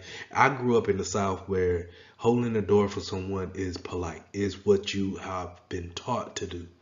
But let's say if you're in a place of business and we're going out there, and someone's carrying boxes in. They're impersonating let's say a UPS driver, and they're impersonating carrying a bunch of boxes. Your natural instinct is to hold the door for them. But that's tailgating in, right? That's having them not check in with the front desk or show a badge or sign a piece of paper saying that, hey, we are allowing you onto the premises. It's just it skips that whole process because I want to be nice. I don't want no issues with this guy. He's just trying to have a hard day's worth of work. I'm not gonna interrupt him by saying, hey, go sign in, and he got a bunch of boxes, But if he doesn't work for them, then it's for naught, right? And then now you could be the issue on why the company was hacked, because we let someone in by tailgating. Now, dumpster diving, I think it's funny because the great lengths that people will go through just to get information off a company. If you're not properly shredding or burning or destroying the data that's physical on paper, or let's say CDs or something like that, if you're still using CDs, and you just throw them out into the dumpster, it's too easy for someone to just jump into the dumpster, pull the bag out, and just go home. And now all the information that they need is there. If you know, in every baking system that I've seen, they're actually shredding the paper. But if you don't have a cross shredder, you just have a shredder that shreds up and down, then how easy or if I'm really dedicated, I'll jump into the dumpster, get the bags, take them home. I ain't got nothing else to do. I'm a hacker. I'm gonna just piece together the papers and get the information that I need. But if we have a cross shred, or we have one that, in some cases I've seen where people burn those important papers, then, we eliminate that type of attack. So I think we all are aware of fraud and how it works, and having invoices scanned as far scams, as far as someone sending you an email with the invoice saying, um, you've ordered such and such. Make sure you click this link to make sure that your packages is received and correct, and they go into this whole thing of maybe stealing your credentials if they send you to a website that has you to log in. But I wanted to really highlight the shoulder surfing as well as the lunchtime attack. These two attacks are very easy to do, as well as they're common in the everyday workforce from what I've seen. Shoulder surfing is just, exactly what it is. You're looking over someone's shoulder onto their screen to see what type of information is being inputted. So how do we eliminate that? Is we'll have these privacy screens that we can place onto our monitors. If you have a laptop, that the monitor screen can have a screen protector on it. It looks like a screen protector, but it's actually a privacy screen kind of film that goes over the screen. And then now, if you're not directly in front of the PC, then it shows as if it's a blank screen. So I've seen only maybe one place that has that in place to guard against shoulder surfing. And then lunchtime attacks is when Alice is done typing for the front part of the workday and it's 12 o'clock, and now she goes to lunch, but she forgets to log out or lock her computer in order to go to lunch. She just leaves it open, and then someone can easily sit down and gather around, go around and traverse around the network with her credentials, looking into different things, especially if she works in an important department, let's say in finance. Then she probably can have a lot of access to data that no one else should be able to see. Now you could say, Lee, well, if they're not in the department, then that should be fine. But if I impose, like on the previous scenarios, if I'm personating a Geek Squad member and I'm saying I'm looking for Alice, and she's gone for that time being, they say, hey, we could take you to her desk. She's gone for the day, or she's gone for a hour and a half for lunch. Oh, well, yeah, it's not going to take me long. It'll take me 15 minutes to do what I got to do. If I'm impersonating someone else, I don't even have to log in. She doesn't have to see me log in. I can attack her computer that way. So phishing, whaling, and vishing. We all know what phishing is. If we're not familiar, then we're talking about fake emails that will guide you to clicking on links or putting in information that is not from the sender that you thought it was. And if you want to see good examples of them, you don't really have to wait until it shows up in your inbox. Just go take a look at your spam box anytime, and you'll just see, unwanted mail. Back in the day, we would think of this as junk mail, right? But today we have phishing. Phishing can be very tailored to mimic any type of company that you may be in dealings with. A good fish that I seen lately was a fish that came in that had a Amazon logo on it, and it had the same font and color that Amazon uses for their little smile. So it's that little orange teal orange color that they have. Very authentic. Even came down to the small fine print at the bottom of the email was on point. It almost had me, but once I looked at the who is it from that email there, I could tell that it was a fish.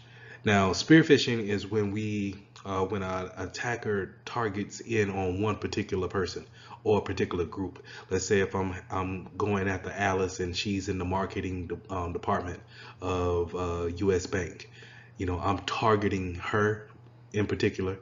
So I'm spear that, how if you ever seen a spear fish, people do spear fishing. It's has a arrow and it's for a particular fish, right? Marlin at that. But anyway, whaling. So you have whaling, and that's for your more senior management positions. So it's fish campaigns or phishing emails for your CEOs, your CFOs, your department heads, members of the board, people who are in these management type of positions. When they get tailored emails to kind of trick them into clicking on links, that's called whaling. Phishing is pretty much running a social scam over the phone, right? So that's someone cold calling. Right now we are in a time where robot calling is at an all-time high. And then finally we have smishing, and that's where we see kind of like these unwanted IM messages, whether it's an Android or iPhone, wherever you get a text message and it's not wanted, right? It tells you, hey, click on this link to receive a new gift card from Amazon, and they're trying to mislead you into thinking to click on the link, put in the information, and then whatever attack comes from that is the results of it. So I already kind of got on the spam uh, in the previous slide. It's unwanted email, unsolicited email. People are probably, they have you on an email list where whoever sold them the list, where they actually harvest the whole bunch of emails, and now maybe they're trying to promote their new late night sports bar, and they have you on an email list. And a lot of our email providers will have that type of emails go off into your spam. Now, I said to go and look in your spam email inbox to look at good examples of fish, because a lot of times you will see a lot of phishing campaigns in your spam box. Moving on to hoax, in the latter day of the internet, we started to see a lot of hoax go on with the uprising of Facebook, a lot of social media, such as Twitter, Instagram. They started to, once they really started to catch hold and move up into the scale, you started to see a lot of people wanting more traffic to go through their channel. So you might see a hoax go on, such as someone saying that Bill Cosby passed, or Eddie Murphy has passed, and it was soon caught on that, hey, these people are not dead. This is what we call a hoax, a fake story to get you to actually go ahead and click on the item and see if we can drive more traffic to wherever we wanted to go. Now, in the case of an attacker, if I have this catching link here with this title, what they call kind of clickbaiting, if I can clickbait you into this hoax that I have up, then I could probably maybe have you download some things onto your PC without you knowing it. So having these passive techniques, an attacker can take traffic that's, redirected from their normal course of browsing and direct them to malicious sites in order to collect whatever data that they may want from the traffic. So in the security world, we call this farming. That's redirecting domain names, sites to malicious actor sites.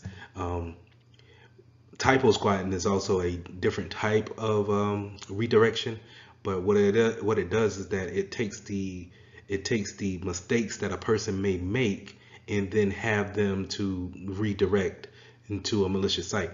A good example will be if I'm an attacker and I make a website that's named google.com, but I spell it with 3 O's instead of 2 O's, then whenever someone makes a mistake and puts in 3 O's, maybe they're sleepy or whatever, and then they're redirected to my website instead of a normal Google site. So that's a poor or a very basic example of typo squatting, but it works. A watering hole is similar type, where we're setting up places to where people can gather and want to go and get information, making it real attractive to people who want to click on different sites. A good example is trying to have a host of something that's really eye-catching, right? Really intriguing, and then we send them to a third-party site that's there for malicious reasons. Okay, let's switch gears now and go into the indicators of malware-based attacks. So malware classification. It's important to understand that you're gonna see on the test viruses and worms. And what to really remember about it is that worms can spread from PC to PC, device to device. It doesn't need to actually be carried from one person to another, right? Such as a virus or a Trojan, where I have to send you an executable to actually execute the payload, and then it spreads like that. A worm is pretty much uncontrollable and can go out there and spread on its own. Now a Trojan is where it's concealed to be one thing, but then it turns out to be malicious, right? Back in the day, we used to see this with toolbars.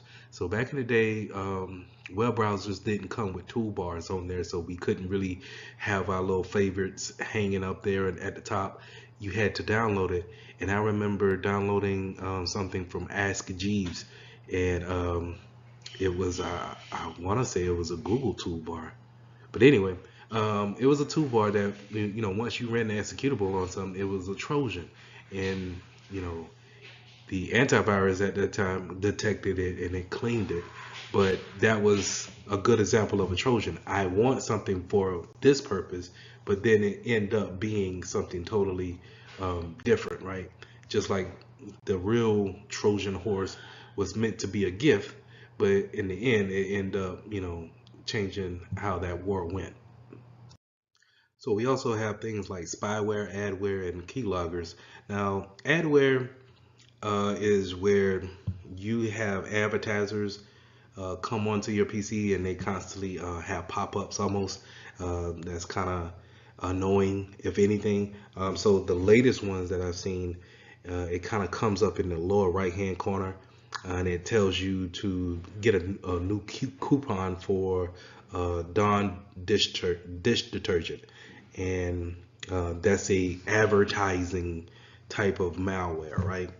Um, Spyware is a malware that's actually looking at your activity, um, and it may even redirect you when it comes to your browsing. Your browsing keyloggers also have that spying ability where it's recording your keystrokes as you're typing when you're typing usernames, passwords, and websites. We also have backdoor malware. That's where uh, you can have a front-facing application where what the users see, but in the back end of it, administrators can go in and actually make changes to it to where the user doesn't see it. And then once the maintenance is over, then the changes will be shown on the front side. And a lot of times, if malware it has affected an application such in that manner that it can make the back door open to access of making changes or taking out uh, so rootkits are viruses that live on the root of the machine. So when we're talking about a PC booting up, you will see that kind of like a black screen and maybe some white writing that's coming across the screen. That is where we're talking where that virus will live at. And it's important to have your firmware updated as much as possible whenever it does change. Make sure that it's up to date because we can develop rootkits that sit there and we won't even know because it's only staying on that screen for maybe 2 to 3 seconds at a time, and then we go into our operating system. But if a virus is sitting there on the root of the machine, then it has admin privileges throughout the machine, and we won't even know that it's there unless we update our firmware on an annual basis. So ransomware is a type of malware that gets onto your computer and locks the files up from access. And in order to get your assets to those files back, you need to pay a ransom, some type of money fee, in order to get those files back. Now, what they do is they basically use an encryption on your files, and they just keep the other side of the key. And we'll go over this a little bit more in encryption, but whenever they'll say, hey, okay, you paid us in Bitcoin, we'll go ahead and give you the files back. What they do is they just apply the key that's needed in order to uncrypt it or decrypt it, and then you're able to get your files back. Now, as a measure point moving forward as a security professional, we should never pay for ransomware. We should always fight ransomware by having backups of our files somewhere, somehow. And I would never pay for any type of files to be unencrypted. Your best bet will just be probably wiping that machine and then carrying on after that, and just wiping the machine and then rebuilding the machine from the backups that you already had. So if you're a professional that actually goes into the field and you realize that the backup plans that they have in place are not adequate, then they may be having a bigger risk of ransomware than what they are bargaining for. Because if someone says, hey, we locked you out for 14 Bitcoin, that's around $35,000-$40,000, are you willing to pay that and then hope that you cleaned everything off in order to continue business? Or do you just want to just say, hey, all right, well, you can have those files locked up, that's fine. We can go ahead and continue business by just wiping this computer clean and then reissuing out a computer from the backups. So what are some indicators that you may have malware on your PC or Mac? I think the most obvious thing is if your antivirus actually gives you a notification. Um, a lot of times these things are built off of signature-based databases. So if there's a known signature of a virus out there, your AV should be able to pick that up and alert you and clean or quarantine that file immediately. You can also pay attention to if there are any kind of file changes that's going on without your awareness. So it's kind of late at that point, but if you see any kind of file changes within the registry or temp files, then it's a good indication that you might want to run a scan on it, and you might want to unplug it from a network or disconnect from a network, and then run your antivirus scan on it, and then try to clean whatever's there. If all else fails and you still feel as if something's on the PC, then I will say a full wipe of the PC is necessary, and then restore from backups. So key points to review on lesson 4, I would definitely go over social engineering, making sure that we understand that our weakest point of our security posture are our users. Again, it is much more easier for me to take you out to lunch and versus me breaking into your firewall. The second thing we talked about was phishing and the different types of phishing, spear phishing, welling, vishing. We also talked about spam and having those unsolicited emails come in. We finished up with malware and talking about different types of computer viruses that may happen, rootkits that can live onto the root of the PC, and making sure how important it is to making sure everything is up to date as far as AV is concerned, and making sure that we understand the indicators of viruses. Okay, lesson 5, let's go into basic cryptography concepts. We're not going to dive greatly into encryption because encryption is by itself is confusing. So we're going to go over the basics and how CompTIA wants you to know different concepts for the Security Plus exam. When you start talking about cryptography, the first thing you want to know is that encryption is taking readable plain text and turning it into something that's unreadable, and that's going to be your ciphertext.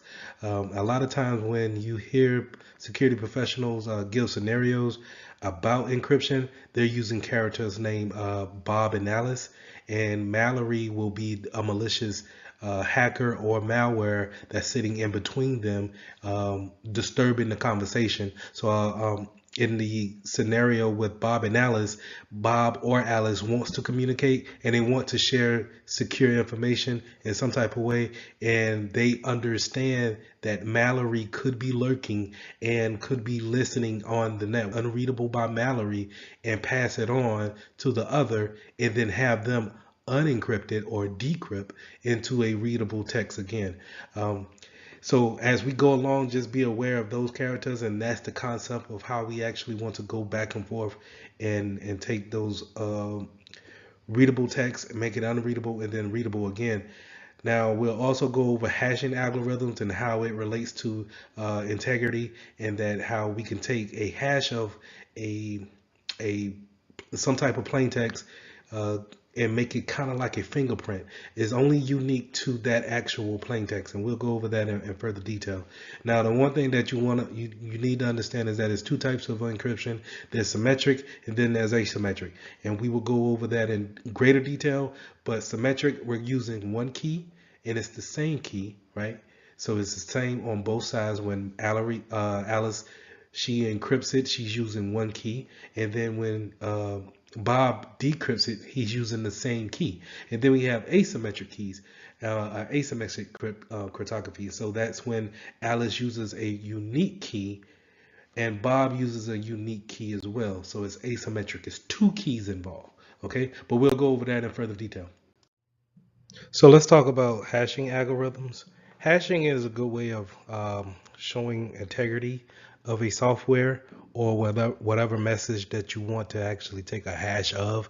It's actually putting a message or a document against a algorithm and then taking a message digest, a fixed string, and saying that that's unanimous to the original document. And we have many different ways that we can create hashes, but one thing I want you to remember when taking the Security Plus exam is that is 9 times out of 10 going to be used for integrity reasons. So if that message digest that results from your hash comes out to be different than anything that it originally started off as, then the integrity of that document has been compromised. But hashing is not an encryption, right? Hashing uses the word algorithm because that's what the document or whatever you're putting into that hash or you want to take a hash of is applied by. But hashing is not a two-factor form like encryption is. Encryption takes something that is normal and then it takes it, encrypts it into an unreadable text, and then it has that form to have the ability to be decrypted. And hashing is not that. Hashing is more of a one-way process where this is what it is, and you need to actually undo that in order to see the original result. So just keep that in mind. We also want to make sure that we keep the algorithms that we use for hashing as well as for encryption secret. We don't want those things to get out. We don't want those things to fall in the wrong hands. So always keeping the algorithm safe when it comes to hashing, and then keeping your key safe whenever it comes to encryption is always an important thing. So symmetric encryption is the first type of encryption we want to talk about. This is where we use the same keys to encrypt a message as well as our recipient using that same key to decrypt the message. So in the example that you see on the screen, Alice has a email that she wants to send to Bob, and she will use a key to encrypt the message, and Bob will use the same key to decrypt the message. Now the thing about that is that how do we get the key over to Bob? Do we use a in-band way of doing it where we'll just use, stay on the same network and send the key over the same network? Let's say an example of that would be sending an email that's separate of the message, the encrypted message, and it will contain the key. Or we will use a out of band method where we'll call on the phone and give them the key over the phone. We could have it mailed in a physical mail to Bob, some method like that of being out of band. So remember for the test that symmetric means the same, and in order to decrypt or unencrypt a message, we need that same key. Now, some examples of symmetric keys or symmetric algorithms being used will be streaming ciphers, where this is going to encrypt one bit at a time. You're going to also see it being used with an initialized vector, and we'll get a little bit more into initialized vectors or IVs a little bit later. You also see it in block ciphers, and this is kind of where we are encrypting blocks at a time, big chunks of blocks at a time, and you'll see examples of this in AES, Advanced Encryption Standards.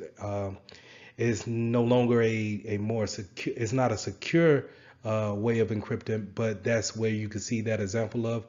And then you'll also see things like the key length being a key factor when it comes to symmetric keys. Always remember that the longer the key, the better the more security that goes along with that key. So remember, the key strength is a big part when it comes to encrypting in these algorithms. Now, the opposite of symmetric encryption, we have asymmetric encryption. So this is where we get into key pairs. The problem that we had with symmetric keys is that we had to actually distribute that key out. So the most popular form of public key encryption will be the RSA algorithm. RSA stands for Rivers, Shamir, and Edelman.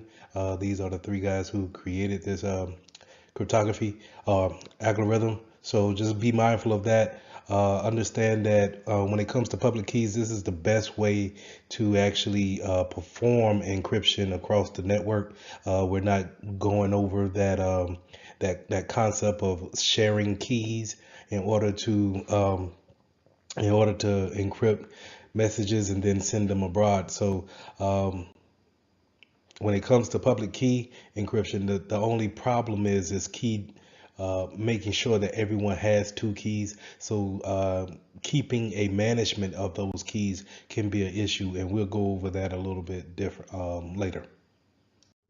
So digital signatures. One thing I want you guys to really think about when it comes to digital signatures is the application that we normally use in order to have digital signatures go on, and that's DocuSign is the one that I come across a lot. So let's say if you're buying a house or you're doing some kind of paperwork for a school, and they send you some documentation that they need you to sign that you would normally sign in person, but we want to sign it over the network, over the internet. So they send it to you in an email, and they want to verify that you signed this piece of paper and then send it back, which is electronically signed, right? So the way we do that is by using an application called DocuSign, and it uses cryptography along with hashing in order to say, hey, this signature came from Jane Doe, and there's no way to say that it came from any other person. Okay, so it creates that integrity piece that we need in order to say, hey, there's no doubt in my mind, there's no non-repudiation part of it, that this could be signed by anyone else. And that's what digital signatures bring to the table. So whenever you guys see digital signatures, think about it as a way of translating your handwritten signature into a digital signature that authorizes documentations. Digital certificates is a way that a website can perform a public key exchange with your device or any other device by uh, having the certificate verified by a CA, which is a certificate authority, and then having it pasted onto their website. So whenever you go to a website and it has the HTTPS on there, and then you click on that and you see the certificate for it, you can see who they registered that certificate with, and then um, how long the certificate is valid for, and you can have a good idea that, hey, this website is legit, and I can go about doing regular business with this website. So with a certificate authority, I want you to think of it kind of like a DMV for driver license. So when you go to the DMV, they are a third party that gives you the right to have a license or some type of ID. And now you carry that ID around and you give it to authorities or whoever wants to see that ID to verify that you are who you say you are. And the same thing goes with a certificate authority. I want to say that I'm mitchelltech.com. And so when I go to my certificate authority and I say, hey, I'm starting up my own website for mitchelltech.org, I want you to give me some type of validation. And they will hand me or send me a digital certificate um, and showing that I am the website who I claim to be. And so now when you go to my website and you look at my certificates, you can trust that I have the public keys. I have a public key that I shared with you, and it has the integrity factor that I am who I say I am. Now, as a security professional, you want to teach people to be wary of certificates that have expired or websites who don't have certificates. Because now, how can we really validate who they say they are? So we want to make sure that we keep these things in mind whenever navigating the different types of websites. If you see kind of like that HTTPS crossed out, or sometimes some browsers will actually say, hey, this site is not trusted. Do you want to continue? Just be fearful about it and know that it may not be who you want to communicate with. So be fearful of the type of information that you're putting in on that website. And we want to have that type of secrecy whenever we're going to different websites, and have that type of privacy and integrity whenever we're sharing different types of information on websites. So having that cryptography factor in your certificates says that, hey, it's not so easy to replicate who I am as far as a website is concerned. And then you have that non-repudiation factor put in there. And remember, non-repudiation says that I cannot deny that it came from who it came from. So whenever I can say this is who I am on the internet and I have that validation, then it's more comforting when I'm a bank account or I'm a bank website and you're trying to get into your bank account and you have that integrity factor checked off, that you know that, hey, I'm gonna transfer $1,000 and I have full confidence that it's going to go to the account that I want it to, or I can take it from the account that I see. So, and I don't have to worry about other people um, looking at that information while I'm communicating to this website. We stated before how hashing can support integrity. Well, we always want to keep in mind that cryptography supports confidentiality. This is where we want to make sure that others are not being able to see things that or data that they should not see. So this is, in turn, the reason why you have file encryptions, making sure that we're using an encrypted cryptography, sending traffic over the network. So just remember that if you see anything or hear anyone saying that we need to support confidentiality, we want to make sure that we keep the things hidden from unnecessary views. Then we are probably looking at some form of cryptography.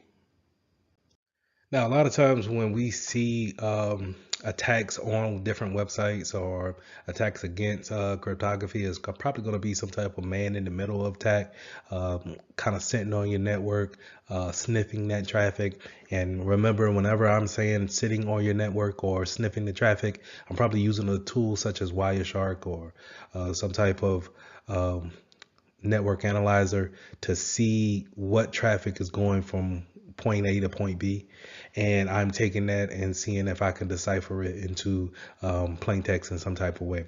But that's why we want to have cryptography to actually cover that thing, that type of traffic up, making sure that it's not readable, it's not necessarily in plain text, and so that's why it's so important to make sure that we have um, cryptography when it comes to network traffic going back and forth. They can also use a downgrade attack. This is where we're taking advantage of old obsolete devices and seeing if, or taking a vulnerability on a device that's already out there, seeing if we can downgrade the software to a known vulnerable software piece, and then taking advantage of it from that standpoint. So just keep those things in mind. 9 times out of 10 in the real world, you're going to probably see these man in the middle attacks, and that's just someone sitting on your network, just looking at the traffic going back and forth. So just be careful of your surroundings, as well as when you're going to like coffee shops such as Starbucks or some type of internet cafe, and you're sitting down, or let's say in a hotel, and you're connecting to their Wi-Fi. Just think about who else could be actually there, just taking in that traffic. So just keep those things in mind before you actually start sharing uh, confidential documents across the network. One of the main factors that helps cryptography be more difficult to break is the factors of key stretching and salting.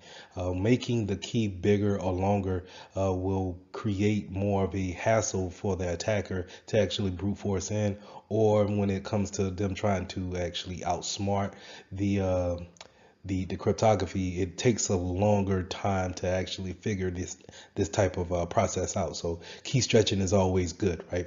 And then salting is also adding that random value to whatever algorithm that you have. So it's nice to have the algorithm, but when we can put some type of randomness to it, then it also gives a extra factor that the attacker may not be accounting for. So just keep those two things in mind, that we want to make the key stronger by stretching, and we want to make it more random by adding a salt.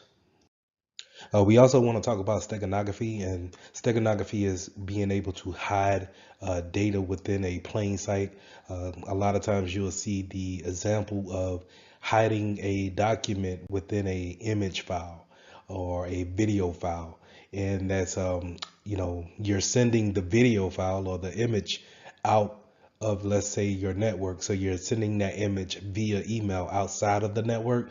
But if we're in a if we're working together as hackers or as someone malicious within the network, then you will know that I probably embedded an important Excel document within that image. And so that's what we call steganography, hiding something that's in plain sight. So lesson 6, implementing a public key infrastructure.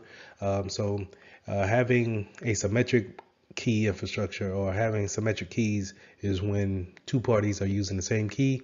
But when we want to use a asymmetric format, we want to make sure that everyone has a different key or two sets of keys, and we're able to give out our public key to the public and decrypt anything with our private key. So let's look at how we can take that concept of having a asymmetric format and then putting it into how we use it in everyday life. So let's go over symmetric keys for a second.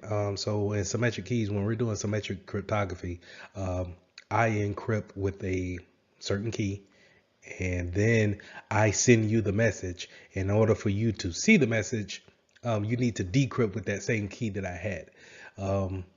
And the problem is that how do I get you that key secretly? Or how can I say, it's not necessarily a great idea to pick up the phone and say, hey, all right, you got the message. Okay, to decrypt it, you need this passcode right here. Put in this passcode and it decrypts the message. It's more efficient. And it's more efficient to use two sets of keys, which is public key infrastructure. But when you're talking about asymmetric keys, just think about how many things that we want to encrypt, and then how many keys we need to actually decrypt those things, and then send them outer band or in band. And when I mean outer band, I'm meaning more like something that's not necessarily on the network. So I'm mailing you. I'm going to use the postal service to mail you the key, or I'm going to tell it to you over the telephone.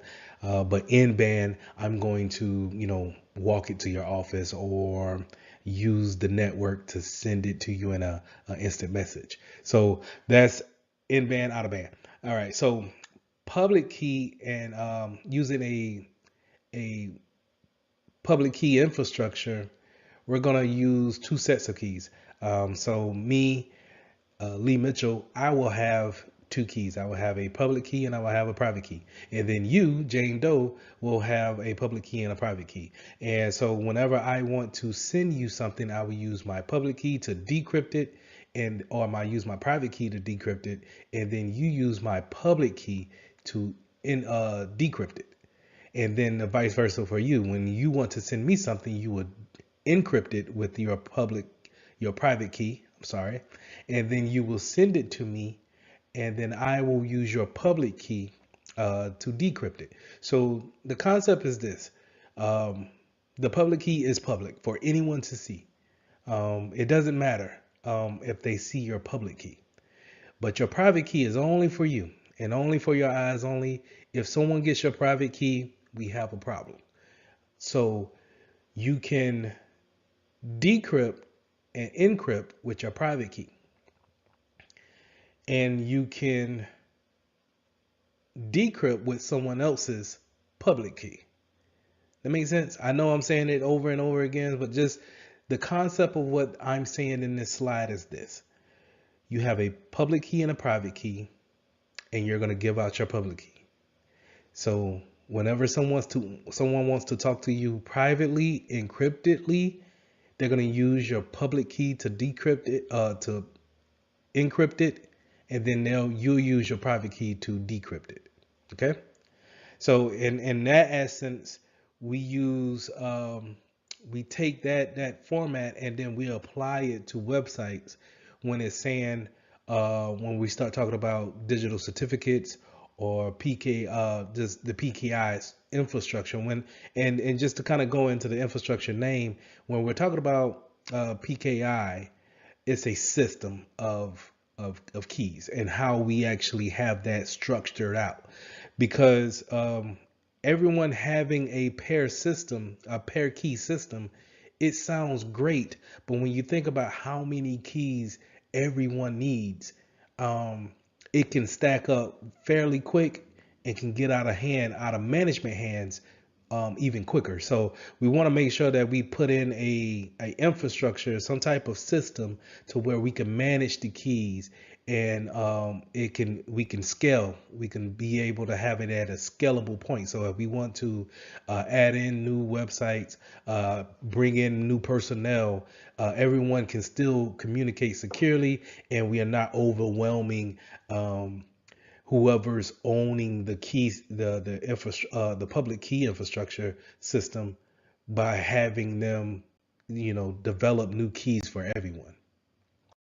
Now, certificate authorities or CAs, when I talked about it in the last slides, is that whenever you're creating a website, or you want to get your website registered, you want to check in with the CA in order to say, hey, I want to validate who I say I am on the internet. And they're going to give you a certificate saying that, oh, okay, mentaltech.org is exactly who they say they are, because they have this certificate of and it validates who they say they are. And you will see your public key within that certificate. Now, whoever comes to your website is able to communicate securely with you, because they have your public key. And so now if you wanted to encrypt any type of information, that's possible, because we have checked in with the certificate authority. And I said it in the last slide that I want you to think of it kind of like a DMV, someone who validates someone else. So you will go to the DMV to get your validation of, hey, I'm allowed to drive a car, and I can also sub that license out as a form of ID. And everyone else, let's say if you want to get in the club that night, someone will look at that and say, okay, you are who they say you are, because I trust the DMV, right? And so that's what we do when we go to these different websites, is that you see the green HTTPS with the little lock on it, and you say, hey, I trust the fact that I just see that. You didn't even really check to see if the authority was a valid one, but we trust that. And then we will say, hey, okay, I'm willing to type in my username and password here at facebook.com, and I have no worries that it's not being hacked or sniffed upon by any kind of unwanted entity. And as you see here on this slide, this is a pretty much a certificate that you get from your CA once you open it up. You can actually, no matter if you're on Windows or Mac, you can find your certificates that's probably somewhere on your PC, and you always kind of refer back to them just for the validity or the validation of whatever that website may be. So we want to just go in and, if we want to see who issued this certificate, we could see who issued the certificate, as well as what type of encryption did they use. And in this case, we see SHA-256 was used in order to encrypt the website, as well as we can look further. I think in the general tab, we could probably see how long is the certificate is actually validated for. And just like, you would go to the DMV and you would fill out information that's about you and maybe your vehicle that you're driving, you would do the same things with these CAs. You would just fill out information of the type of website that you have, what services do you actually provide, and they will come up with a encryption for your site, and then they will email you um, your certificate.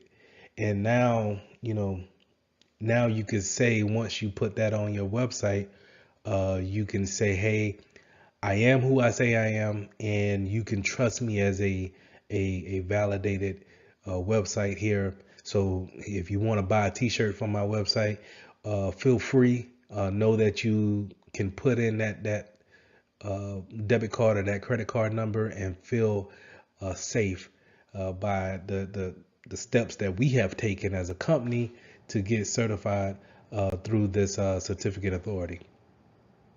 So on this slide, you're going to see a certificate that's actually opened up from my browser, and it pretty much has the different types of attributes that comes with your certificate from your CA.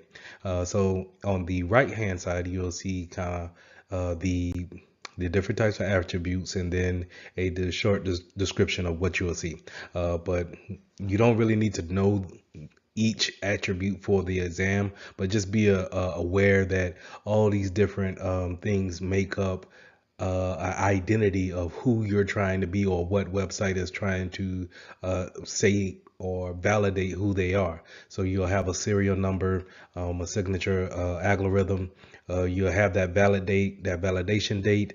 When is a certificate is going to be going to expire. Something to keep in mind so you don't run into the issue of having expired certificates on your website.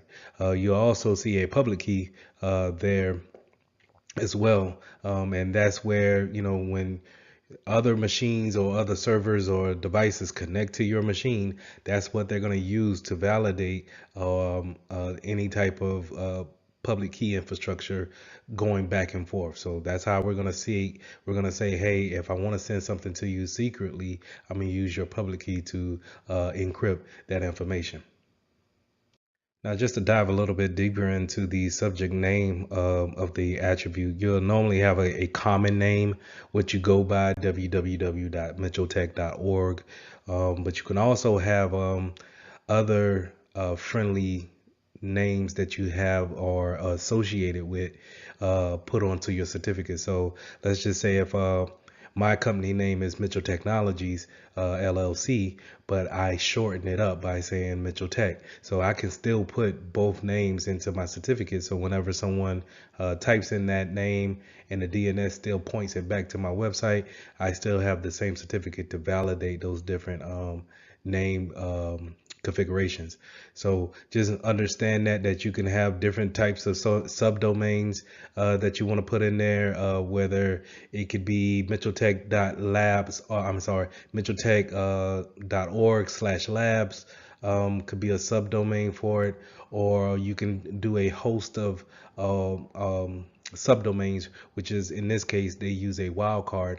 That's that star factor. So if you look at the picture here, you'll see the DNS name equals a star factor and then a .comptia.org. So that star represents a multitude of sub pages on that website. So it could be marketplace .comptia.org, or it could be labs.comptia.org, and that star just says, hey, whatever the vendor or that person decides to make as a sub page, we're going to accept that and use the certificate for it.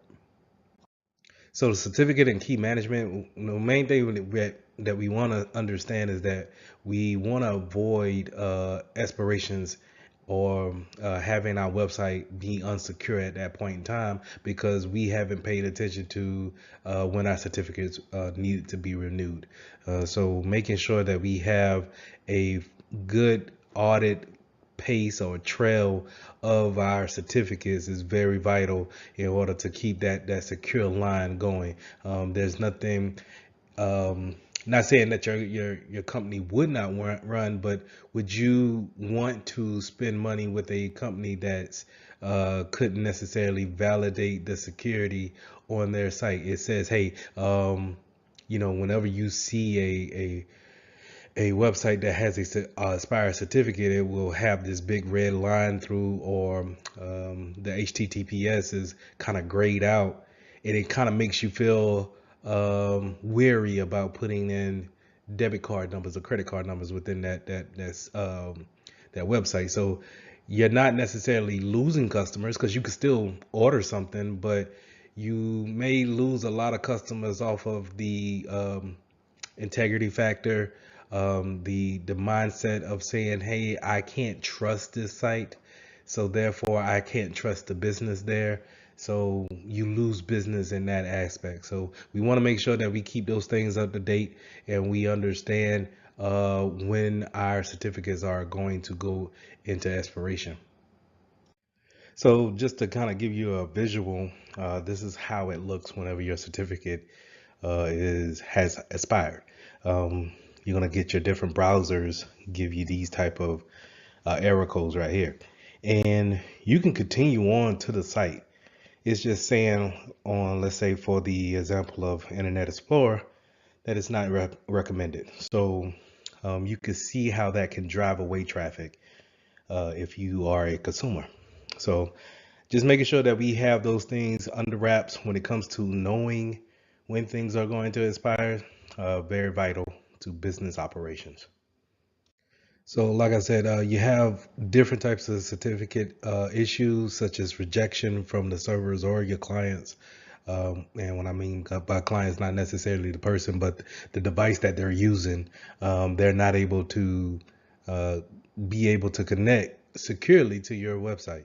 And we want to avoid that by any stretch of the imagination. So, just making sure that we keep a good um, audit trail of what do we obtain as far as certificates, because when you think about a business may have several different websites that all offer different things, and we want to be able to be secure and know that we're not just mistaking for anybody else. So having our certificates all lined up is a good business practice because it keeps us from running and presents ourselves to the world in a secure manner.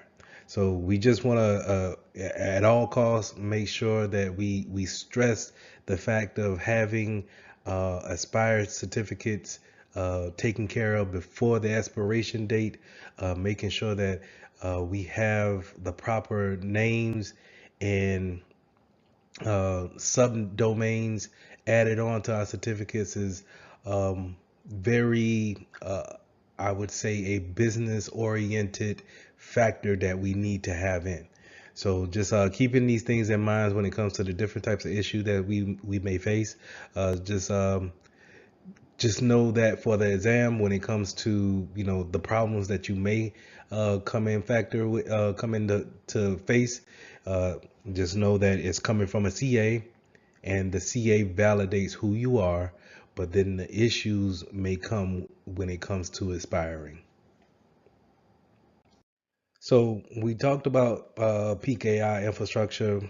That's where we have our own public key, and we're putting it out there in a structured manner to share with others who want to come and visit our sites. We talked about certificates and the importance of having them on our sites to validate who we are, and then to say to our customers, our clients, hey, you can do business with us securely. So just keep those things in mind, and let's move on with the next lesson. Okay, so let's get into implementing authentication controls.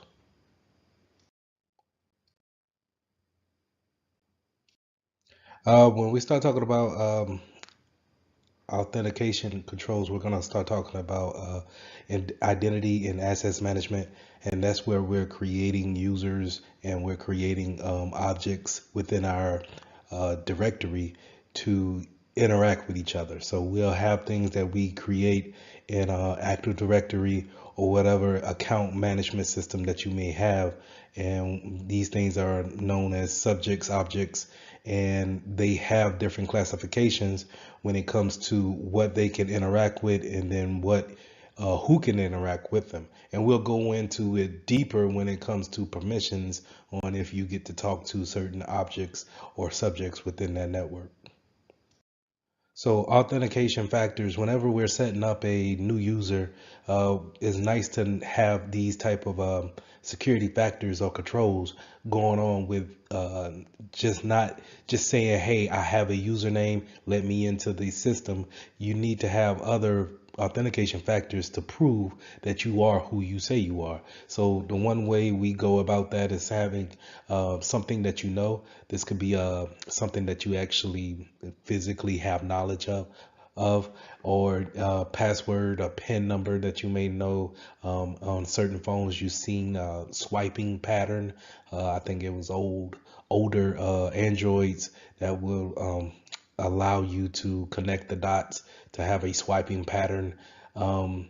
You can also have kind of like a challenge question passwords reset. So when you forget your password and you hit the I forgot password link, it will challenge you with 3 different word sentences or questions that you set up that only you should know the answers to. But from a hacker standpoint, if I've done my social engineering fairly well, I could probably answer those questions about you as well because I have done my research. But anyway, um, it could also be something that you have, right? Something that you have physically, where it could be like tokens, fobs, where you keep on you whenever you log into a system, it would ask you to reference that token, that fob, in order to gain access. You also have something that you do or something that you are. So that will be a good example, will be any kind of fingerprint, eye scans, things of that nature. So when creating a authentication design, we want to make sure that we hit those 3 pillars of our CIA triad. So remember, CIA triad is confidentiality, integrity, and then availability. And we want to make sure that confidentiality is keeping the credentials secure. And then integrity means that there shouldn't be any questions when it comes to if changes was made. And then availability is just exactly what it says. Do we have can the user be able to access at any time or any given time that they're were directed to get into their credentials, or should they have they shouldn't have any kind of support issues if they need to change any type of credentials? So a lot of times you'll see businesses move to a multi-factor authentication process where not only do you have a username and password, they also want you to have a fob or some type of authentication software that allows you to match that with your username and password. You'll have let's say Microsoft Authenticator, and that will be matched up right after you put in your password. And the concept is this, is that if I'm a bad guy and I have got your username and password, that's fine. Well, it's not good, but it's fine, so to say, if I can't get to your cell phone and get that multi authentication piece that's also linked with that username and password. So now you kind of leave me with no options of how to get into your account from the get go. So it's good to have multi factor authentication whenever possible, but also sometimes we need to sit back and think about the business needs. Is it plausible to have it for everything that we need to log in for? But it's not just always a having a token that could be a multi-factor. It could also be somewhere you are, some type of geolocation. Are you on the company's network? Are you on a particular VPN? That can also lead to a multi-factor, something that you can do. What kind of unique pattern can you perform that's only up to you? Something that you can perform or exhibit. Also, kind of going into that same exhibit, performing a unique pattern, and then also someone you may know. So this may be going into the web of trust type of thing, where if I'm associated with this individual or computer, then I'm in a trusted network.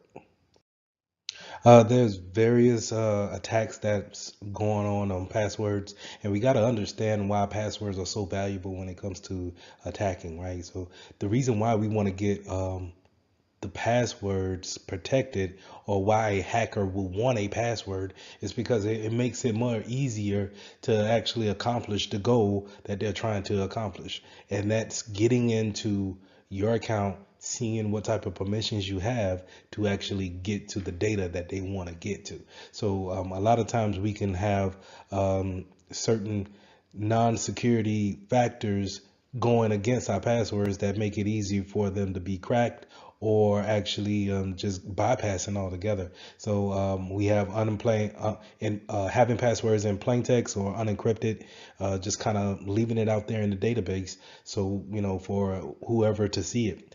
We also have like shared passwords that we all kind of use as one machine to print checks, and instead of giving everyone an account, we have one shared password with a username that we all just kind of use. The most famous way of going in and breaking someone's password is just a brute force attack, using something like John the Ripper to actually go in and brute force a actual password, trying every possible way to figure out what is your password. So that's why, as a security professional, we harp on having a type of criteria when it comes to long passwords, having special characters in there, because whether you know it or not, the longer a password is, or the more complex a password is, the more longer it takes for a brute force to actually happen on that password. So I thought that was a good segue into brute force and dictionary attacks. Brute force, like I said, we're taking every possible character that we have in our language, and we actually are putting it against your password hash. So a lot of times, these attackers, they'll take the whole English dictionary and then apply it against your password. And we have computers fast enough to actually do it in a reasonable time, but that's why it's so important to put those special characters in uppercase and lowercase, and making it case sensitive, to where you know you just can't run through it within a day's time and actually come up with the password, or it at least will give enough time to show on the network that, hey, someone's actively um, moving traffic or causing a disruption in the traffic, to where now your security professionals can hone in and get the intruder off the network. So that's why we want robust passwords for our users. So for with password crackers, what I want you guys to remember about password crackers is that it's a software that's going to perform more likely a brute force attack against your server that's housing the passwords on it. So 9 times out of 10, your exam is going to ask you how does it do this, and that's going to be more likely a dictionary attack or a rainbow attack, where a dictionary attack is actually going through each word in the dictionary and then trying each character, and then it changes it at a time. So remember, a brute force is just kind of trying each and every subject, character, symbol, one at a time, to see exactly what works. This is a surefire way of making sure that you will get in, right? If given enough time, a brute force attack will eventually work.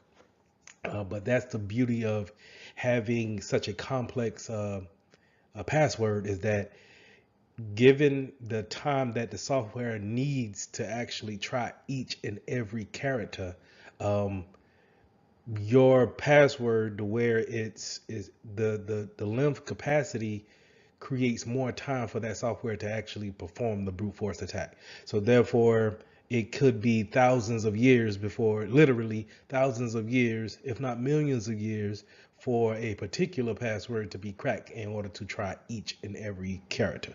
So just keep those things in mind when it comes to password crackers. They eventually will get to it, but eventually may come in 10 million years. All right.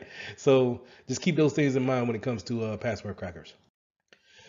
So authentication management, making sure that we understand where our passwords live, making sure that we have proper access to those passwords that's kind of stored somewhere. A lot of times, if you log into a certain application on your phone, it may automatically fill in that password box for you. So just making sure that you understand what caches your password, making sure that you have the proper, if you're leaving your passwords into a password vault, so to say, then we have the proper permissions to go into that vault. Do we have two-factor authentication in order to enter that vault, in order to see the other passwords that we have stored? So just keep those things in mind. In some industries, you may have a smart card, and this smart card is kind of like your profile, your account profile, loaded in on this mobile card, right? Something that you could take with you wherever you go, and it loads up on that computer or wherever you may go to show your profile and the permissions you have on it. So I know in the military, this is your cat card, as they call it, and it had everything that it needed to show kind of like this basic profile of yourself. And it was protected by having a four digit pin. I'm pretty sure now, maybe concepts have changed to where maybe that pin needs to be more of a 8 digit, maybe 6 digit pin now, but it's normally locked down with that pin. Now, you would always keep your smart card on you because we would treat it kind of like a license or some type of debit or credit card. So it could act as a second multi authenticator for that user because we're planning to have it all the time. So we also got this thing where we can put our usernames and passwords on kind of like an external device and use those things to log in to apply those credentials. And we will say, hey, instead of you actually logging in every day, use this smart card and that will have your credentials on it. And only thing you need to remember is a 4 digit, 6 digit pin, maybe 9 digits, and just type that in. And then you won't have to worry about changing your password or whatever the case may be, because if you have this lets us know that you have access to our network. And a lot of times we see this in smart cards or USB tokens. Excuse me. So with smart cards, again, it's that the chip that's on that smart card houses all of the credential information that you need in order to navigate on your company's network. The problem with that is that we as humans tend to lose things from time to time. So if we're on a business trip to Las Vegas, and we tend to lose things, and we lose our a smart card, now we have just created a denial of service attack on ourselves by losing the card, but also maybe giving potential access to someone else who finds the card, and then maybe if they can slide it into let's say a laptop to actually get permissions to whatever network that's out there. So we just want to keep those things in mind when it's best practice to actually have a two-factor authentication when it comes to giving out external devices like this or a USB token, because you want your users to remember their username and password, but also to justify even more who they are, especially in a remote world.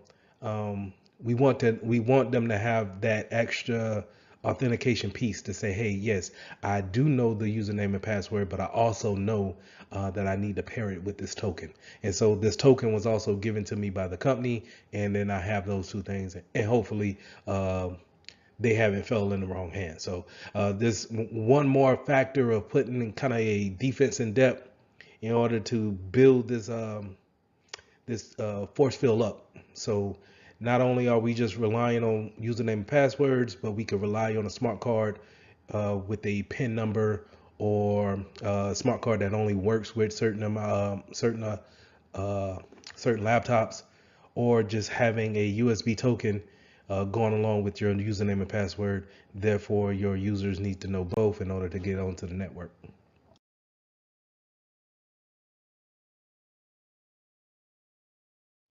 I also touched on the token keys a lot, just kind of giving like that one-time passcode that you need to authenticate yourself onto that network. So these tokens could be either hardware tokens, something that you can see clipped onto a key ring, so you can always keep it on you, right? Or you can now have it as a downloaded app on your phone, or smart device. So it could be a pad or a tablet. So you can have these soft tokens on your phone and log in it with a pin, of course, and then it gives you a code that you can actually finish authenticating with. So to give a good example of that is that when you log in to whatever access site that you're trying to get into, you'll put your username in, you'll put that password in, but then it would actually go to a different window to show, hey, put in the token for that matches this hardware token, right? And it's basically talking back to a server that has the same type of numbers going back and forth, and you'll see kind of like a countdown, and you have maybe 60 seconds to put in the code, and in order to have that code put in, then now you're synchronizing with that authenticating management server in order to give you access to your account. But don't get that confused with don't get the soft token confused with open authentication. So the OAuth is more a kind of a second factor to it, where we put in our username and password, but it sends a confirmation uh, to us, and it's good for maybe, let's say, a day, or maybe 15 minutes, whatever time frame that the administrator wants us to have. But it's sending us a confirmation to say, hey, did you receive this?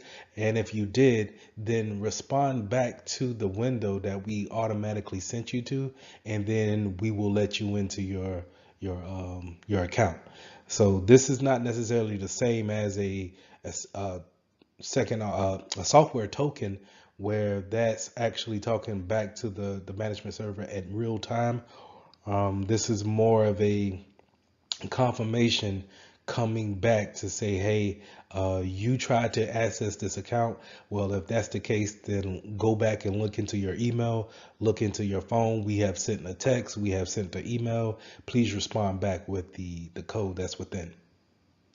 So just to kind of reiterate, when it comes to open authentication, it will have kind of like a two-part factor, right? So we're gonna log in with our username and password, but then it's going to ask you to verify yourself via phone or email. And a lot of times, this is a good factor to say, hey, not only do you need to know your username and password, you probably need to know your username and password to your email in order to get that email and then verify with whatever website that you're trying to get into. The same thing goes for your phone, right? So it's good to have when it comes to validating the security efforts. Now, the problem with that is that it can be intercepted, as far as, let's say, if you don't have your phone at the time, or let's just say you left your email open, constantly logged in on another tab. So those could be factors of, hey, maybe if I play around, yeah, it's asking me to do a two-factor, but maybe, just maybe, they left their email open on the other tab. So let me go check that. Now, when talking biometrics authentication, I think it's a very good technology to have to, it's everybody's fingerprint is unique to them, so you don't have to worry about ever being reduplicated.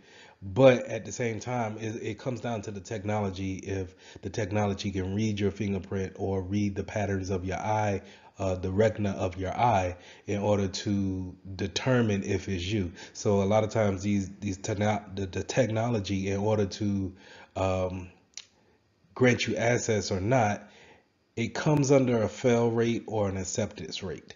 And a lot of times you don't want to make the acceptance rate so easy to where anybody can look at the, let's say, your phone, and then they're able to get in via the face recognition. But yet you don't want to make it so tough to where um, if you look at it with just shades on, then it's not letting you in. So you have to find that balance of an acceptance rate as well as a reject rate. I'm aware that face recognition and eye scanning is controversial to users, and you may get a lot of users that don't want to participate in that type of technology. And this is where, if you still want to implement a type of biometrics, you're probably going to go with a fingerprint scanner. But while it's easy to implement within your organization, it is vulnerable to spoof someone's fingerprint. So just be aware of those type of things. But overall, you'll get more users to be able to buy in versus more secure ways of doing it, such as a facial recognition. Now, going into that facial recognition, as you can see, just looking at the slide here, it could be kind of intimidating to people. And they kind of, I think movies probably didn't help easing the enrollment of facial recognition within the world. So, but it's a good way of having a security technology for authentication. This is where you can scan the iris of your eye, um, or the blood patterns in your retina of the eye to see what's unique to you. And again, it's a little intrusive, but a lot more secure than your average fingerprint scanner.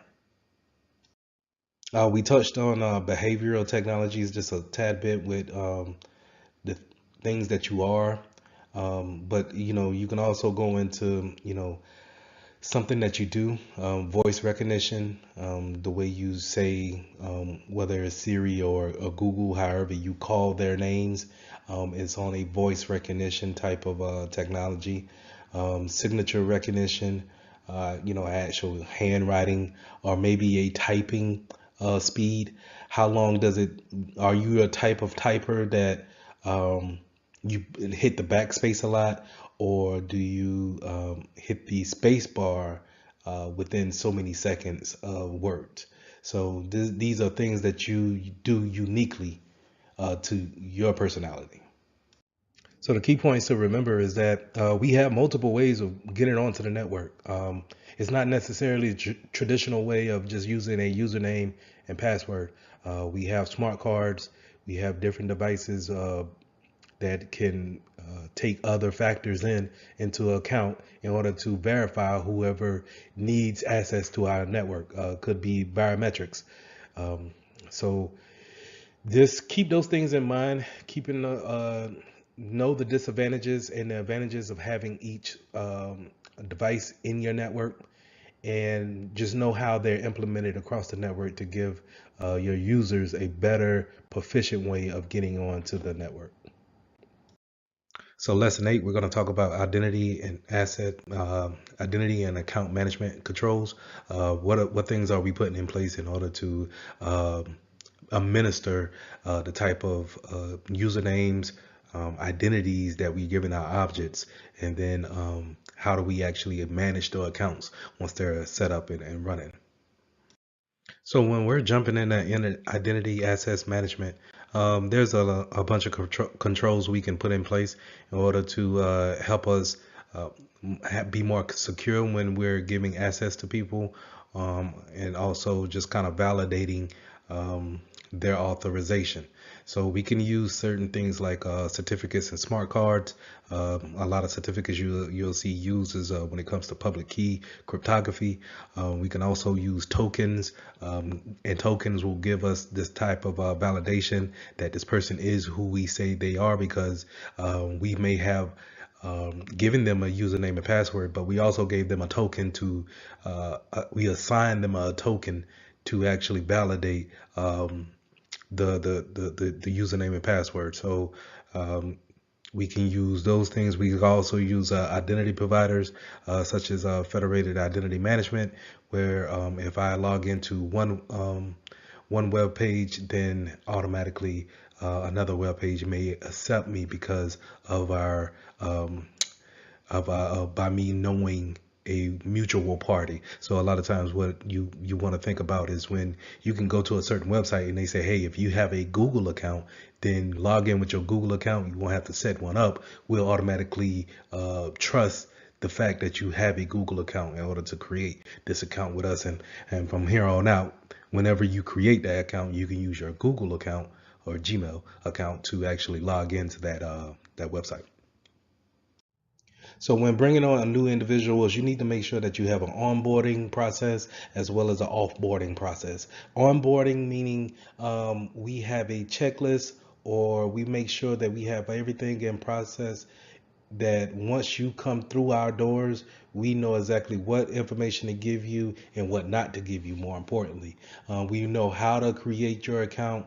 We know how to give you permissions to where you can print to certain printers, be able to share files within your first day, and you're not sharing out of your scope of the things that you need to do in your work day. So we want to make sure that HR has the proper policies, making sure IT has their proper policies as well, and that everyone that we bring on, that it's a almost a cookie cutter type deal, to where everyone has the same process. Also, we want to make sure that we do the opposite whenever we let someone go, someone gets fired or quits, or God forbid passes on. We want to make sure that we have a offboarding process as well, making sure that we take away permissions, we take away cell phones, any kind of tablets that they may have, laptops, tokens, anything that we have given them.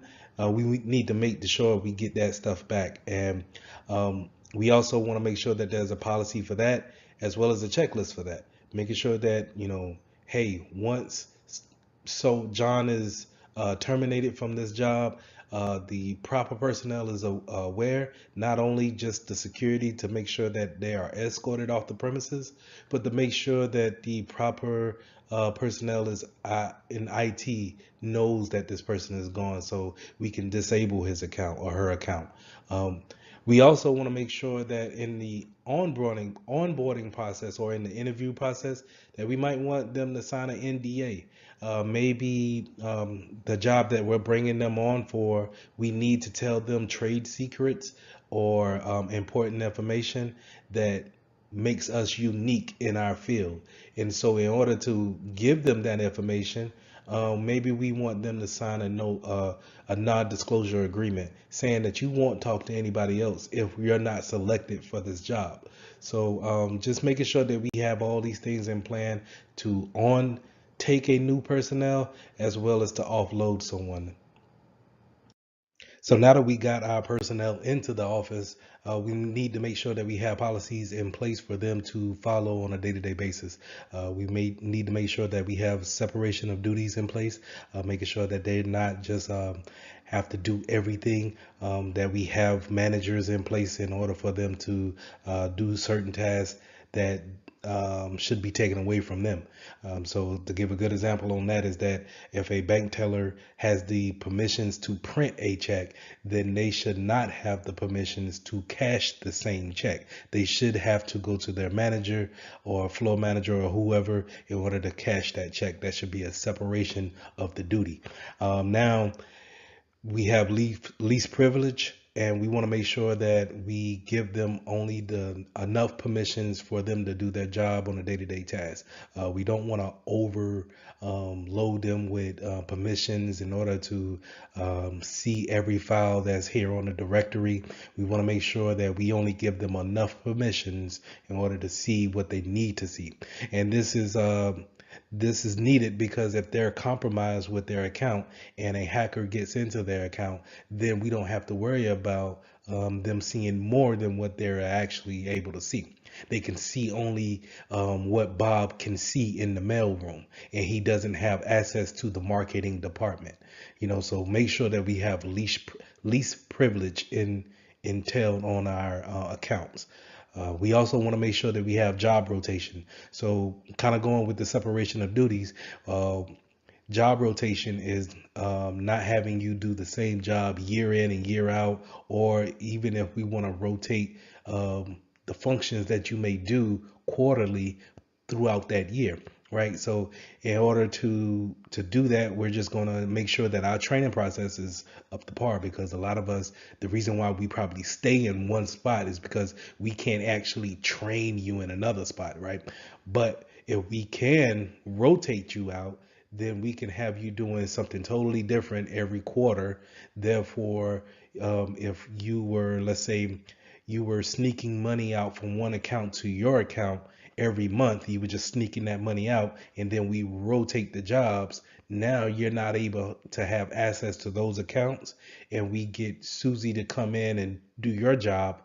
Then we can see, oh, okay, wait, we had logs of this money going to Bob's account every month, but now all of a sudden it stopped. So that's why we kind of want to have that job rotation to kind of weed out those processes that we don't have an awareness of.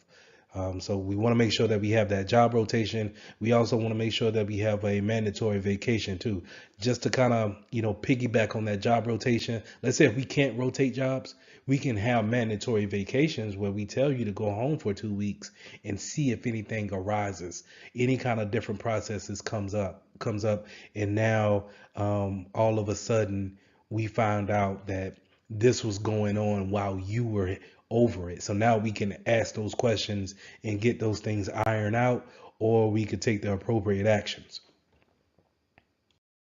So, like I said, HR needs to have those onboarding processes, but we also, like I said, to have those offboarding processes, making sure that we get everything back. We want to get our laptops back, phones. We give out phones, but make sure we take them back. Make sure we change the phone number.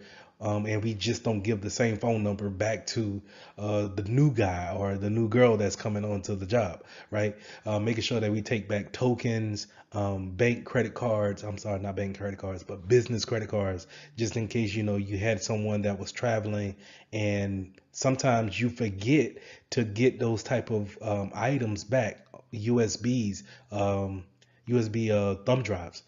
And these are things that we accumulate over our time, our tenure at our business, and we just accumulate all this business assets, and we just don't. We sometimes a breakup, or let's say if I'm really mad and I quit the job, then do I have a policy in place to say, hey, Lee's not gonna come up to the business to give back the stuff. Can we remote wipe the cell phone that he kept? Can we remote wipe the laptop that he kept? What information was on that laptop? Can we shut it down in any other way? Because I may not get that back. Let's say if you have an employee suddenly pass on, then how do you go about respecting the family but also protecting the business at the same time? What is the process on that? So we want to make sure that we have all those policies ironed out, and making sure that we have just as a robust onboarding processes, that we have a offboarding process that just as robust to keep the business safe, keep it moving forward, but at the same time getting back what assets you may have given out to that employee. So when creating accounts, we want to make sure that we have privileges limited to what a user can do at their job and nothing more, right? But we also want to make sure that we put in different policies like password policies, and we also want to make sure that they don't have permissions to change any kind of system configurations. To give an example is that once I give Bob the credentials to log into a computer at work, do I really want him to add his own printer or his own device at on his login account?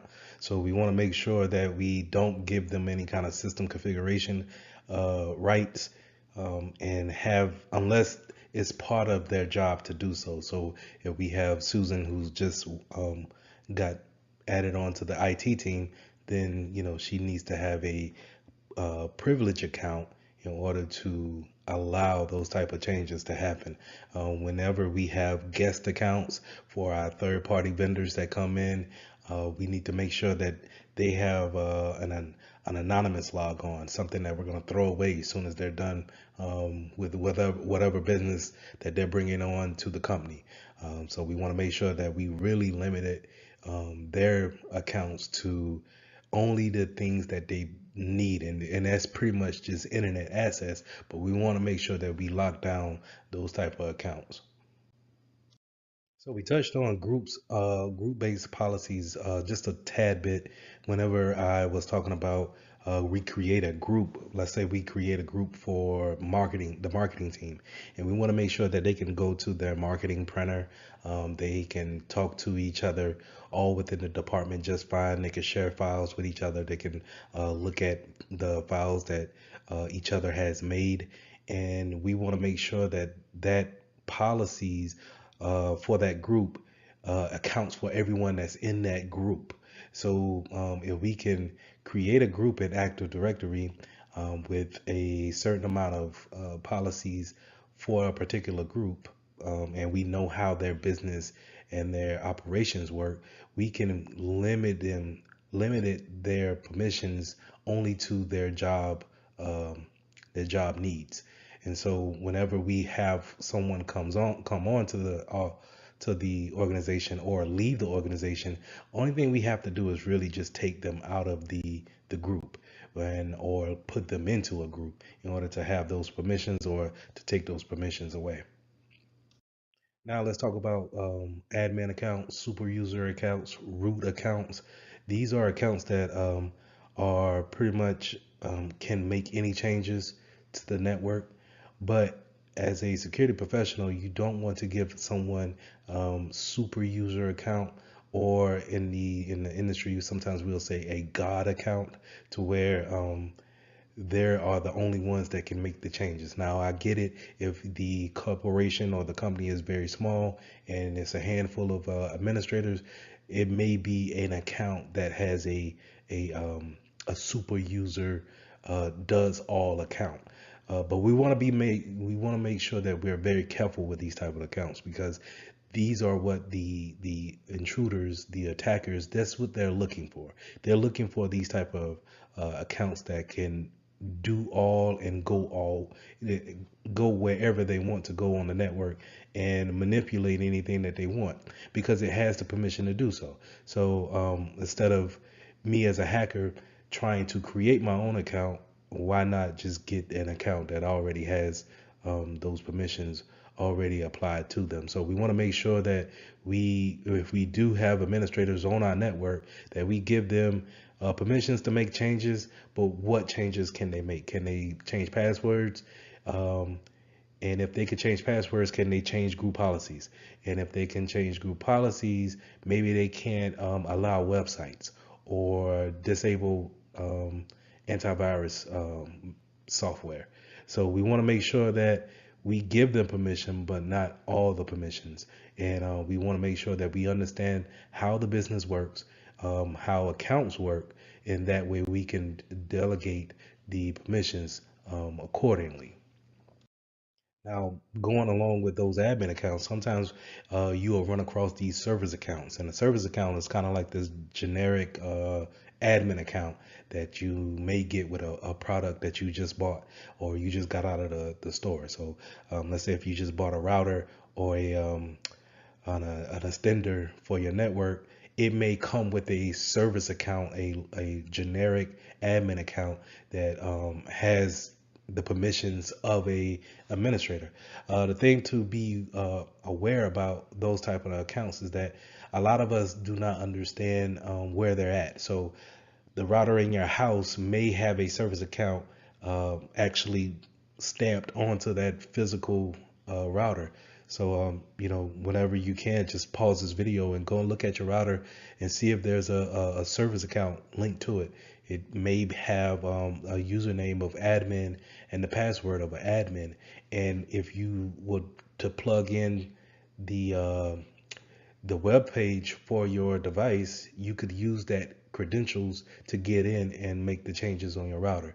So we need to be aware that these service accounts are out there, and we need to make sure that we are able to get into those, change passwords, change the credentials, and maybe take some of the permissions away on those type of accounts, or make sure that we just at the least change the password on them.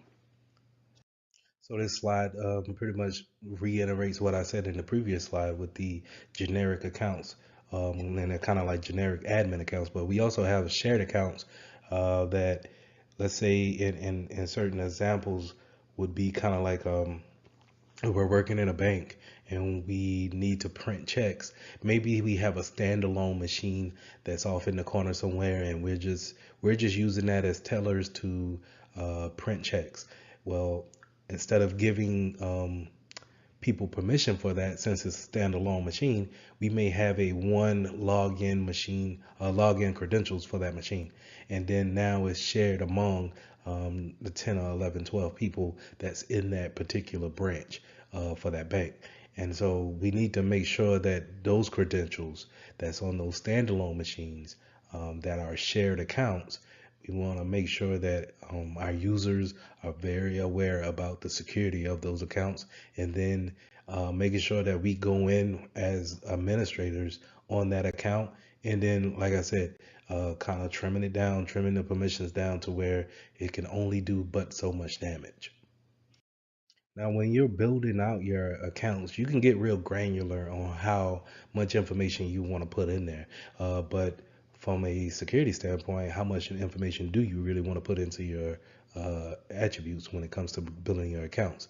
So we want to make sure that we have a naming scheme, some type of account name, username.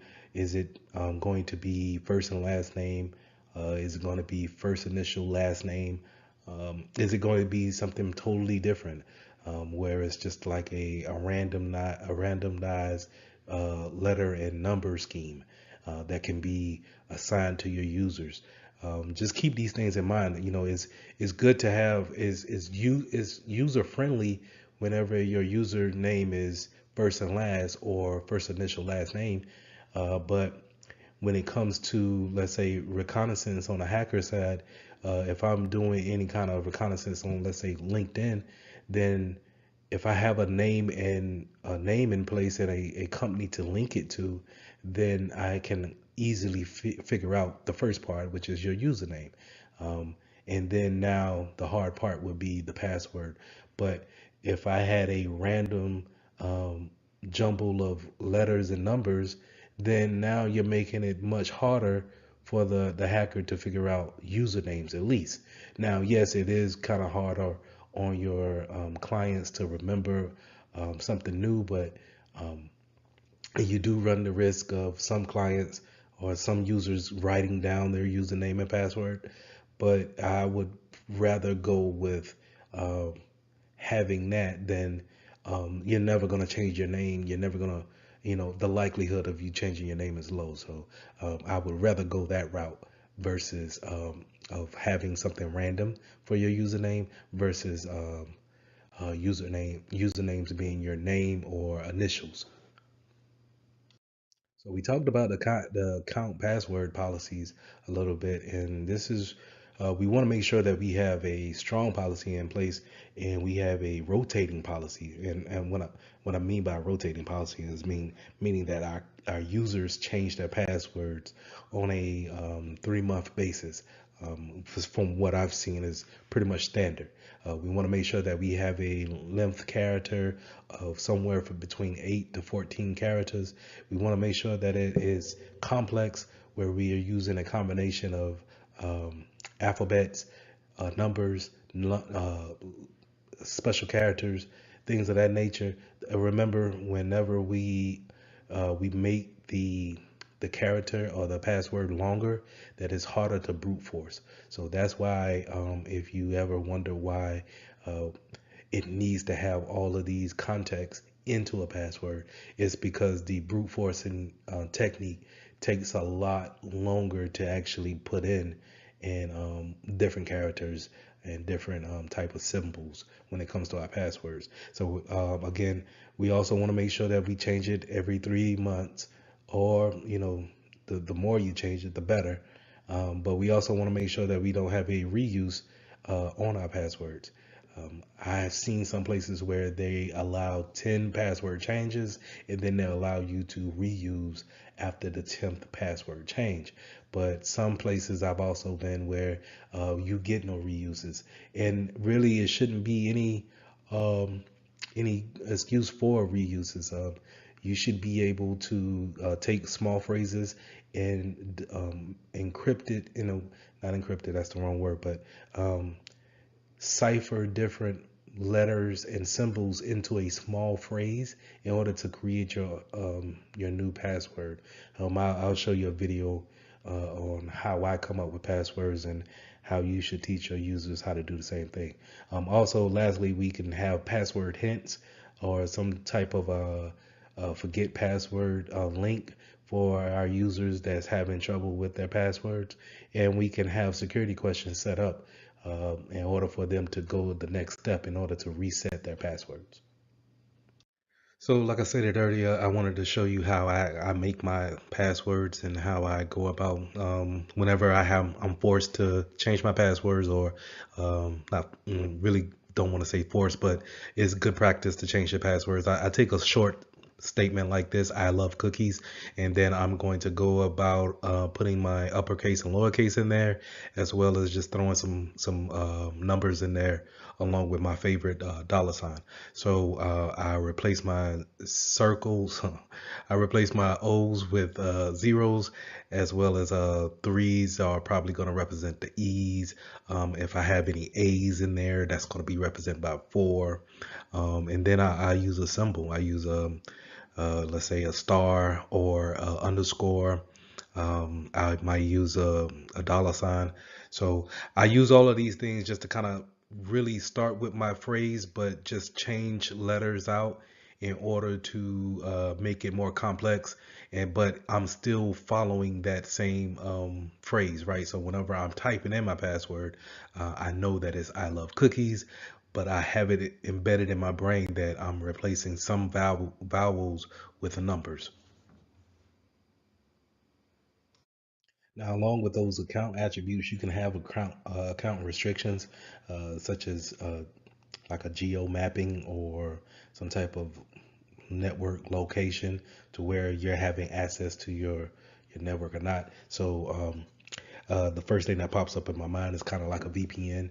If someone is able to log in with their VPN, then they can have access. So that account is linked to the network, the internal network of the company. And we, in order for us as external users on an external network, we need to get to the internal via VPN, and it can be linked in that way when it comes to your account. You can also have a time-based restrictions on your account. So if we want our users to maybe work from 8 to 5 o'clock, and maybe give a grace period at 6 o'clock, then we want everything, we could put that restriction in for 7 o'clock until 7 o'clock the next morning, to where we don't allow users to VPN in, or we don't allow users to come into the building, or if you happen to get into the building, you can't log in at that point in time. So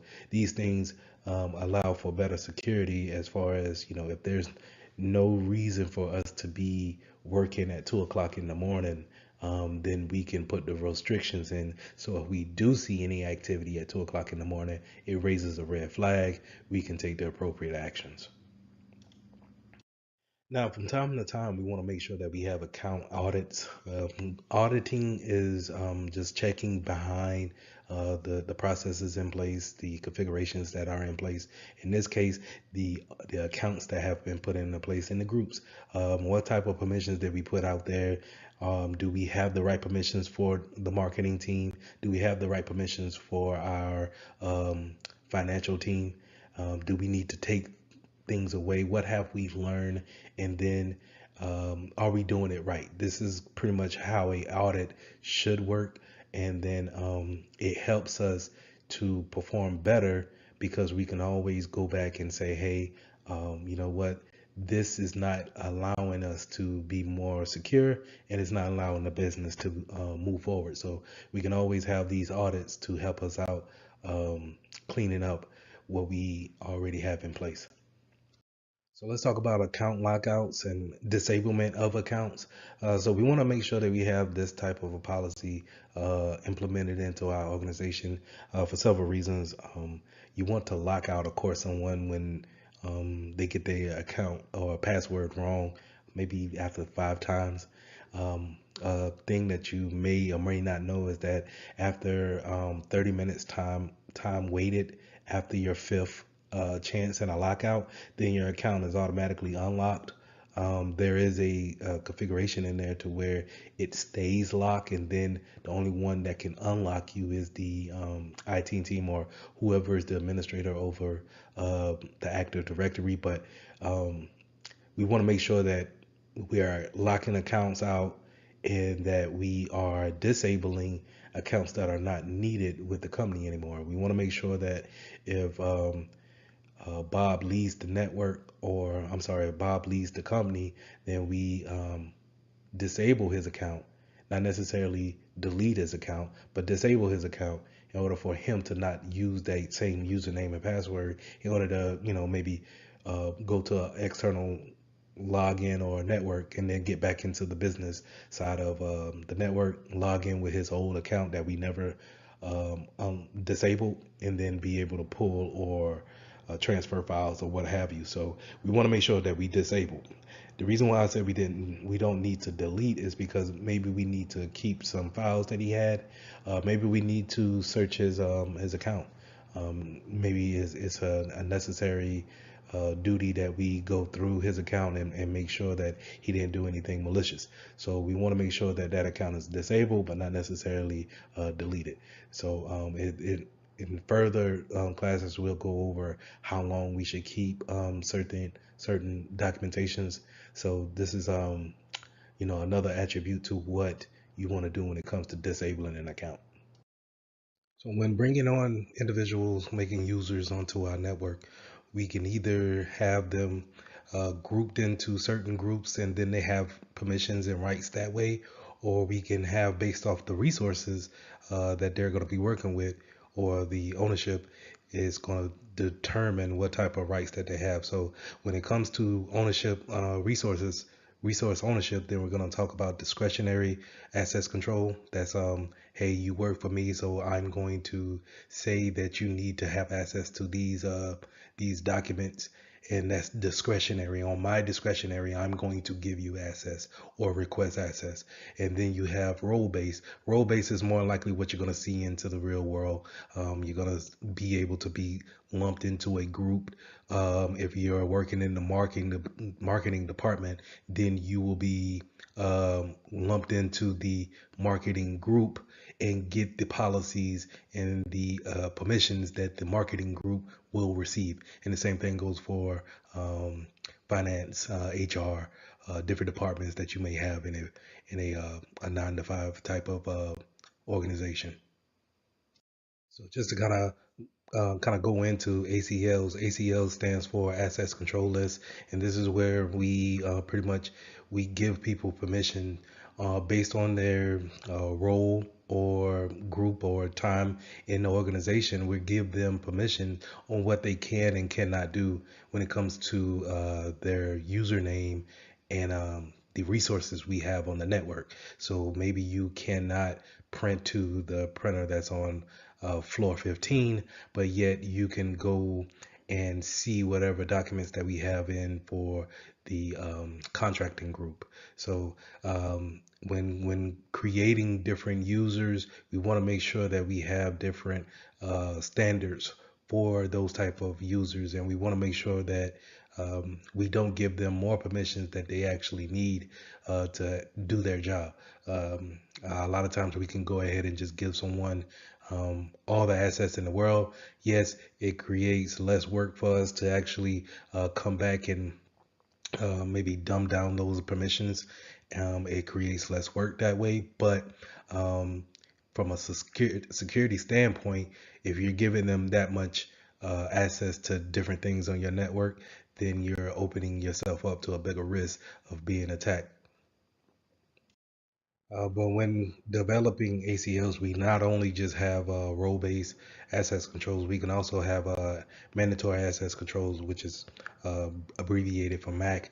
A lot of times you'll see this in the government sector. I know a lot of time when I was in the military that we would use labels and clearances to actually show what type of access you have, whether it be private, confidential, um, um, unclassified, secret, top secret. So you will see these type of things whenever you're um, studying for the exam. Just think whenever you're seeing labels or clearances, then you're probably talking about a mandatory access control. We also have attribute-based access control, which is a combination of the subject and the object, where you're the actual subject and then the object you're trying to get to will be the printer on the 15th floor. So you can have those type of attributes determine what type of assets you have throughout the company. You can also have rule-based access controls, and this is where it's not determined by the users or the managers that's in the organization. It's determined by the system, and it's more of a stricter access, but a very secure access as well. So, and sometimes when authenticating to a certain site, you may have certain sites that trust each other on a federation level, and they say, "Hey, if you log into one, then we automatically trust you to coming in and accessing this account on our side." So a lot of times you'll see kind of like these inner workings together, and that's where you get OAuth and OpenID kind of connecting these accounts together on different sites. You see it when it comes to different websites as well as from a website down to a mobile app. So going back to our onboarding process, whenever we're bringing on new individuals to our network, we want to make sure that we put out different policies that they know the terms on which we allow certain behavior. A lot of times, everyone who's been hired on have probably signed an acceptable use policy, AUP, and that's pretty much laying out the guidelines of what you're allowed to do and what will not be tolerated at this organization. So we want to make sure that our policy strictly outlines everything that we are willing to allow on our network. You also want to make sure that in some cases you want to make sure that you have a rules of behavior when it comes to social media. Are you allowed to take pictures within the organization and then post them on social media? It's not necessarily how much you can post in your actual saying in a statement, but then if you're letting out secret information or confidential information in a post, then we need to have policies against that too. So just make sure that we outline these type of things are what kind of behavior we are willing to accept of our users. We also want to make sure that this is where we outline if they're going to bring in their own phone to use within the organization, or we're going to give them a phone. You know, once they if they're going to bring into into the organization their own phone and then put corporate emails on their phone, then technically that information is outside of the care of the organization. So how would they need to monitor that how would we need to have our users take care of that information that's on their personal phone. So all those things need to be outlined on a policy, and make sure that our users sign those policies upon entry. So what you want to do on I would say a monthly basis, but more of an annual basis, is we want to train our users. We want to make sure that our users understand what we want to have them do within the organization, right? So kind of reiterating that acceptable use policy, we want to make sure we train our users on the different types of security policies that we have, what to do, how to handle data that's leaked out, or maybe before you actually make a mistake and sending out confidential information, what to do when you're faced with that adversity. So we want to make sure that they know what to do, how to react, and then the appropriate things to use, or appropriate things to say when it comes to divulging different type of data that's secret to the organization. Now, like I said, this training normally happens yearly, and we often have to sign off on it, saying to a governing body that we have taken the training.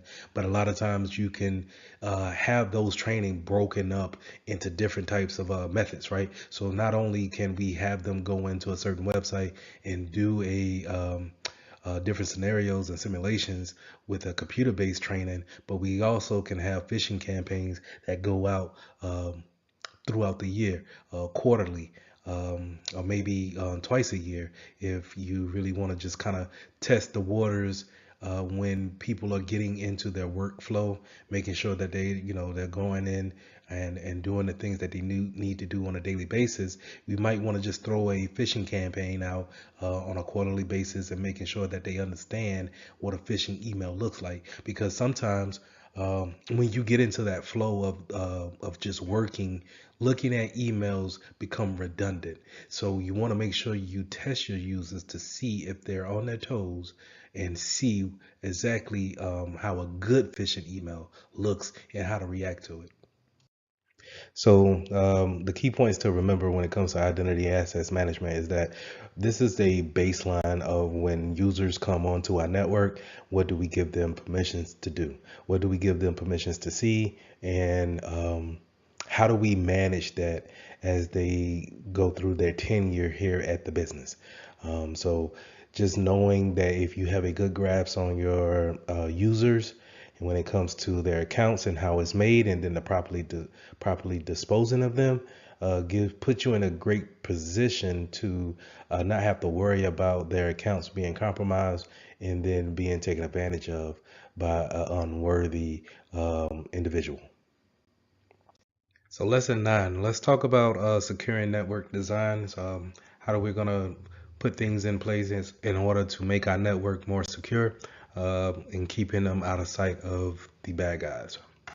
So the one thing that you're going to learn as a security professional is that we always have some type of best practice, and networks is no different. We actually want to follow what works in our industry, and seeing what others have done to make their network more secure is something that we could probably use in our environment, right? In whatever sector that we're in.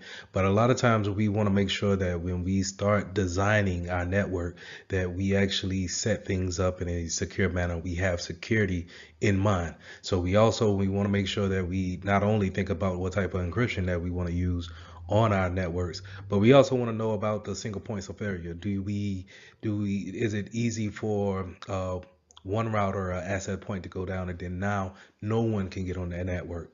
Is it easy to break into the passwords, actually get access like that? Is it accessible from outside the building? Can people from the parking lot actually get access to your network, and then snoop around and make lateral movement? So all these things you want to make sure in the designing phase and throughout the changes that you make, right? So just because the network is set up and running, we also need to make sure, is it is it efficient enough to be secure enough, right? So do we need to make changes throughout its life cycle? And you want to make sure that we design the network in a secure manner, always having security in the forefront of the mind when designing our network. And so when you're designing stuff of your network for whatever, whether it be the house or your home office or whether it's a small business or enterprise, you want to know how data flows in and out of your network. So you want to know if we're in a small business and we're trying to set up a network for a dentist's office, we want to make sure what devices do they have on the network, and then what are we doing to send out different data? Are we just checking email? Are we downloading files from a cloud provider? What are we doing on a daily day basis? And that's knowing your workflow, knowing your business architecture, where we know exactly what the business is doing to make money. And then now, how do we formulate a plan around the network in order to make making money more secure, right? So that's how we want to look at things, and we want to just know every detail about how business is conducted in this whatever venture we're in, and then we want to make those things secure. So if you're not familiar with the OSI model, I want you guys to take it upon yourself to actually Google the OSI model and look at the different layers about how data is transferred from one device to the next. But this picture right here is pretty much showing how data comes into your network. So at the physical layer, that where the telephone cable that may goes into your, not the telephone cable, but the RJ45 that goes into your laptop, that Ethernet cable, that goes in, and then it actually communicates with the NIC card that's in there to the network closet that you may be connected to, or the Wi-Fi signal, and you're connected to that access point. And as you see right here on the first layer, you'll see that switch and that access point. That's where the data is coming in. So if I send you an email, it's going to show up at that access point and then wait for some type of communications to your device in order to, actually bring it up to the application layer, which is layer 7, in order for you to actually see what's going on. So this diagram here just kind of shows a quick overview of how these layers look. Now, mind you, it's 7 in all, but you just see your main ones here when it comes to networking and how data comes into the network, and this is how it flows out. So it starts at that application layer, and then it goes down. It breaks down into layer 6, 5, 4, 3, 2, 1. Once it gets back to layer 1, and it turns into bits, ones and zeros, and that's how it goes across the network to its destination. Its destination being a router in Atlanta, or just someone that's on the fifth floor while you're on the third. So that's how data is actually transported from station to station. And we also want to look at this kind of this diagram by showing where we want our firewalls to be put at. Sometimes we may want to put our proxy servers in different spots in order to take our data, analyze our data, or maybe even redirect our data when it comes in, kind of like redirecting the traffic or making a detour if we needed to. So this is a good example of that. And like I said, if you're not familiar with the OSI model, please take your time, Google it real quick, and read up on it and watch some videos on it. Network segmentation is one of the best ways we can make our networks more complex, not putting everything on one network, being able to segment the network off into different VLANs and have different devices talk to or be on the same IP wavelength as other devices that they're actually doing the same thing. I think it shows a complexity that you've put thought and effort into your network, but it also it's a hindrance to a individual trying to hack onto your network and then trying to see what's actual valuable on your network. So if we want to separate our marketing department away from our financial department, it serves a lot of a more of a purpose than just lumping everybody in onto one network. Now, this slide talks about network topologies and zones. So when you're into the networking field, you're going to probably be looking at everything from a high level, but also you're able to get into the weeds of your network. So whenever you're looking at a topology, you're probably looking at images on a PowerPoint or some type of diagram, and it looks similar to what you see here on the screen.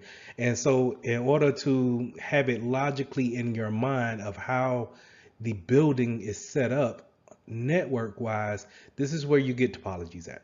And then now, if we have everybody that's on the second floor who's within the financing department, then we could say that they're all on the same network, or in this case, let's say they're all on the VLAN 100, or and then everybody who's in legal is on VLAN 110. And so we can break them up in uh, a logical format that we can understand it a little bit easier. Is easier on the eyes instead of just looking at a bunch of IP addresses and then trying to understand the nomenclature about how our network is actually situated. So again, you'll see different groups broken up on a piece of paper wise, but it's not necessarily that like that when you get into the building. You have people who may be on a mobile, uh, be a mobile device to where they move from floor to floor. Maybe they don't even work in that building.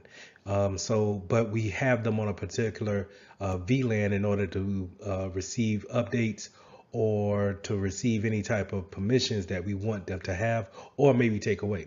So just keep that in mind when it comes to topologies. Topologies is going to be that diagram, kind of looking at all the images, and then the zones will be those groupings that we want to put similar devices together. People who work together in certain departments, we want to put those into those zones.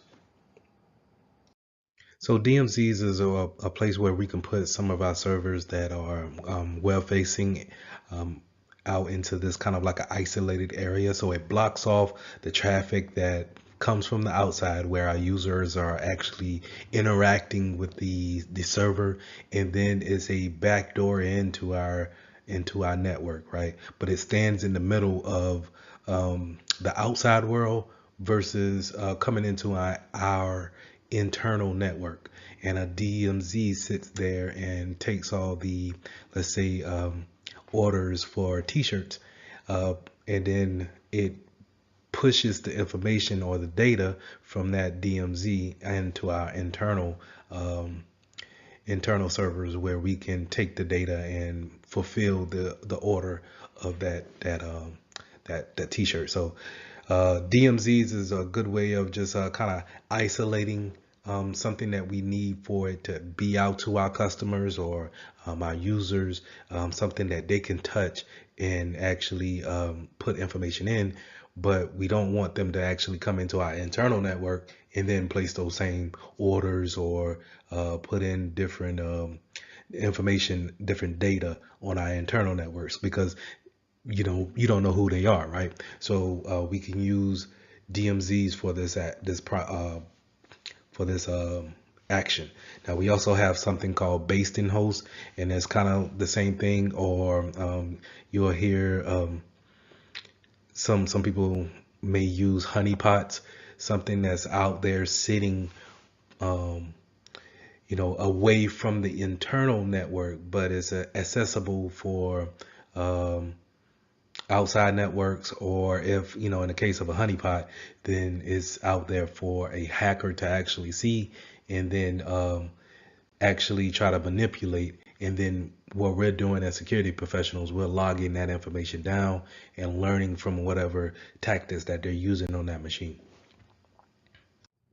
So hopefully we all are familiar with IPv4. That's where you'll do your command prompt. You'll bring up your command prompt. You'll type in ipconfig, and then it'll come back with some information about what kind of IP you got from your router. And more than likely, it's gonna it's gonna have a 4 octets, and those octets are separated by the periods or the dots in between those numbers, and that's an IPv version 4 type of address.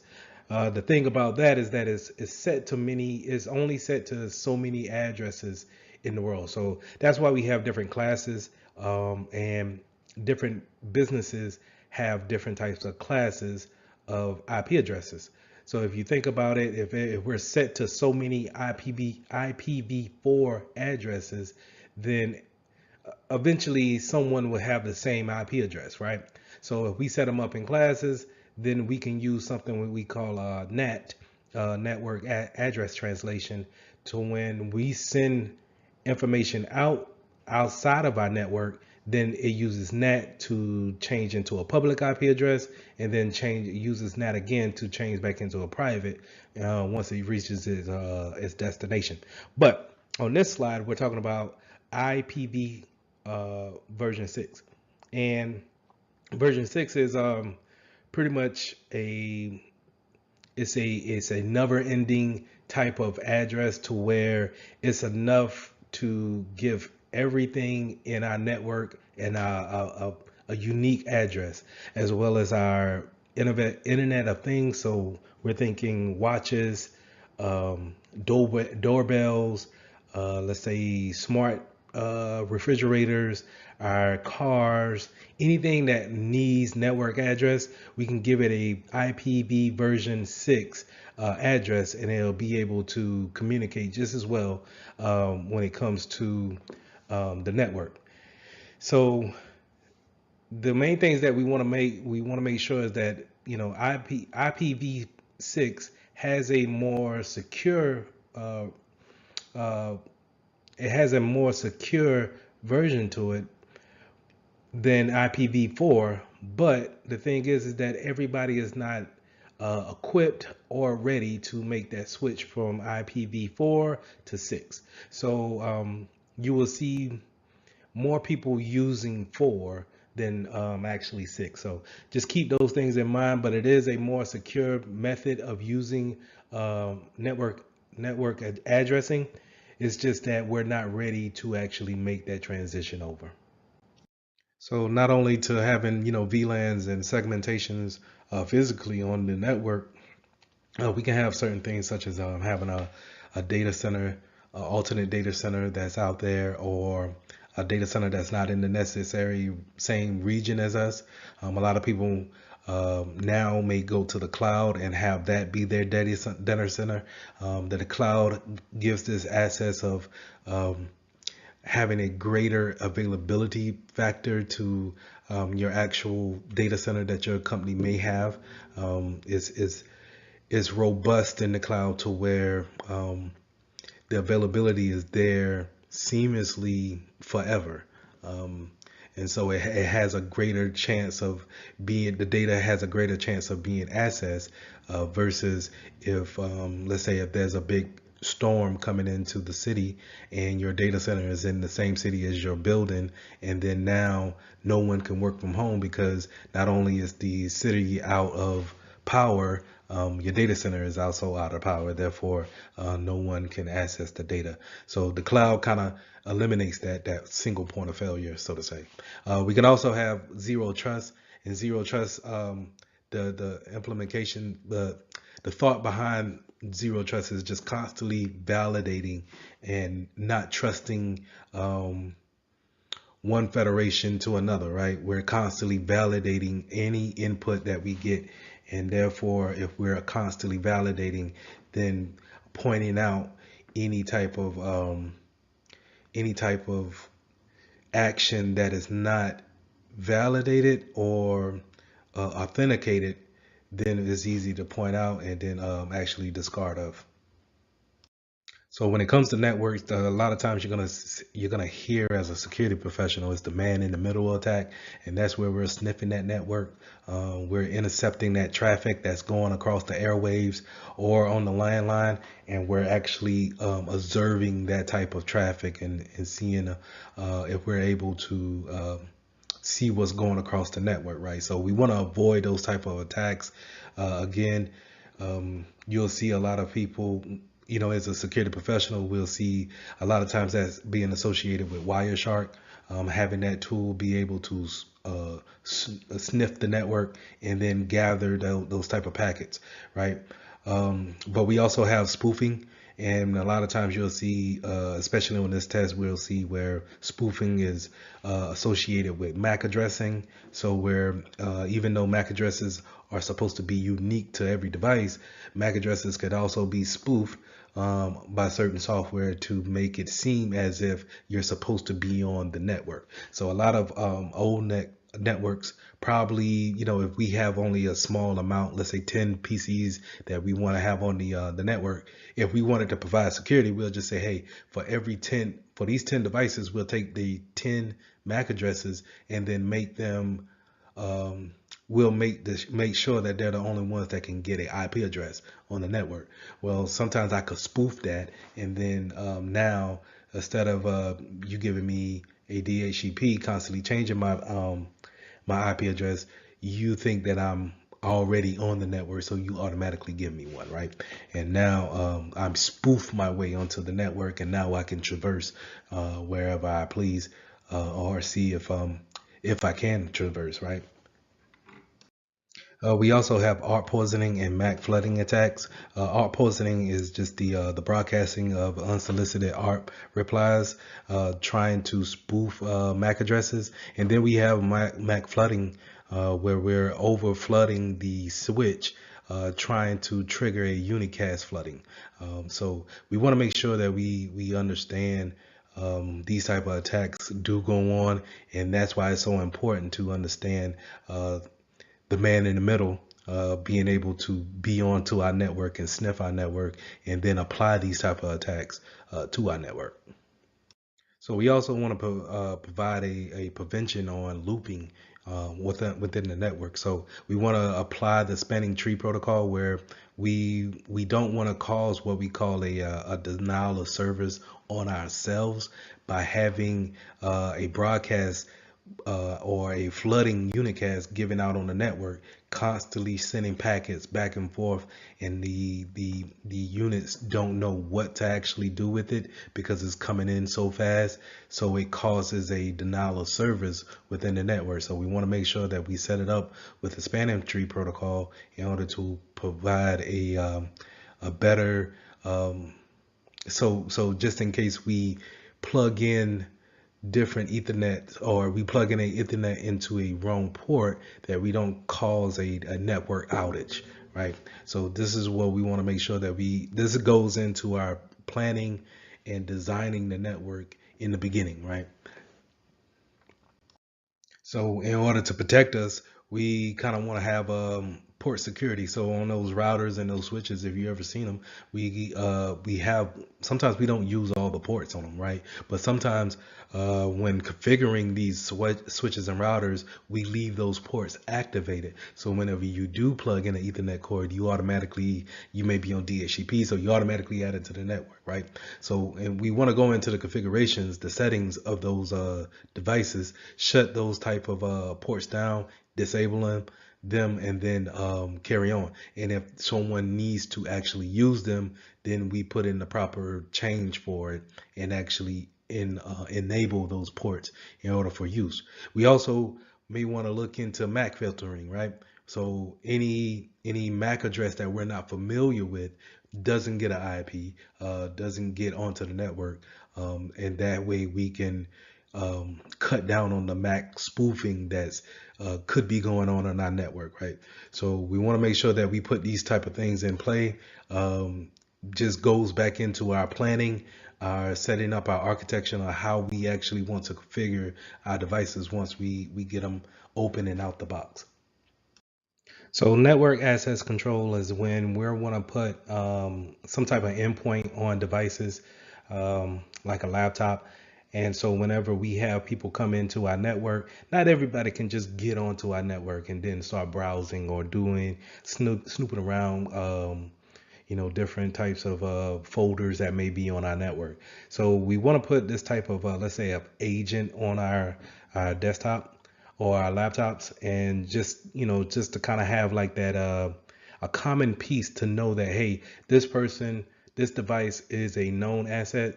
it's allowed onto our network. This is a good way to create another defense in depth product. So having that endpoint type of control will be able to easily point out people who are not allowed onto our network, right? So if we only want to, let's say if we're a small business and we only have 15 devices that's into our network, but then all of a sudden we see 20 devices. Now we got to say, okay, these four, or I'm sorry, these five new devices, we can go ahead and kick off the network. And if it's legitimate traffic or a legitimate device, we can then make an exception for them and then bring them on, or more importantly, put our endpoint agent on that PC or device in order to keep track of it, and then make any type of changes or updates to it accordingly. So the main thing I want to talk about on this slide is the SSID, your service set identifier, and that's when you, if you're on a Windows machine, you'll look down at your Wi-Fi signal, that little the little symbol you have there, whenever you want to connect to a new network, and you want to make sure that if it doesn't need to be broadcast, if that SSID doesn't need to be broadcast as a network administrator, go ahead and just shut that off. There's no need to broadcast it out if everyone is automatically connected to it. And the reason why we want to go ahead and shut it off is because it's a good way for me to go and create another SSID that's similar to it. So if my SSID says bayonet 1, then I can, as a hacker, I can go in and say, okay, everybody's connected to bayonet 1. Why don't I just create a bayonet 2 with a rogue access point and see who I can get to connect to mine? Because employees are not necessarily tech savvy to understand why, as administrators, we do what we do. So whenever someone comes in from a long day of work and they're just trying to connect to the network, and they don't really know if there shouldn't be a bayonet 2 SSID, they just want to get to the internet. Yeah, so we just want to make sure that we can disable that if possible. And then if we need to broadcast it out, make sure that our employees know which ones to contact and which ones is a legitimate one. So if they see any type of rogue access point, then they can go ahead and report that to the proper authorities. So just to kind of add more on to the wireless access point, when we're setting up our wireless access points, whether we're in a business environment or we're back at the house or some type of we're setting up a wireless device at our friend's house or maybe at the church, we want to make sure that we're using Wi-Fi protected access 2, WPA2. Now if you have a more high speed upgrade of a router and you see WPA3, I would use it, but sparingly, because you want to make sure that people are able to connect to it and then actually have some service. So more than likely, you want to make sure that you're using WPA2, and we definitely want to stay away from WPA, just the version 1 issue of it. So we want to make sure we stay away. And a lot of times on these routers, if you try to use WPA, just the version 1, it'll give you some type of warning saying, hey, you can use it, but at your own leisure. This is unsafe. Okay, so again, just to kind of beat this point in, is that Wi-Fi protected access 2 is what we want to go with in our environment. So Wi-Fi protected setup, I've seen this on several home devices, routers, or let's say extenders that you can buy. And I also seen this button. It's a button that you can press on your, let's say, a printer. And instead of going through the actual configurations of finding the website or finding the web page that's associated with that printer and then manually adding it to your router, you can hit a button on your router that says WPS, as well as the button on the printer, and it will do a wireless connection and set up the configurations that way. It's a very convenient access, just to kind of set up new devices into your network if you don't want to go through the hassle of trying to set it up and then going on and finding the web page for it and then doing the configurations manually. You can use this feature to actually connect devices securely to your network. But you want to make sure that your access point firmware is up to date, and we want to make sure that um, I would suggest that you go in after and still look at the configuration settings and making sure that you have a baseline of what you want on your network. But just to the know for the exam is that it's a convenient way of connecting devices um, via a button on both devices.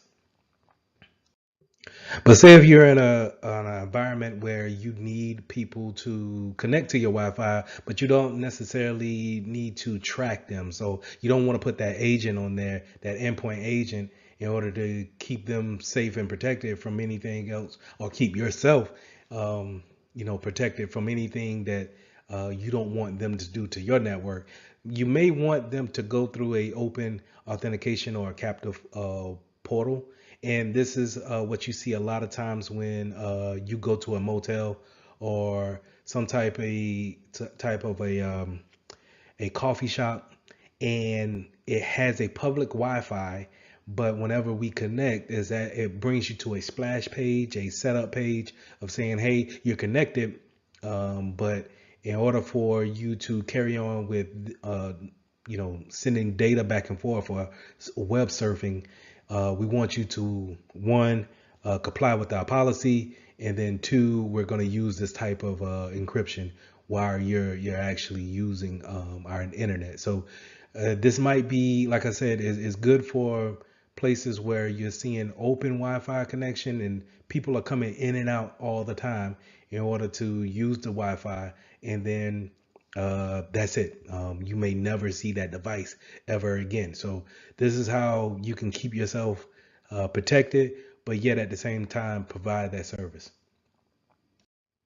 Now, remember what I said about having someone putting another access point, or when I say access point, think about another router onto your network. Um, so someone putting another router onto your network, and then now they're routing traffic because you set the SSID up to be broadcast, and then now someone has taken that SSID nomenclature, and then now they want to name something very similar to yours, but now they're using it to route traffic to wherever they want to go, or maybe browsing the traffic or sniffing the traffic, sorry, to see what's going on, what information is passing back and forth. So these are commonly known as rogue access points. That's when someone is not supposed to be there, right? It's a rogue access point. And then you have an evil twin, and that's where, like I said, it's masquerading as a legitimate access point. So we want to make sure that we keep those things, we keep an eye out for them, especially if we're on a networking team, and just making sure that our employees understand what network they should connect to, and if all possible, maybe we want to disable that SSID and make sure that they only have one place for them to actually connect. And the reason why I stress the fact of having a rogue access point on your network, or having an evil twin, is because not only can they sniff the network, but they can do things like this, where they can do a disassociation attack, where they can look at the traffic going forward, back and forth, and then take over that session that you may have open with your bank. And now they can pose as you, just by disassociating your session with that bank, and now they are controlling that session and then routing money wherever they need it to go. So we want to make sure that we want to stop things like this when it comes to disassociation and replay attacks. But in order to do those things, we need to make sure that we have a good understanding of how can a hacker get into our business and then legitimately reroute uh, the data from one spot to the next. Now, another attack you need to be aware of is jamming attacks, and this is where we have a very loud radio signal to actually um, cause a loud interference with our legitimate network signal. So when you think of jamming, I want you guys to think of static within the radio airwaves. So think of if you're old school like me, we grew up on radios and we had antennas with those radios. So if your antenna was not in the perfect setting, then you would get a lot of static in the radio station. So it wouldn't come in as clear as you would want it to be. So you could think of that static being a jamming type of an attack to where I can hear it, I just can't hear it as clear as I would like it. And in this case of jamming, then it causes a DDoS attack, a denial of service attack, where it's degraded so much to where it's unusable. So we can look for these type of things using a spectrum analyzer, and then hopefully, stopping those type of attacks. But we want to make sure that no one's actually performing these type of attacks against us when it comes to denying our services to our customers. So like I said, denying those services to our customers is basically a a DOS attack, and that's without the D in front of it. So that's the extra D, I'm sorry. So you're talking DOS, denial of service attack. That's where I'm, as a client or as a customer, I'm coming to you for a service and you're not able to give it to me. To give an example is that I'm going to Amazon to buy a headband and Amazon is not up, which is never, but if they're not up and then I can't get to the actual website, then it's a denial of my service. I cannot get to them. Amazon is on the hook for not providing that service, right? So a distributed denial of service is a more targeted angle at a server. So a DOS attack, a regular DOS attack, is just a wild, doesn't have a particular range of where it's going. It's wild and spread out, right? And where a distributed denial of service is that I'm going for the particular server or device that's giving out a particular service. So if I'm looking for, I want to stop payroll next Friday, I'm going to do a DDoS attack on the payroll server in particular. I don't care about the website server. The website server can stay up for all I care. I want to go directly for the payroll and stop people's paycheck on Friday. So that's a distributed denial of service attack. I'm going in on one particular server, and this is done with bots, right? So an attacker will be the commander and it will command different bots, different PCs. So when you think about a bot, I want you to think about different types of workstations that's all sending traffic to the payroll server. So when I say sending traffic, maybe they're sending an acknowledgement type of a packet, and they're just saying, hey, do this for me, do this for me, do this for me. And everyone, let's give it a round number of 100 PCs, all just kind of going at this one server and saying, hey, please give me this information. And the server, as the nature of a server is to actually take these requests and then give them the answer. And then it will ask for an acknowledgement saying that you got that request or you got the answer that I gave you. But the bots are programmed to not acknowledge.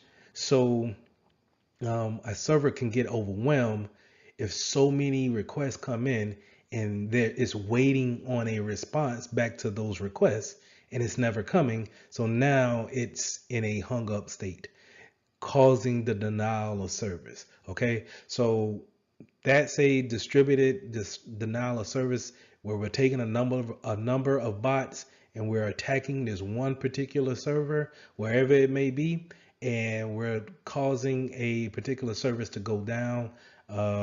And it's a particular one, not necessarily a spread out one like a denial of service. Now, the way we get around that DDoS and DOS attacks is that we have different servers set up to do the same thing, and we can have them do load balancings and clustering in order to take the traffic in and then distribute it between the different servers all doing the same thing, right? So if we have four servers all doing the same thing, let's say they're all doing emails at the same time, right? And we have it load balanced between four servers to all provide our company with emails, and then server one goes down, then we still have three different servers to actually keep email going. So now let's go back to an example when it comes to DDoS attack. Let's say if I'm a hacker and I want to make sure I take down the email, right? I don't like this company. I'm taking down the email, and I got the email address, I got the IP address of one of those email servers, but and then I sent all my bots to go in after server one, right? And I take down server one, but I realize that the emails are still going because it's load balanced. It's load balanced, and now instead of it, the emails just coming through and giving a load to server one, is now distributed out to server two, three, and four, and they are still giving out the email. And now you can have a notification, go to your IT team, say, hey, server one is down. Don't know the reason. We need to get that back and up and running. And it's no panic. There's no hey, we're down on email. We don't really lose customers like that. We're able to keep our communication going. That's how we kind of get around that denial of service type of scenario. And clustering does the same thing where we have more than one PC or more than one server creating services, um, and getting around sharing the load of the request coming in. So this is a good way to get around distributed denial of services, and it should be implemented, but some businesses are not equipped to actually have different servers to actually create that type of load balancing scenario. So this is where the cloud could come into place, to where we could spin up different servers in the cloud in order to have that data go back and forth between those different servers. So the key points to remember is to make sure you go back and you study how networks are set up, and then how do we take our network and make it more secure during the initial setup. And then now, if we make it more secure during an initial setup, then we won't have to make too many changes when we're actually performing our services to whatever group we're providing services to. Make sure that you read up on load balancing and clustering, as well as WPA2, and the different types of settings that we can put our routers on in order to make communications more secure. So lesson 10, let's start talking about network security and the appliances that we use in order to create that security. We're normally going to go over firewalls, proxies, um, different types of SIMs. So all these things that we want to put on our network to create kind of a blanket around our network and keep things secure. So let's talking about firewalls. So when we're talking about firewalls, we're talking about a appliance that sits at the edge of your network, and it takes in the data from your internet supplier. So if you're thinking about a home setting, you're probably thinking about that router that your phone company came in and they hooked up, and now you have the internet from this router. Well, then within that router, it has a firewall, and what it does is that it looks at the packets coming from the devices in your home, communicating to that router, and then before it sends it out or takes anything in, it inspects it and is looking at where things need to go, but more importantly, if things are allowed and not allowed.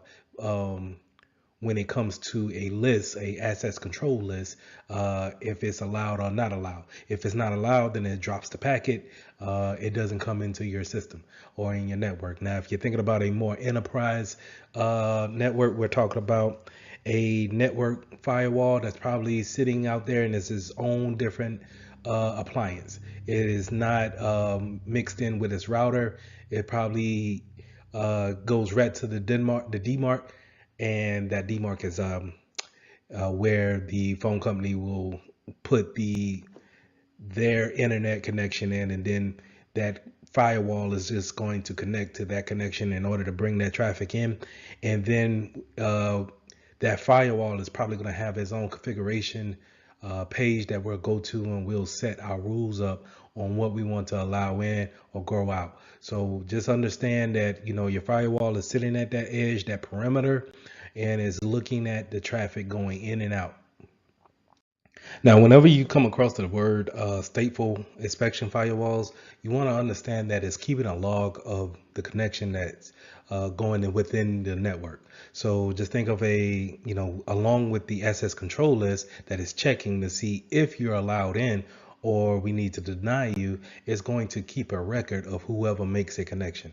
And a lot of times this is done at the layer 7 of the OSI model. Now, if you don't know what the OSI model, I suggest that we go ahead and just look that up on Google and figure out what I'm talking about when it comes to the different layers of communication when it comes to data traffic. But it's probably going to keep a record at the application layer, that's layer 7, and then create a second list that it can make sure that it understands when data comes in, who has that connection, and when that connection has become inactive. So I touched on a little bit about how firewalls are actually implemented, how they're actually put into different types of networks. So if we're talking about a home network, we're probably talking about it being actually integrated with your router. And then we will have to go into the router configurations and then maybe go into a setting that's just for firewall settings. But you also have firewall settings on your local device, and those will be more your host-based firewalls. So if you look on your PC or your Mac, you probably could find the configurations for your firewall in there. Just think about it like this, where you have traffic coming into your network, that's fine, but sometimes it's not perfect, right? It's not going to catch everything that we want to be blocked, and it may get to a second point of your actual laptop, but your laptop has a firewall installed on it in order to double check the traffic coming in. But it also, you can granularly make those settings a little bit more tougher, so to say, to where you're not allowing everything in. And so if we didn't catch it at the network side, maybe we can catch it at the local side. And so just think about those type of those settings. That's another way of implementing defense in depth. Whether you got past one appliance, but I'm able to catch you at the local level. Check, check, check. Mic check, 1 2. So network address translation, or for short, we're going to call it NAT. And NAT is when we have our addresses change when leaving the network and when they come into the network. So whenever we send a data packet out to a Google server, the internal address that we're going from, our internal address may be 192.168.1.15. But once it gets to our router and it says, hey, I need to go to google.com, then it changes it to a public IP. And that way, people are not able to come to your firewall and know exactly what IP address that you're at behind that firewall. So network address translation changes that IP to a public IP address, and then it sends it out over the wire to wherever Google servers may be at that time.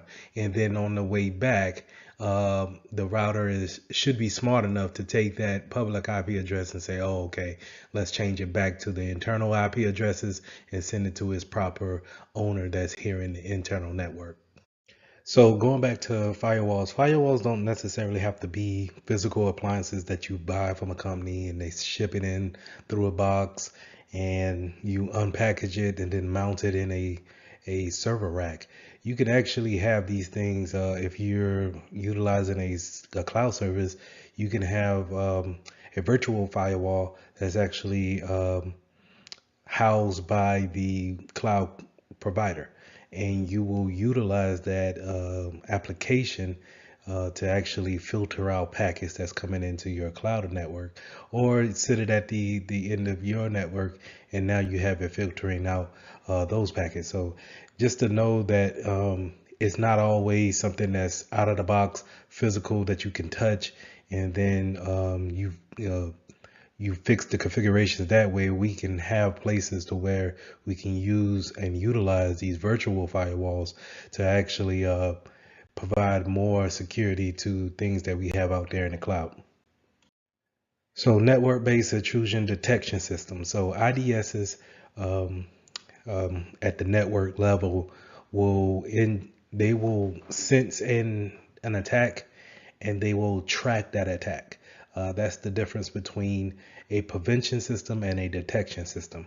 Detection is there to utilize the detection part of it. It's going to look at the traffic, maybe record the traffic, maybe alert you on what's actually going on, but it won't take any actions to actually prevent. And so we can have this at the network level. So hence the word network base. That's going to sit out there with our routers, our firewalls, and our switches, and it's going to overlook the network as a whole. But we still can have it at our local level, our host base level, and track that traffic as well. So just like how we had something tracking and detecting the motions, the characteristics of the attack, in a IDS, a IPS will actually prevent. It will take action and actually shut down maybe the traffic flow. It may put the workstation into a quarantine state and prevent an attack from going any further.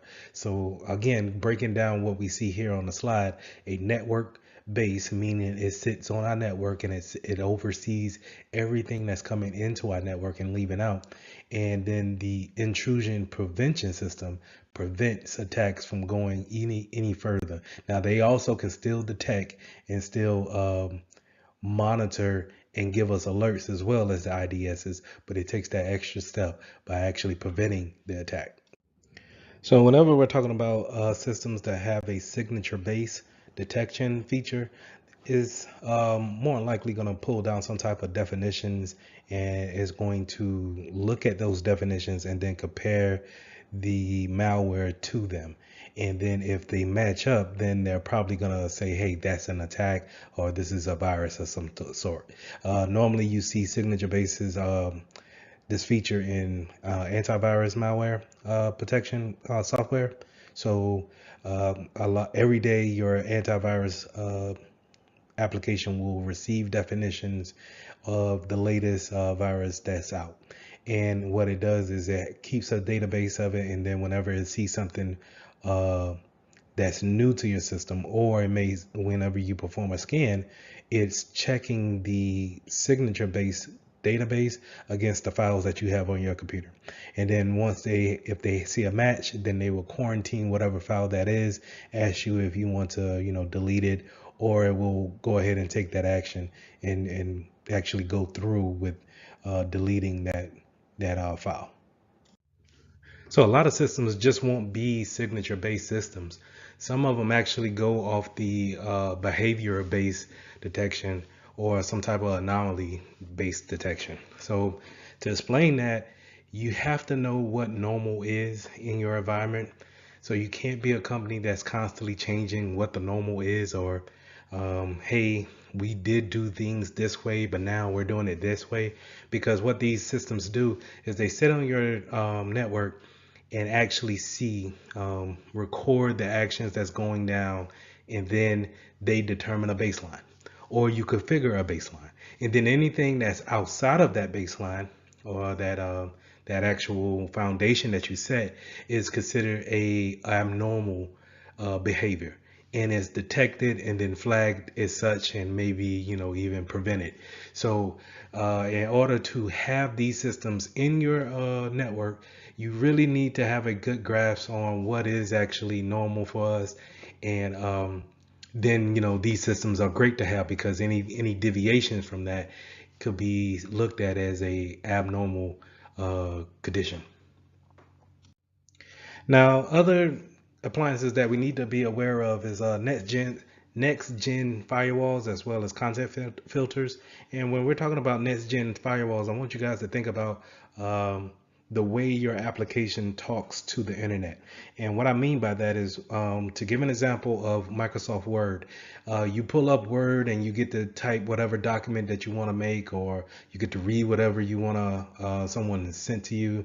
But Microsoft Word has so many functionalities that's going on behind the scenes, that it's making constant calls out to different servers at any given time to pull down different templates, different fonts, even just a overall update to the overall application. So when it's doing these calls, this behind the scene work, we would like to have a firewall looking at that type of traffic, to see what's coming in and what's going out. So this is where the next gen firewall will come at, where it's more application savvy, and is able to look at that traffic and disseminate what needs to come in and what needs to stay out. So keep those things in mind when we're talking about next gen firewalls. We're talking about layer 7 application, being able to watch that traffic at the layer 7 level. Now, content filters is where we're going to watch uh, our web usage, and then what websites are we going to, what categories are we going to, and we're utilizing that work. This is a good way to put a hand over what our users are actually doing, and is it benefiting the business at the point in time. uh, are we using too much time on our social media platforms, rather than using business related materials and websites? So we can have these URL filters in, or a content filter or web filter appliance on our network, to actually watch the traffic, block any traffic that we don't want. And what I mean by traffic is blocking any type of website that we don't want our users to go to, or even stumble upon, right? So, because a lot of times we could be on a legitimate site that has a bad link on it, and then that redirects traffic out to a bad site, right? So these content filters can go out there and they can watch for things like that, and then alert us if we have any heavy usage of streaming platforms, or if we don't allow Spotify to be ran on our network. We can see who's actually trying to get in contact with that server. So like I touched on, with network IDSs, we're now at the host-based IDS. And again, this is going to be on your local machine, probably your local desktop or laptop, and it's going to be some type of agent that's actually looking at the traffic that's going out. Because remember, we can't stop everything at the network level. There are going to be some things that get in, but our defense in depth minded platform, we can put things on our local devices to actually catch things that may have gotten past our network side of appliances. So remember, IDSs is detecting the traffic and giving you an alert, whereas IPSs are actually preventing. So just like how we had with our virtual firewalls, we can also have something on our local machine watching that application traffic go in and out. And that's more likely going to be your web application firewalls, or short WAF for short. And it's doing exactly what we specified before when it came to the virtual firewalls. It's going to watch at that the traffic leaving out of your applications and going out there and talking back to the whatever prospective servers they need to talk to. And so when I say that, I want you guys to think about applications such as Adobe Acrobat Reader, or any Microsoft product, that whole suite. We talk about Photoshop, anything where it's not just that application sitting on your machine. It's going to go out and update the features on it, the comfort features, or it's going to give you a new font every 6 months or what have you. And these things, when it goes out and it grabs those updates, remember that's data going out and then coming back. Now, say if I intercepted that and I throw something else in there, and me being a hacker, I could throw something else in there, and now I got past your network firewall and your anti-malware systems by saying, hey, I'm legitimate traffic going into this application. But if I have my WAF set up, or if I have my virtual firewall set up to look at that type of traffic, then we could probably cut it off and prevent those things from happening. So with all these appliances, monitoring different types of network traffic, as well as things that are being downloaded, is a must. We want to see what type of traffic is coming in, not necessarily blocking everything, but we want to make sure that we look at what's coming through, what could be an issue later on. And monitoring those things are very vital to the network's health. And so having the proper logs set up and being able to have someone look over those logs, because logs are only good enough if we're actually looking at the logs to see what's going on our network, right? So having these services is a must, and it helps us prevent attacks from happening. So this is where our SIM will come into play, right? Our SIM stands for Security Information and Event Management. And this appliance is going to sit out there on a network level, right? Sit out there with the routers and the proxies and the firewalls, the physical firewalls, and it's going to look at all that traffic and record the events that's happening. So this is going to fall under that category of a intrusion detection system, and it's going to look at that traffic and record things, and then when it sees something that's out of the way, or see something of the abnormal activity, then it will alert anyone who's on that email list or who it needs to alert.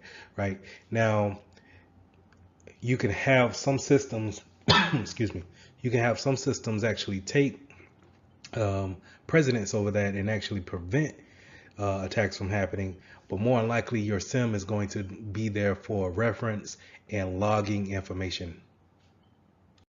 So once you have that log information down, and we're collecting all those logs on what's going down, and then we actually have the right time for each log, we need someone to actually build reports and be able to analyze that type of information. So we want to make sure that we look at this information and we understand it. That way we can build a baseline of what's normal for us, right? What's normal for the business. How can we, anything that's out of the ordinary, now we can determine what's out of the ordinary because we've looked at our logs so much to where we have a baseline of where we should be operating at. So the key points to review when it comes to lesson 10, we went over different types of firewalls, proxies, IDSs and IPSs. Remember the difference between those. But we also talked about the importance of a SIM, having those log information, and making sure that we can have the integrity of our logs by having the right time on them. So go over these things, understand what each appliance does when it comes to a network appliance versus a host-based appliance as well. So in our last lesson, we went over the type of appliances that we're going to put into our network, but now we're going to look at some of the protocols that we're going to put in place in our network. So whenever we put in a router, we want to have it perform certain functions, or in a firewall, we want it to perform a certain way. And that's what we're going to start talking about here in lesson 11, having implementing secure network protocols.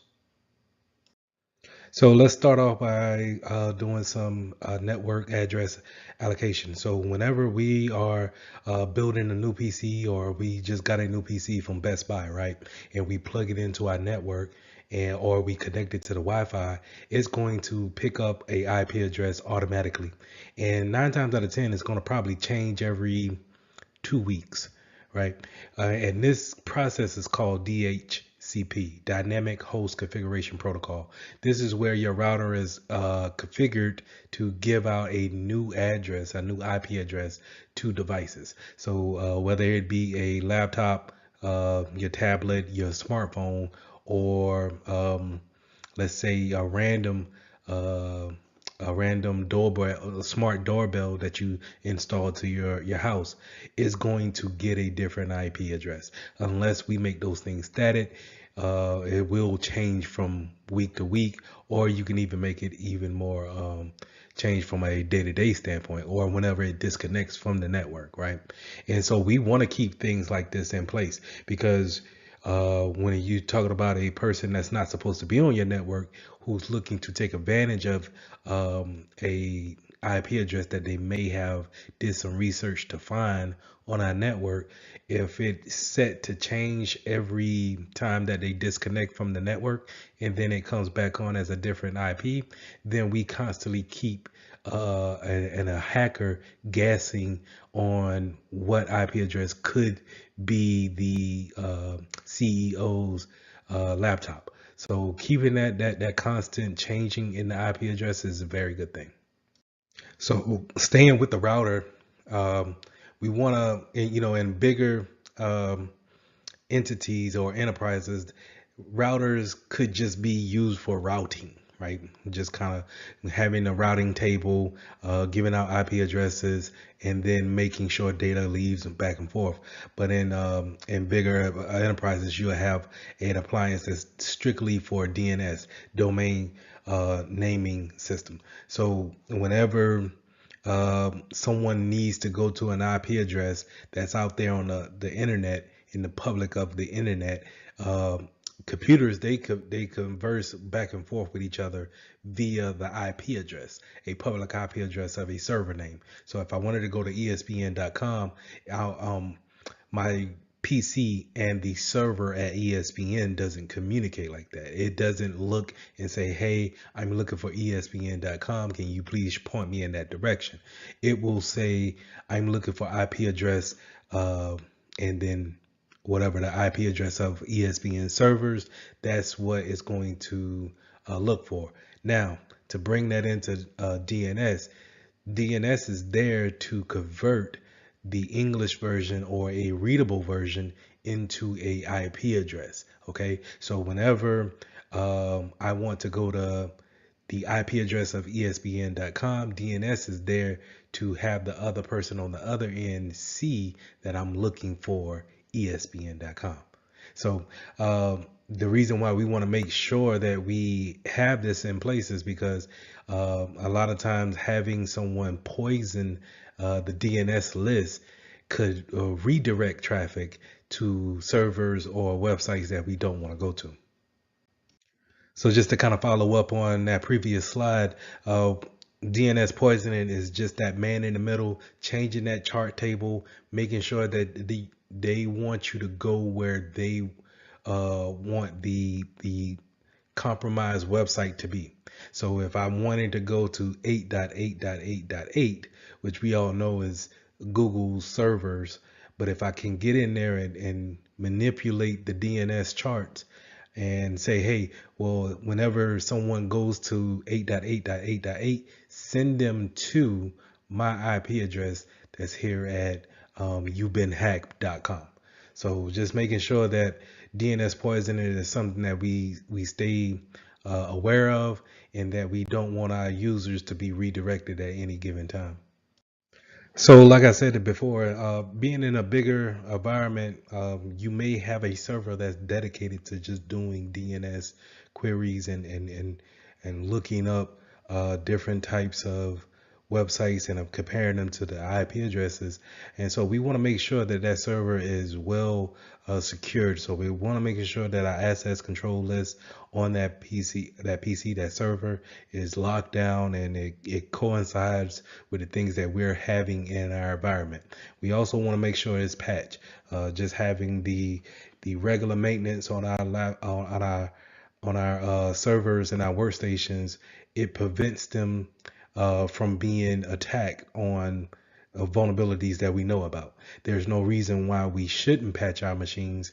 It's just merely how we tested it out and can we put it in production.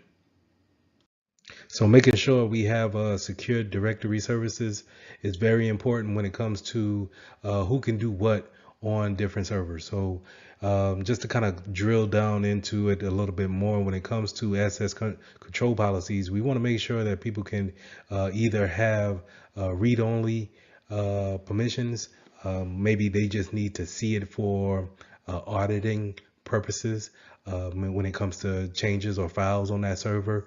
And we want to make sure that the appropriate people have read-write permissions.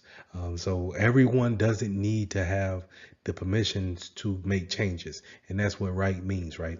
In order for me to read it, then that's one thing. But in order for me to look at it and then change it, to write to it, to be able to change it to my liking, then who is authorized to do that, and then how long should they have that authority? And so we want to make sure that we have a grasp on that, and that we are very aware about who has those permissions, because if one of those accounts get compromised, then maybe your DNS server stands a chance of being compromised as well. Now, time synchronization is something that we want to configure in the beginning. And once we're setting up our servers or our appliances in the beginning, our configurations need to be all aligned when it comes to time synchronization. Now, a lot of times what you'll find out is that a lot of these appliances won't even talk to each other if they don't have some type of baseline when it comes to time. But not only will you have issues with them communicating, you might have, well, you definitely will have a problem when it comes to logging the information. And the reason why that's important is because if you do have an incident and we need to rely on the logs, then we can't rely on the logs if the logs don't have the right correct time. So how can we say the integrity of these logs are upheld if the time is wrong? And so we can't really put any type of weight behind it, any type of belief behind the logs. And so we want to make sure that we all are on one type of accord when it comes to our time. So when it comes to actually surfing on the web or actually doing some type of transactions in web content, and when I say web, I mean you're opening a browser and you're actually going to another site. We need to make sure that we communicate as much as possible in an HTTPS type of environment. So HTTP is unsecure and is wide open. So if I'm a man in the middle, if I'm sniffing the network, if I'm using my analysis tools such as a Wireshark, then I can see that traffic going back and forth, and I can see what you're communicating, right? So that's in plain text. But if I use some type of HTTPS secure layer around my traffic, then it makes it a secure connection between my device and the device I'm communicating with. So when I say that, I mean my laptop and the USAA banking site that I'm talking to. I have a secure connection. Then I don't have to really worry about that man in the middle looking at my traffic going back and forth. So I want to make sure that I'm not just on any site that doesn't have that kind of when you look at the URL and it doesn't have the little green lock or a gray lock showing that it is using that type of protocol, HTTPS, then I want to make sure if I'm on that website and if it doesn't have that, I want to be aware of the type of information that I'm passing back and forth, that it could be looked at by prying eyes out there. So we talked about HTTPS being a secure way that we can communicate from a device to a server, but the way they actually perform that function is through two different protocols. Either HTTPS is going to use SSL or TLS, and SSL is Secure Sockets Layer, and TLS is Transport Layer Security. Now, SSL is a more popular version, but it has been known to be vulnerable at this state. So you will see some companies do not actually use SSL certificates anymore to make their traffic secure. They'll use TLS. Now TLS is a more, like I said, it's the successor of SSL, so it's more secure. But a lot of people haven't really got up on it yet. So you may see a lot of certificates, or if you're going into web proxying and you're seeing traffic go across the traffic, going across the network, you may see a lot of certificates using SSL certificates. Just know that you want to have a later version more than a earlier version, and that if it's all possible, try to move over to TLS if possible. But just to know that what you need to know for the exam is that the ports that these two actually communicate on, you want to know that the SSL and the TLS help HTTPS actually communicate in a secure fashion, and that TLS is the successor to SSL. So now let's talk about API considerations. So whenever we we are introducing new applications into our network, sometimes we want to have extra functionality to those applications, and we use that extra functionality through API connections. So API connections are a way that you can program one application to talk to a whole nother application that may not have any intentions of talking to that application. To give you an example is that if you have a application that's blocking viruses on a daily basis, and then you bring in a reporting tool, maybe you can use the API functions of the virus blocking tool to actually report to the reporting tool. And now we can take the reporting tool and then spit out any kind of information that we want to give to our upper management. But naturally, when it comes from the two different vendors, these applications, they don't naturally talk to each other. But we will use the API functions in order to communicate. Now, here's the problem with that is that when we hire third parties to actually come in and configure these API settings for us, they could put in backdoors, maintenance hooks, anything that can be remote into from a later date or after hours or what have you. And we necessarily as security professionals may not understand how they could be coming in from the back door. So we want to make sure that we take those things into consideration, that yes, we could have extra functionality when tying all our applications together, but we also may open up a door, no pun intended, to other unwanted individuals. So email services. So when we're using the internet, we use a protocol to actually send email back and forth, and we do this to keep that security factor in case of anyone sniffing the network and can intercept that traffic. So the protocols that we normally use will be port 25, and that'll be under Simple Mail Transfer Protocol, or SMTP, and we use these to, like I said, route mail from one mail server to the next. But you also may see protocols such as IMAP and POP3 used. I normally see them in the cell phone mobile industry. But normally when you're taking a test and you're learning about email services, we're probably talking about SMTP, port 25.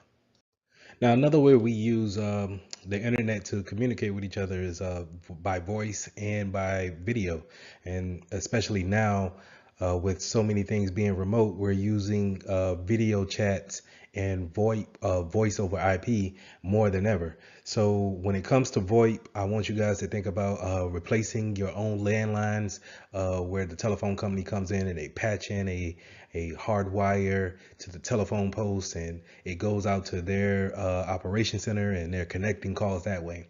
But what we do now is we replace that whole system by just having a call table in our routers. And now we connect via ports to our destination devices. So if someone can use a microphone and use their speakers, then that's a handset and the microphone that's normally on a phone. And now they're able to talk over the internet. And what you want to understand about that is that it uses UDP when it comes to transferring that traffic back and forth. And what I mean by UDP is that it's unreliable when it comes to sending every packet back and forth. And to dive in that a little bit deeper, it's whenever a packet is traveling across the network and it doesn't, when you're using TCP, it will acknowledge that it has every pack. And if it doesn't have every pack, or if it drops a packet, then it will not complete until it has that packet. Where UDP, on the other hand, is more for efficiency versus reliability. So now I'm going to make sure that you get packets in a efficient way, but it may not be the most reliable way. So I may drop some every now and again. And you see examples of this whenever we're doing Skype calls or Zoom calls and I freeze. And you still hear my voice talking, but I'm frozen in time. And then you'll see a lot of packets and I'm moving real fast because a lot of packets just now caught up to the application, right?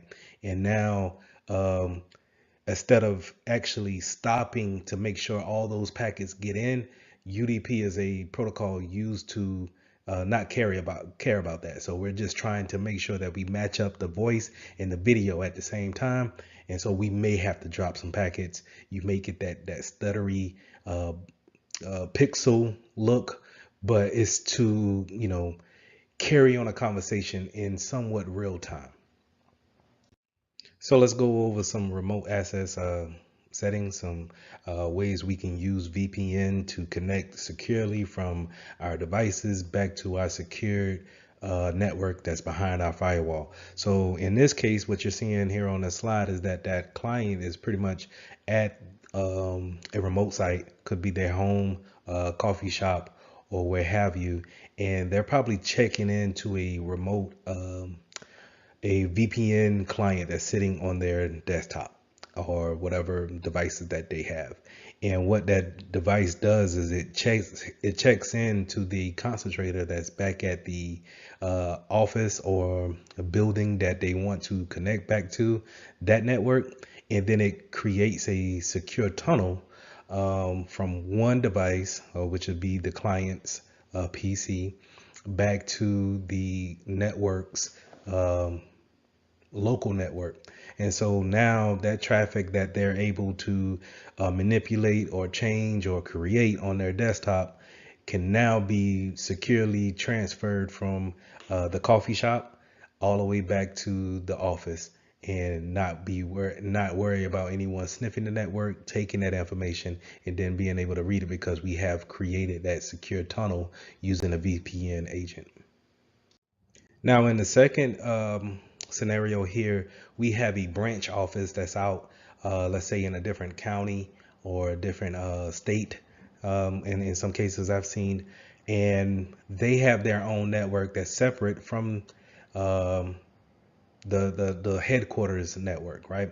So what we want to do is we still want to maybe connect everyone in both offices, that branch and the headquarters office, and still have them, use the same files, use the same drives and printers, let's say.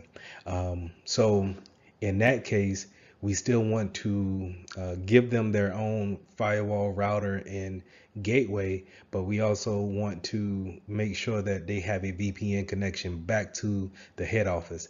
That way, whenever they are, let's say, connecting back to the SAN drive on the headquarters office that's located there, then it's a secure connection from that branch office that's in maybe in a different state all the way back to the headquarters office, and now they can pull that traffic or that file from headquarters out to the branch and not worry about uh, exposing it in any type of factor.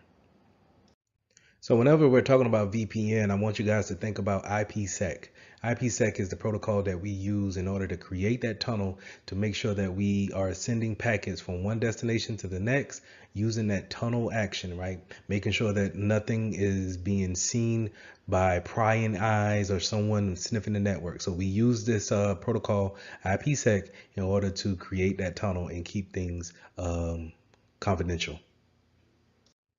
Now we have several types of VPN configurations that we can actually do, but from what my experience has seen, and I think that you guys are probably seeing on a regular basis too, is that you're probably going to see a VPN agent somewhere on your PC, and you're going to have to log into that to actually talk back to a VPN concentrator somewhere.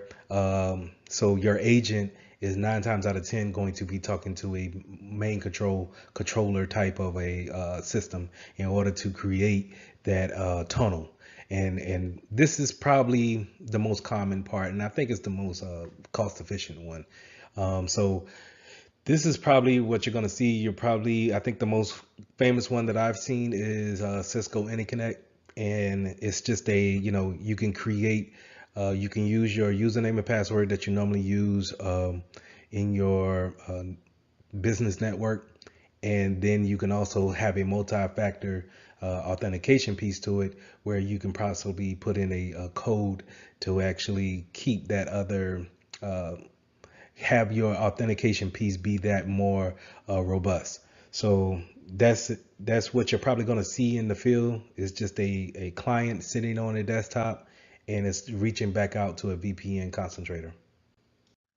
Now, another way we can connect back to our network is using remote desktop applications. And remote desktop is using the protocols that we have on our routers in order to allow this type of connection to happen, but it may not be as secure as using a VPN action. So we want to be careful when we setting up remote desktop applications in our network. Make sure that we have it in a secure manner as much as possible.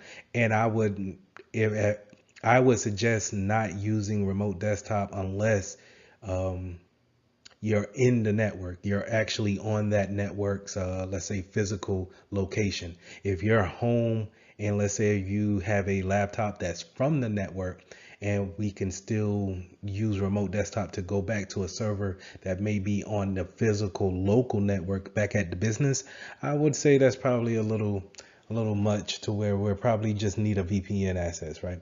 So just making sure that remote desktop is pretty much giving someone access to your machine, and they have just as much rights as you want them to have. They can have lockdown permissions, but 9 times out of 10 we're probably going to just give them regular admin permissions if they're using remote desktop. So be careful with this protocol. Understand what port we used in order to use remote desktop, and just know that if we're probably going to if we want to remote into a machine outside of our network, we probably want to be using a VPN type of access. So a good alternative to using remote desktop is using Secure Shell.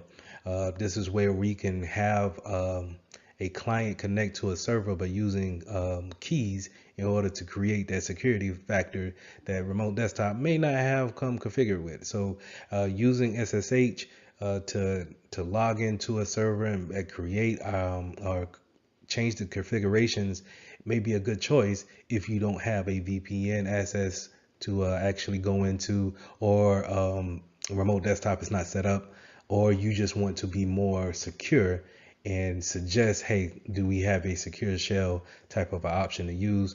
This is a great way to go. So the key points to review are different operation protocols that we use, different secure application protocols, and making sure that we have remote access that's secure. So I want you guys to read over VPN access, remote desktop access, making sure that we understand our protocols, understand the numbers associated with the protocols. Those are guaranteed to come up on your exam. But just make sure that we understand how do we communicate from an outside network to our a secure inside network. Lesson 12, implementing host security solutions. So we're going to talk about some firmware upgrades that we need to do, making sure our endpoints on our desktops, our laptops are secure. And we're also going to talk about embedded systems when it comes to security for them. So we're going to start off with the first thing that happens whenever you hit the power button on your laptop or whatever device that you're trying to boot up. It goes through a checklist to make sure that the hardware that is connecting to is all authentic. And we call this the root of trust. So with every manufacturer, whenever they put a motherboard together, you want to make sure that everything is what is there that's supposed to be there, and nothing is foreign to implementation. So in order to make sure that every hack is not done software wise, it may come down to someone putting some extra chip on your motherboard in order to route back traffic or information. So we want to make sure that the root of trust is checked and make sure that it is up to date when it comes to the firmware side of things, and making sure that it stays secure. So whenever we do boot up our systems, we can see if anything has changed. So what I want you guys to understand is that we do have different ways that we can boot into our systems. We can use a secure boot and a measure boot. And while these things are important, is rarely used in the real world. What I want you to really focus in on, and when it comes to your firmware or your secure boot, is getting to your firmware, making sure that it's up to date. Just in case when we're running regular operations and security, sometimes we may see how a manufacturer says, hey, we have put an update out for the firmware on these different devices, and we just might have those devices in our network. So we want to make sure that we can get to that boot up page and update those firmware as much as possible, because a lot of times the firmware page is so quick to where we really don't think about updating it or making sure that it's secure. We just go right to our OS. So I want you guys to really make sure that you keep an eye out for any type of vendor update.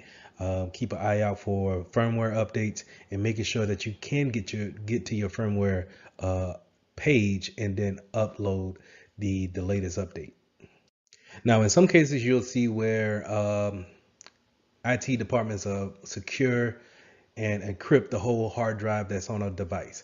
And while this is good, it also serves some problems when it comes to efficiency, when it comes to workload, or someone setting up the laptop really in a quick situation and then having to log in once for the encryption of the hard drive, and then log in twice to actually get into the PC, and maybe log in again to get to the VPN. So you can see how this can be cumbersome. But when we're talking about very sensitive information, encryption of the whole hard drive could be a thing that we want to do, just in case we're doing a lot of traveling. Let's say we're working for the government and we encrypt that hard drive because we're going to a lot of out of the country places, and let's say if we leave the laptop on a plane.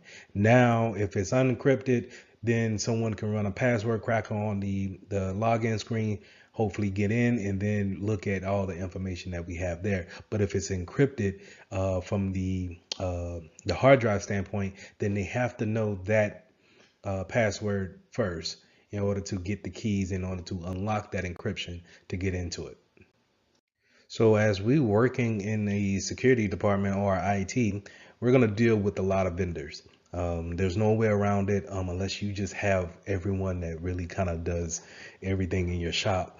But more than likely, you're going to probably have to go out and seek additional help via a vendor or a third party. And the thing that we want to remember when it comes to Security Plus is that what types of risks do they bring into our environment? So do they practice the same security practices that we do? Because they may put in maintenance hooks and then come in at a odd hour at night in order to perform their tasks, or they may not use a VPN connection when it comes to remoting into your network. And so, if we want their services, we need to make sure our interview processes are well thought out and we understand what type of risks are we taking on when we're bringing on this cloud company, let's say. And let's say the cloud company does not have a backup to their backups, right? And so let's say, you know, the worst happens and they get hit with a natural disaster. Now their data center's down, your information is lost, and they don't have a way of getting back up. Now that impacts your business because you're waiting on your cloud supporter to get back up.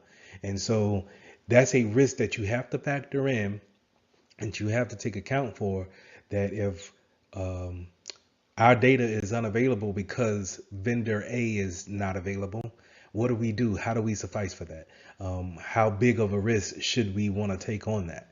And those are the type of things that we want to consider when we're bringing in different outside services into our network. I think a lot of the things that we see on a normal basis is out of life systems and the lack of support when it comes to those end of life systems. A lot of places that I've been, they either are holding on to old software that's no longer supported. Maybe the company's not in business anymore, or they've been doing things so long in this way that they're not looking to upgrade or see a better way of doing things. The first thing that comes to my mind is when you go to a car dealership and they have the old inkjet printers, and it's doing the carbon side of paper, and it's printing like that. And I always wonder, why wouldn't a company just go to a inkjet a regular printer that just prints out the regular paper? Now maybe it's the regulations that's holding them back. Maybe they don't have the money to upgrade into a higher standard. But it's when that old type of printer breaks, who's going to be able to support that? Who's going to be able to get you parts for that printer? Who's able to get you ink for that printer, for that matter, or paper? So it kind of leaves you in a bind when it comes to actually running your business. Do you have the materials to actually run your business? Now, when it comes to end of life, when it comes to software, PC wise, I see a lot of people who have Windows 7 XP, Windows 8 in their environment, and they're not they may not be in a position to buy the latest software, but they also may have employees who don't know how to work with the new software. So now the training comes into play, and you may lose production because we have to step back and train everyone again in order to work on this new system. So just be aware of that when working in the security field, that we want to push our latest and greatest out. But at the same time, we need to keep in mind that everyone is not ready to make the leap, the jump, and everybody's not trained to do so. So we need to make sure that our declining software is up to date as much as possible, but we also need to give them a deadline that, hey, we cannot go into a point where this is no longer supported. It's end of life. We must be gone by this date, and we must have people moved over. It's only this type of advice is only going to keep the business moving forward. So when you're doing that vetting out, that process of bringing on a third party into your network, you want to make sure that you understand some of the agreements that we have in order to keep them honest and put everybody on the same level when it's time for them to provide a service to you. So you want to make sure you have a memorandum of understanding, a MOU. If you're dealing with something secretive, or we have some type of trade secrets, or we have some information that we don't want disclosed to the public, we may want to have a NDA. And that NDA, you have them sign it, and then we can give them the information of what we do on a daily basis. So if we have our competitors all of a sudden know our ingredients to our secret cookies, then we could say, hey, it was probably these vendors who we've been interviewing in order to know this type of information. Now, you also want to know about the service level agreement. What type of services are they going to provide, and what time frame are they going to provide it? So if we use them for a call center actions, is it going to be 24 hours? How long would they respond to an emergency? Things like that. We can all be on the same level of understanding when it comes to what they're actually bringing to the table. So creating a host hardening process is usually comes with taking off applications that we don't necessarily use, only giving permissions where necessary, and making sure that we we reduce the attack area for the attacker as much as possible. And what I mean by that is that we are just not giving our users the desktop or laptop straight out of the box and everything is enabled and they can do whatever they want. That's a good way of having a large landscape of things that a hacker could go in and take advantage of, such as Bluetooth, or certain ports may be open. We may have applications that we never use on our laptop that may become vulnerable because of end of life just happened for that company that's not in style anymore, and we haven't changed that application because for whatever reason, and so we haven't did a rollout to actually roll back that application and take it off of people's machines. And so it's just sitting there, just not bothering anyone. But if someone was to get into the network, get onto that host and see that application, then they can say, oh, you know what? That host has been vulnerable for such and such. Let's take advantage of that and see what we can get. That's what we can eliminate by having a hardening process. We have a checklist of things that we want to go through and make sure that we manipulate on our devices to make sure that we close down things that we don't need, making sure that it becomes a harder attack vector for the hacker. Now, to kind of go into different types of software and different configuration factors that we want to go into that hardening process, is having a baseline of configurations, and also when it comes to the registry too. We can use software that keeps a baseline of applications on our network. These softwares, they look at everyone that's on the network and they see if you added a application or some type of let's say code or a different type of agent onto your machine, that it could roll back unto a known good state and say, hey, it uninstalled that application that you installed yesterday because that's not our baseline. And in order to keep things on a level playing field and to make sure that no one is bringing in new attack vectors, I'm going to roll back to our baseline configuration, and you're going to start doing your work today because I've given you everything that you need to do your job. Another important part about host management is making sure that we have patch management. So think about every device that we have on the network. needs to be patched and updated with the latest firmware, as well as OS patches and application patches, um, pretty much monthly on a monthly basis.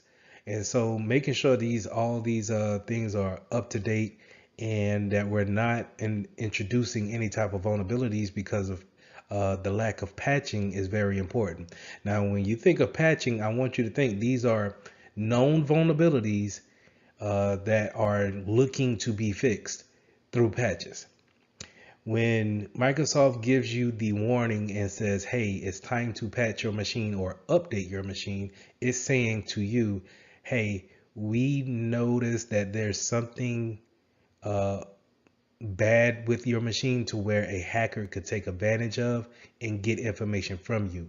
Please apply this update and that will solve that issue. That happens on a monthly basis. Now, to your knowledge, we will always have patches. There will be no end to that. OSs is millions and millions of codes, lines of code. And so there's a good chance that someone's going to catch something every month if we have enough eyes to look at it. And so that's why we have different types of vulnerabilities coming out. That's why we have different patches coming out. But it's our jobs as security professionals to make sure that we patch those devices as quick as possible. Now, you heard me talk about some agents that we could put on our desktop or our laptop, and those agents talk back to some type of console in order to bring a service. In this case of hardening or keeping our endpoints protected, we want to make sure that we have antivirus malware protection on our PCs, and 9 times out of 10 that they're going to probably do a IDS and a IPS function. So remember, IDS is intrusion detection, and IPS is intrusion prevention system.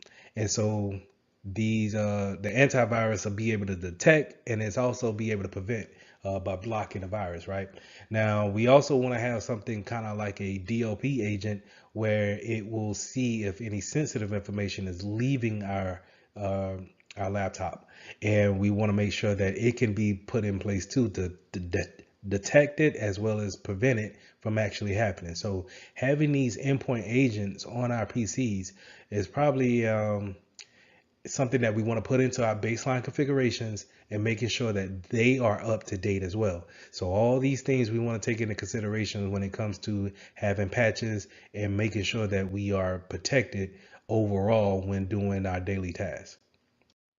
Now, as antivirus has evolved over the years, it still is lackluster in some type of way of actually containing a spread or a outbreak of a virus. So we have these things called EDR protections, and this is where we have more functionality when it comes to an attack, and we can actually isolate devices on our network from being contacted from any other devices. So whenever our SOC, our security operations center, they contact us and say, hey, PC 123 is actually showing signs of this, that, and the third, we can use our EDR system to isolate it, basically kind of put it in its own silo within the network. Therefore, it cannot reach out to other PCs and affect them, but we can have a secure connection only to that PC in order to see what's going on with it and see if we can eradicate the problem before it gets out of control.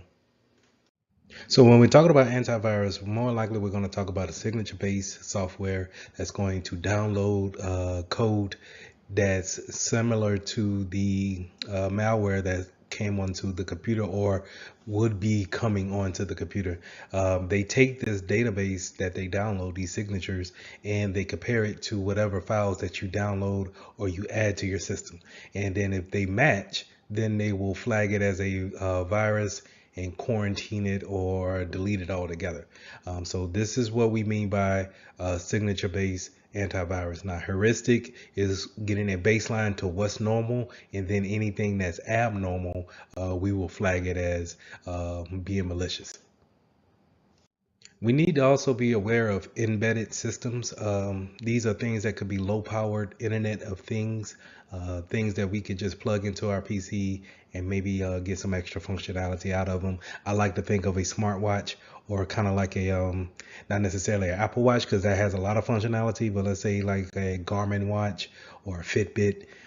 These kind of embedded systems, they can get attached to our network and then maybe transfer some things back and forth. So we need to be mindful of those and see if we need to actually put on more security by locking down our USB ports and not allowing them to connect to our end devices.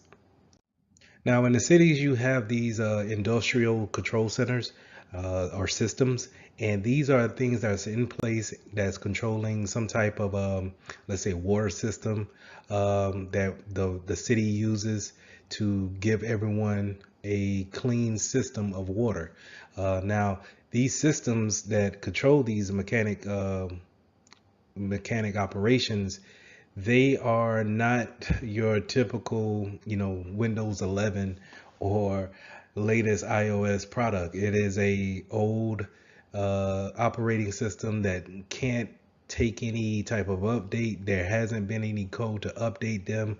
When you think about it, in order to update them, we need to cut off the system that is supplying everyone in the city or town or what have you, and then upgrade that system. So it's kind of a catch 22 where we can't really do anything with them. So what we do is we will focus more on a physical side of security to make sure everyone doesn't have access to the system, making sure that it's in a secluded area and that is walled off, secured physically wise, in order for someone not to be able to get control of these systems and do any kind of harm.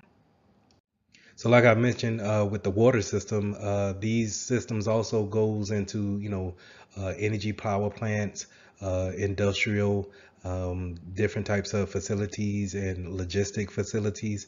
And can you imagine if someone were to get their hands on a system that could pollute the water that you and I drink? And there's nothing that we can see from it because we don't have those systems connected to the internet. So it's not going to give us a warning like that. We have to kind of just wait for the disaster to happen and actually react to it. But, in this case, we want to make sure that we take the precautions to, stop that before it actually happens. That's why we want to focus so much more on who has access to these systems and making sure that we vet them out. So I kind of touched on the Internet of Things earlier with the embedded systems, but just to kind of dive deeper into that, Internet of Things could be anything that connects to the internet and then desires some type of communication. And that could be, when you go to Lowe's and you see that new smart refrigerator that can connect to the internet and give you the morning page of the New York Times, and it can tell you what's in the refrigerator from whatever spot that you're at, because it can communicate to the router and the router can communicate to your cell phone while you're out in traffic. Well, it's so many things that's actually taking that type of characteristic where it needs to talk to the internet. As soon as you open it out of the box, it's looking for a Wi-Fi signal. And we have to be, as security professionals, we have to be aware of this coming into our network. We can bring things in from home and connect to our work internet. And now, from without your knowledge, you're letting another vector for a hacker to possibly get into, where we have everyone's wearing Apple Watches now, or we have some type of iPad that we're bringing into work, and these things need internet connection. I know the password for the enterprise network. I'm gonna just put it in and go ahead and connect my device so I can stay up to date. But like I said, these things bring in vulnerabilities also, because if we really think about it, who's actually have an up-to-date iPad or Apple Watch, or even headphones for that matter. And you know, are we teaching our users to update these things before they actually bring them in and connect to our network? So other endpoints that we may have is different types of products that we actually need to do business. And I talked a little bit about how car dealerships had old printers that needed to, you know, print on old carbon paper. And those printers, 9 times out of 10, are sitting on the network. We also have VoIP phones that are voice over IP, using those as telephone devices. So we have different um, devices that we have, not only with our iPads and our device laptops. We also have different types of keypads that we may use in order to give extra functionality to our actual business. But the thing with that is that we want to take those things into consideration when it comes to security. Yes, your laptop is secure, but what about the keypad that we use for our customers to actually key in their social security number or key in their PIN number to their bank card? Have we updated the software on the keypad? Have we updated the software on our phones? And making sure that no one can see the traffic coming in and out of that. In today's world, we're doing more things with cameras, and those cameras are able to upload the video directly to the internet or to your favorite social media site as soon as you hit stop. So those things, again, they connect to the internet, and then they're able to send traffic out as soon as possible.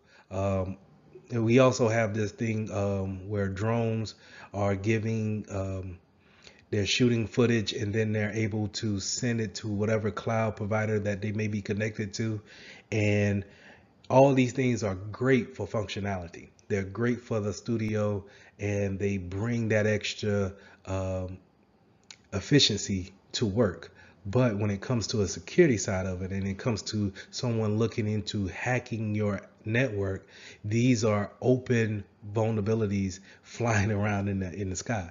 And then, you know, if we forget to patch those things, or we forget to change the default passwords on those devices, then we stand a chance of being compromised just by having extra functionality in our workforce. You know, one field that we don't want to overlook is the medical field when it comes to different types of devices and what they can do, from everything from thermometers to heart pacemakers. I'm sorry, or ear aids. These are different devices that could be have embedded systems in them, or they can be so smart to where they want to talk on the internet. And so we need to make sure that, especially in the medical field, that we take accountability of these things, because we don't want different devices going into surgery and having a chance of, soon as it hasn't been turned on in so many months because it's not necessarily used on a daily basis, but since we have this surgery today, we're going to use this type of device. And now once it turns on and someone's they're getting ready to have surgery, and now it goes into a reboot because it's updating automatically. We need to make sure that we have those things already ready to go. We take an accountability of these devices, and that we have them ready to go to avoid situations like that. So like I've been saying before through this whole class, is that we want to make sure that we take accountability of them and know that they need to be patched at some point in time, or to make sure that we are up to date, and maybe they don't need to be patched for the next 4 years. But it's the fact that we're at a point now to where we know what firmware that needs to be updated, or if it's good to go for the next however time. And we probably need to check these things on a quarterly basis, every 3 months, and make sure that nobody's came out with a new update. And if you're talking about a OS, normal operating system, we want to make sure we patch those things on a monthly basis. Or if not, if it's severe enough, we probably want to patch those things as soon as we learn about the patch. Okay, so just making sure that we take an accountability of those embedded systems, because again, those are gateways that we may not be aware of coming into our network. So the key points to review. In this lesson, we went over firmware and we went over patches. That's mainly what we went over and over in each slide. But it was also, we also touched on endpoint security when it came to our devices. What things do we bring into the network? How can these things communicate with our routers and our other devices that we have on the network? How do we provide security for those things? And for most cases, having a patch for them is probably our best choice to have them patched and up to date. Could be our best choice when it comes to providing security for our endpoints. So lesson 13, let's start talking about secure mobile solutions. How do we put mobile devices in our network? How do we make sure they're secure as possible? And how do we manage those products? When it comes to the Security Plus, you want to know this about mobile devices is the deployment models. And the most popular one to be familiar with will be bring your own device. And that's when your employer is going to allow you to bring in whatever mobile phone and mobile phone carrier who you're with. And you're able to take that device and then connect to the internal network. And so we already went over how important the internal network is, but now for me to let you bring in a outside device and put it onto our network, I'm opening myself up to any kind of vulnerabilities that you may have on your device.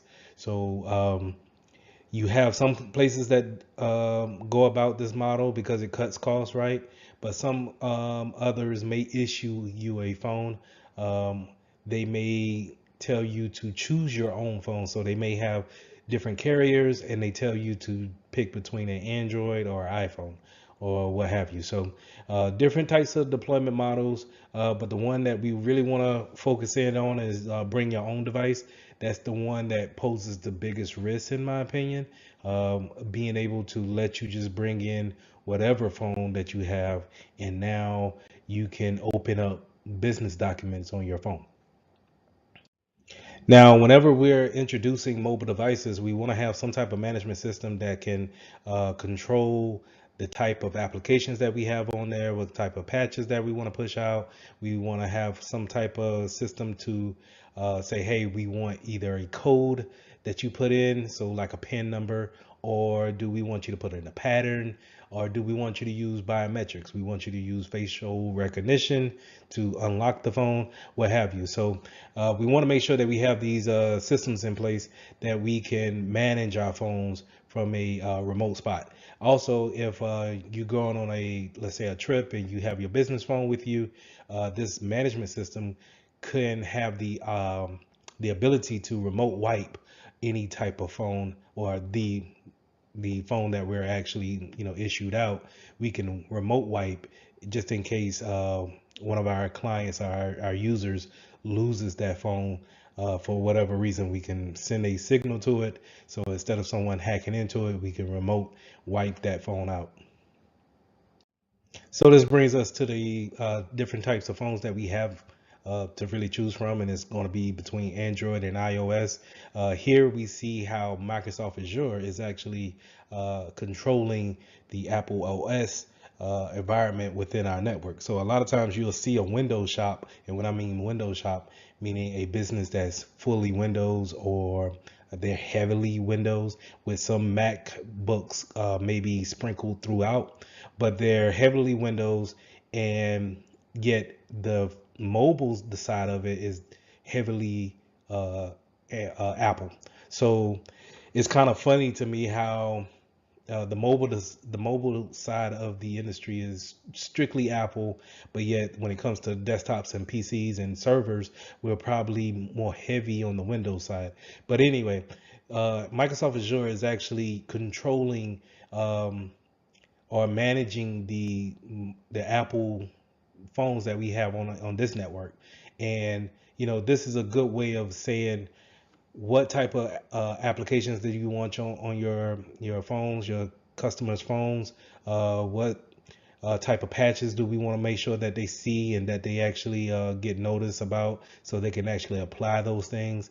So having that controllability from a IT standpoint is something that we can do to control that security standpoint when it comes to the mobile devices. Now, what I forgot to mention is that, for the most part, Apple, the iOS system is very good with having people getting applications from the App Store.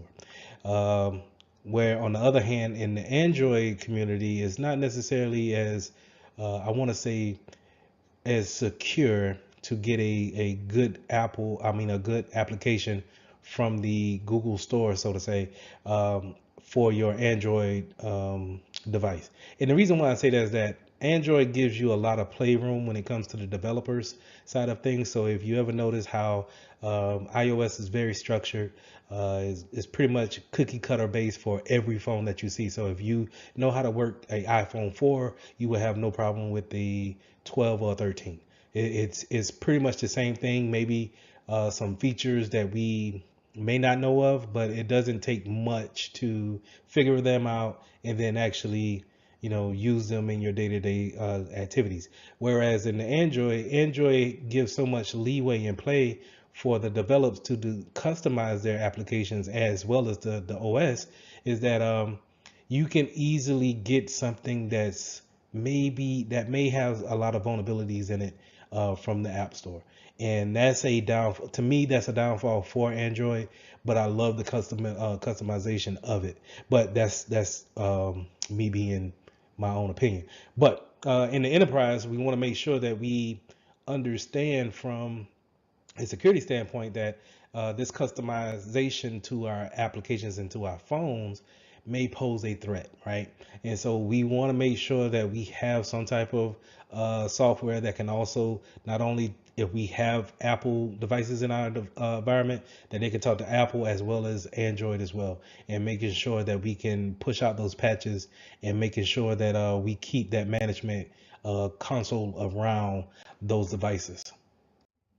So, like I said, to reiterate what this control panel or this control system is going to do, we can put passwords in and we can customize the password to, are we gonna go 6 digits or 4 digits? Are we doing a pattern where we draw out a pattern with our finger? Are we doing passwords in a combination of PIN? So I think the latest one that I've seen is they want you to do numbers as well as letters for your login PIN. Um, Now, biometrics is a good one to use, I believe, in my opinion, but it could be kind of scarce around individuals who don't want to use biometrics or don't want to have their face um, embedded, quote unquote, into the phone to have it memorized or to remember your face or fingerprint. So you may get some pushback on the biometrics, and you might have to rely on the PIN and the password in order for your users to use their devices. But it will behoove you to actually implement one of the other, if not two, in order to have a multi-factor when it comes to your mobile devices. So, like I stated before, that kill switch, the remote wipe, having that feature is very good when it comes to having someone in your environment that travels a lot, uh, and they are keeping a business phone on them or a tablet, and they maybe, late night or late flight, and they leave their mobile device on a bus or on a plane. And so now, whenever they report back to you and say, "Hey, I lost my phone on the plane. What do we need to do?" You can go ahead and go into your mobile management system and send out a remote wipe signal to that phone. And once that phone checks in with the antenna, or I'm sorry, the satellite, it will receive the command and then process the remote wipe process for that phone. And now, whenever someone gets it, they may have the phone, and they may have something that's wiped and clean already, but at least they're not giving up any kind of business information, right?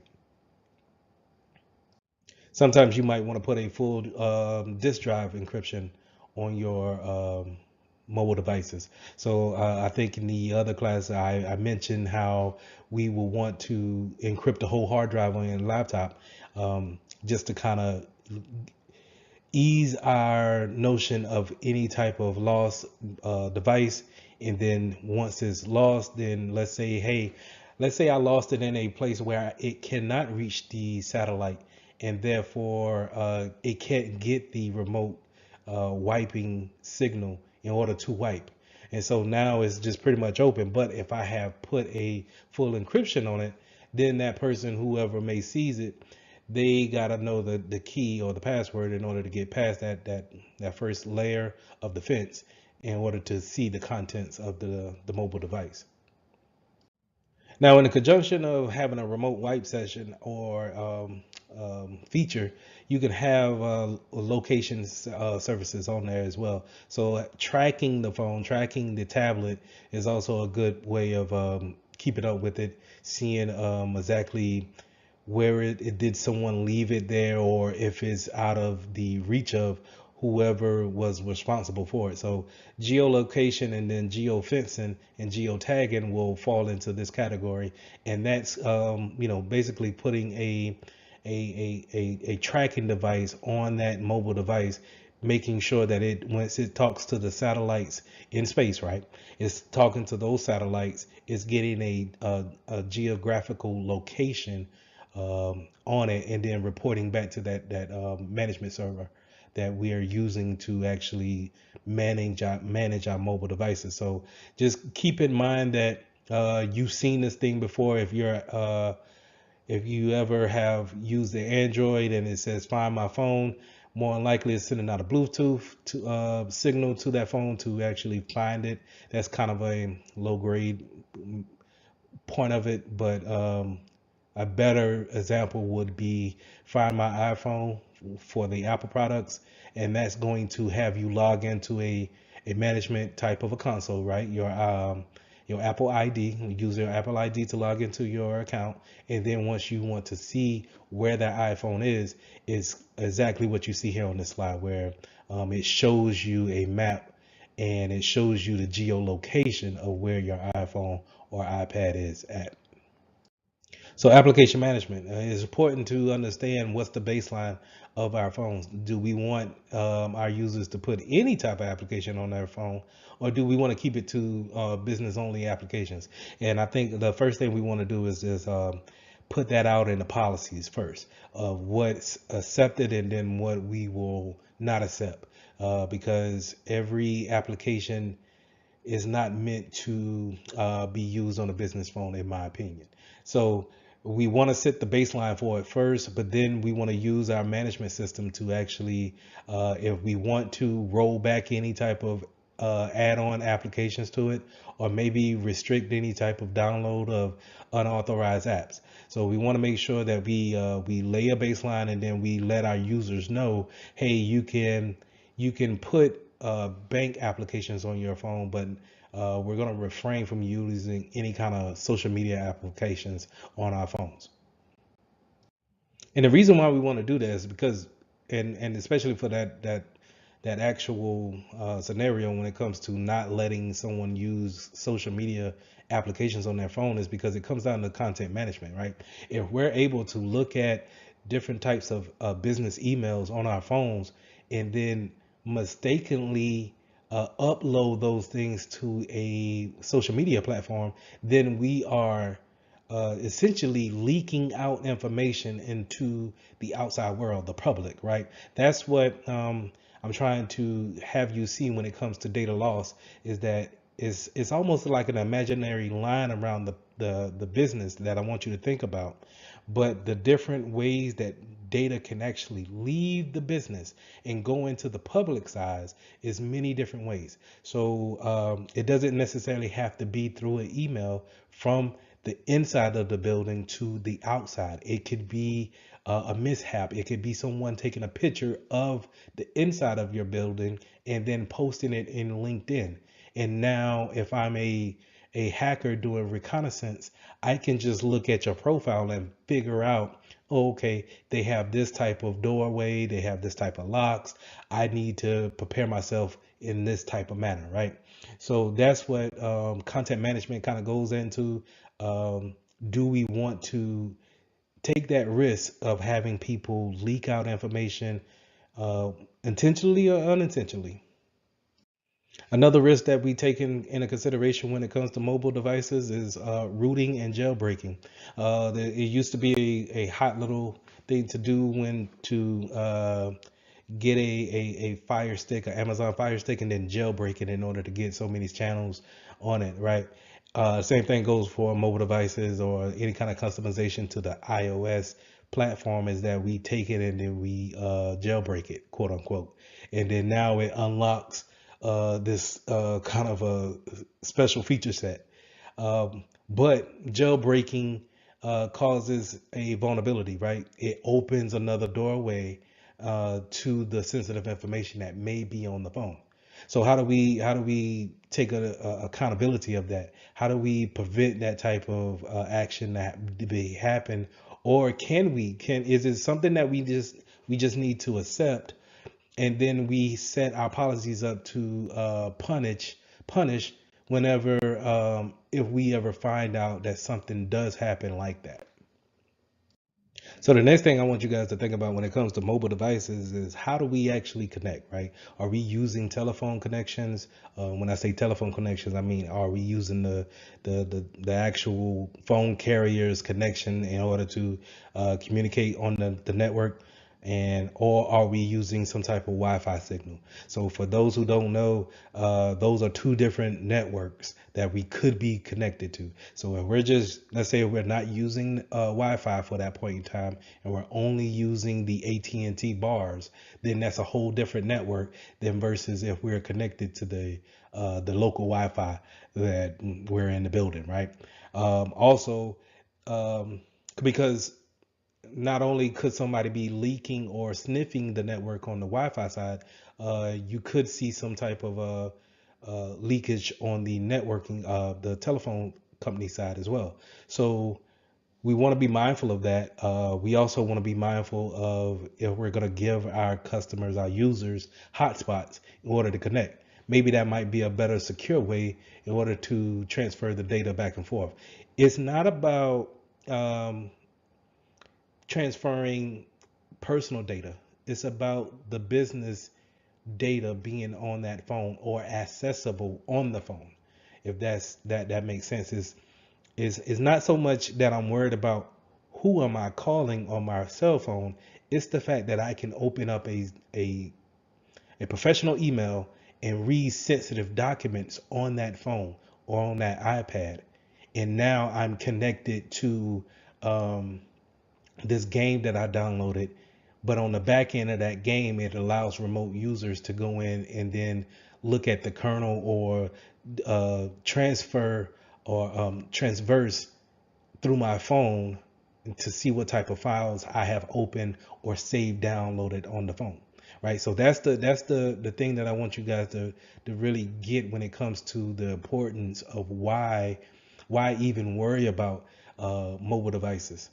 Okay, so to go and finish this slide up, we're talking about connecting either Wi-Fi or cellular services, but also, do you want to give hotspots? Do we want to make sure that we put in another mobile device to create a network in order to have more control of what our users connect to? Because a lot of times our users go and they're not really looking for a secure way of connecting. They just want to connect because they have a certain job that they need to do in a certain amount of time, and maybe connecting to the local Starbucks is the closest and fastest thing that they can do. So we want to make sure that we take all those things into consideration when we have users that's on the go. So another way we could connect is through Bluetooth. And while Bluetooth will not give you the Wi-Fi connection type of network, but it can send information from one device to the next, right? And so we seen a lot of this when in the earlier days where we had PDAs and we could connect from one PDA to the next, and they can send traffic or let's say contacts back and forth. And you don't really see it nowadays that often because we kind of send it through the data plan or the actual network. But back in the day, you would just get close to the actual mobile device, and then it will actually jump over. We see a lot of that now with the NFC near field communication feature with tap to pay, or you go up to the register, and then you put your phone to the register keypad, and it pays for whatever item that you want to pay for. But nevertheless, Bluetooth connections can be vulnerabilities as well, right? Being able to know that it's on and it's listening. It's listening for whatever communication signal out there that wants to talk to it. And then in certain cases where you don't need a pin to actually connect, that device can actually connect to it and then start communicating back and forth. We see a lot of that with headphones. Headphones, they will turn on the Bluetooth and then it's waiting for any person to connect to it, and it will connect to it and then start communicating back and forth. Whereas in your laptop automatically probably has Bluetooth on, and it's waiting for someone to put in a pin in order to pair it. Same thing goes for your car. But we want to make sure that our customers, our clients, they are aware that Bluetooth can bring some risk, and for the most part, we want to make sure that Bluetooth is turned off if not needed, right? So we want to make sure that we want to stay away from things like bluejacking or blue snarfing, where people can send unsolicited information to your phone or tablets, or take things from it in the case of blue snarfing. To kind of piggyback off of Bluetooth and going into infrared and RFID, sorry, is kind of having these close interaction with people and being able to pull off their information just by having that radio frequency ID, pull that information off. So a lot of times you'll see, if you look on TV, you'll see a commercial where they're promoting a wallet that has a radio frequency ID blocker on it. It has some type of magnet on it, right, to stop that communication field from actually happening. And what would happen in the attack is that if they show on TV, they will show somebody sitting on the same bench as you in a park, and while they're not doing anything towards you, they're close enough now to where their phone or whatever device they have can pull the information from your wallet. So it's pulling the information off of your credit cards and debit cards, and then now they have that information. They can go in. You've just been basically robbed, right? So in order to stop that type of attacks, people will put in these magnets that breaks up that communication field. So we want to make sure that we are aware that it happens. I personally haven't seen it happen, but hey, it might have happened and no one told me. So just make sure that you understand that type of attacks does happen, and it's pretty much getting into a personal space with someone, and then now that communication field has become open, and you can actually transfer data that way. Now, I brought this up earlier in the slides with near field communications, that NFC. Uh, Now, it's not such a bad thing, right? In order to use this type of communication, it just can be used in the wrong way. But it's also becoming a more convenient way for people to pay for different items. So you see this communication becoming more prevalent in places like gas stations and gas pumps, where you could just point your phone or your card up to the device, and then it there's no swiping, there's no inserting the card and then pulling it out. It's a simultaneously communicating back and forth the information that's needed in order to pay for the service. Another connection that we have when it comes to our mobile devices is just plain old USB connections. And sometimes we like to plug in our phones to our laptops just to kind of charge them up throughout the day, especially in a business setting. But it's also a way that we can transfer data from one device to the next, right? So if, let's say, if I'm plugging up my business phone to my personal laptop, and my personal laptop is affected, well, guess what? I just open up another gateway into our business without me really knowing it, right? So as you could tell, there's so many ways that our data could actually just be leaked out without people really kind of taking it into accountability, or really, they could be wanting to do the right thing. It's just convenient wise, it was convenient to plug into your laptop at that time, but if you didn't know that your laptop was vulnerable at that point in time, and maybe had someone, it was part of a botnet, and now is going into the business side of things with your company, now we can pull that information, and it just creates a whole big mess, right? So how do we fight the USB connection and data transfer without our permissions? Is 9 times out of 10 we're probably going to write some type of policy, group policy, to shut down our USB ports. And when I mean shut down, meaning we want to not have them communicate or mount the device onto the hard drive. We want them to maybe power the device, give it a charge, but it doesn't open up that gateway to actually communicate back and forth. So we want to make sure that is in a disabled, and but yet in order to charge, make sure that's enabled. We also want to be aware of SMS type of notifications. So any kind of text that's coming in, or any kind of notification that's pushed to our phones, make sure your users are aware of what type of notification that may come from your business, and then what may be spam or some type of phishing type of campaign that comes in from a text form, right? So we want to use we can use SMS for helpful things, like adding another factor of authentication when it comes to logging in, saying, hey, we logged in when I use a name and password, but now the server sends us a notification on our phone, says, hey, we're going to give you a code on your computer screen. You may see something for you to type in a code. Type this code in. That way it's used in a good way, because if you don't have that phone, then I can't.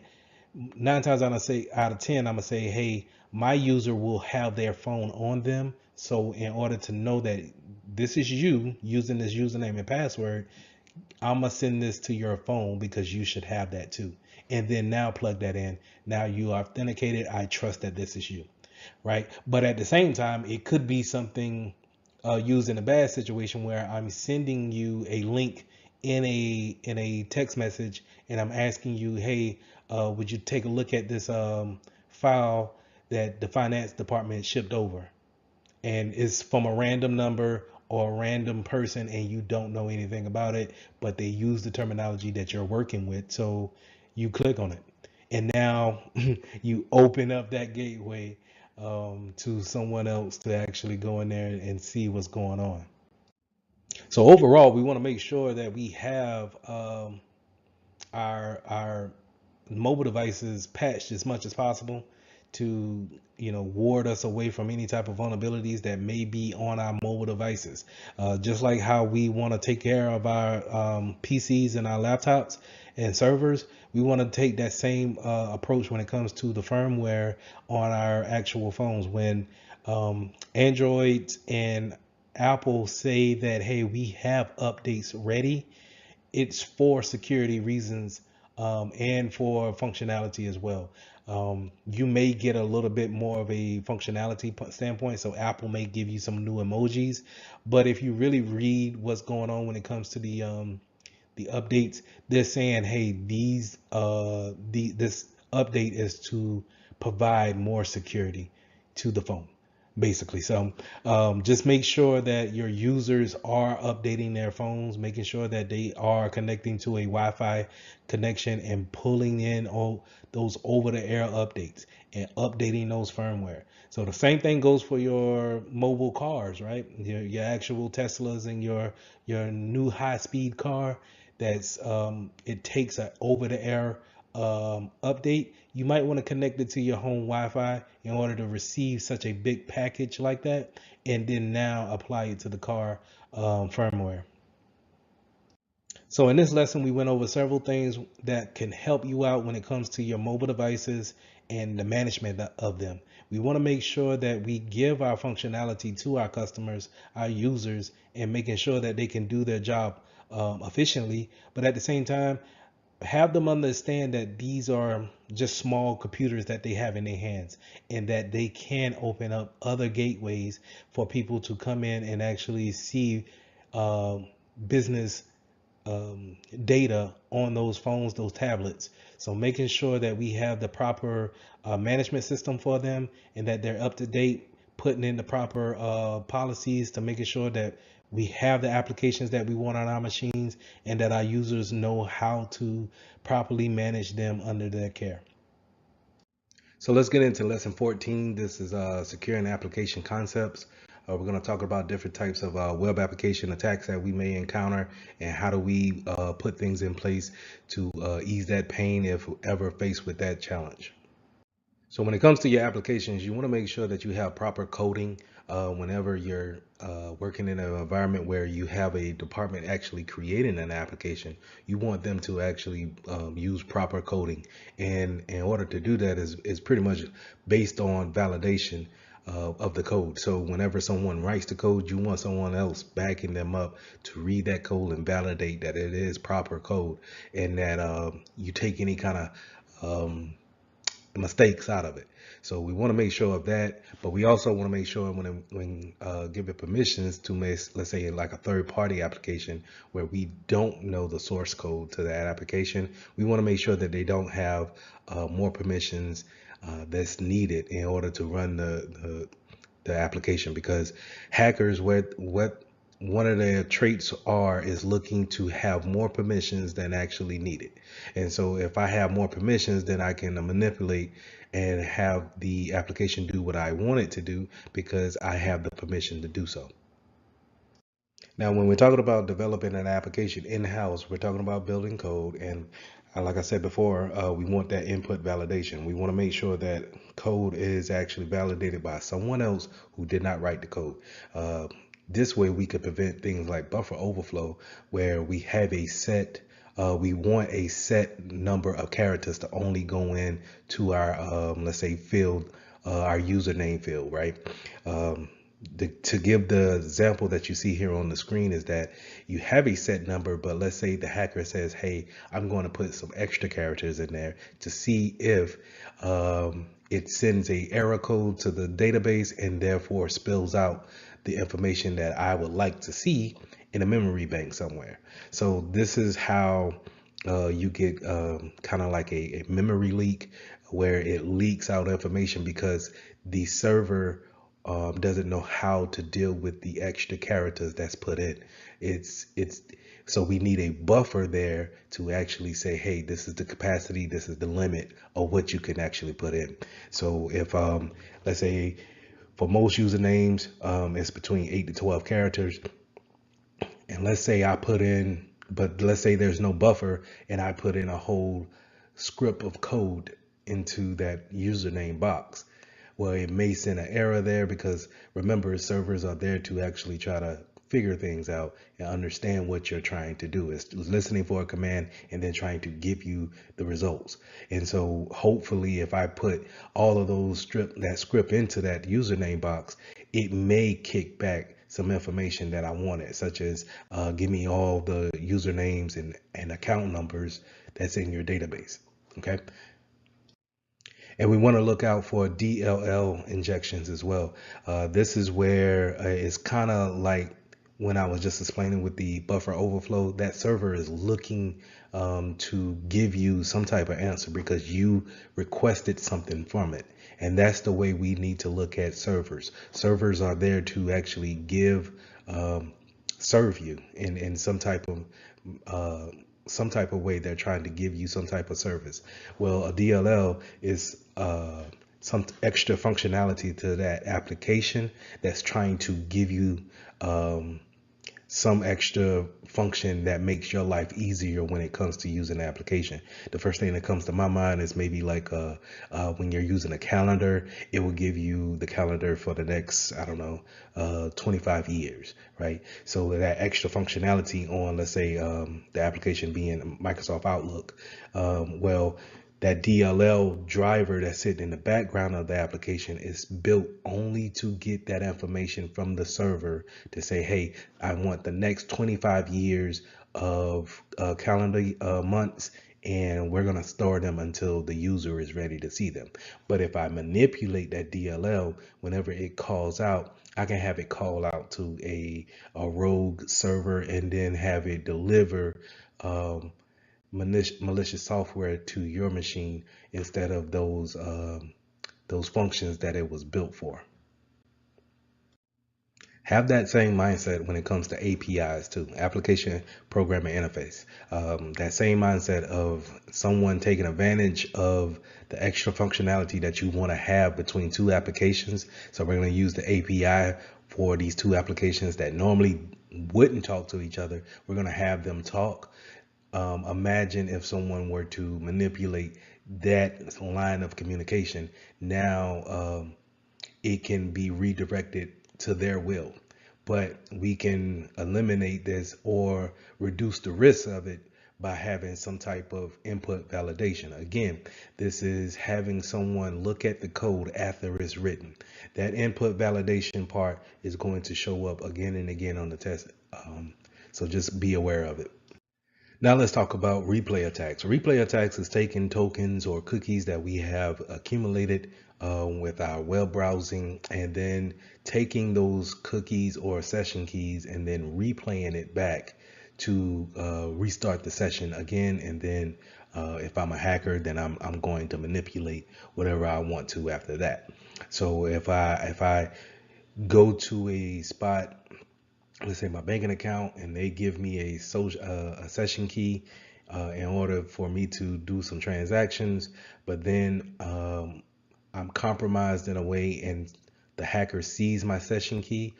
Hopefully it had a time to live on it, which is a TTL, and that normally cuts the session off at a certain amount of time.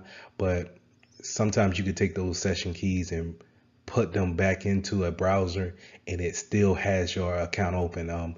For example, if you ever been browsing on the internet and you close out the window, but then you close out the window, let's say to Facebook, but then you still have the actual Chrome window browser open, and you still open another tab in your session for your Facebook account is still logged in and actively running.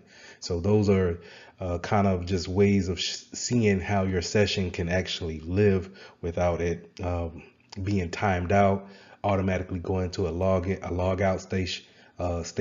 So we want to make sure that if we're building our own applications, we put those things in. How long should we be idle before we actually kill that session key? Or should we be taking cookies from our users and keeping them for data purposes?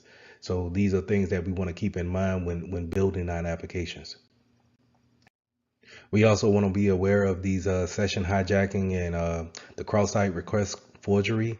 And this is where we are encountered by a link from the attacker that redirects us in some type of way or fashion or form.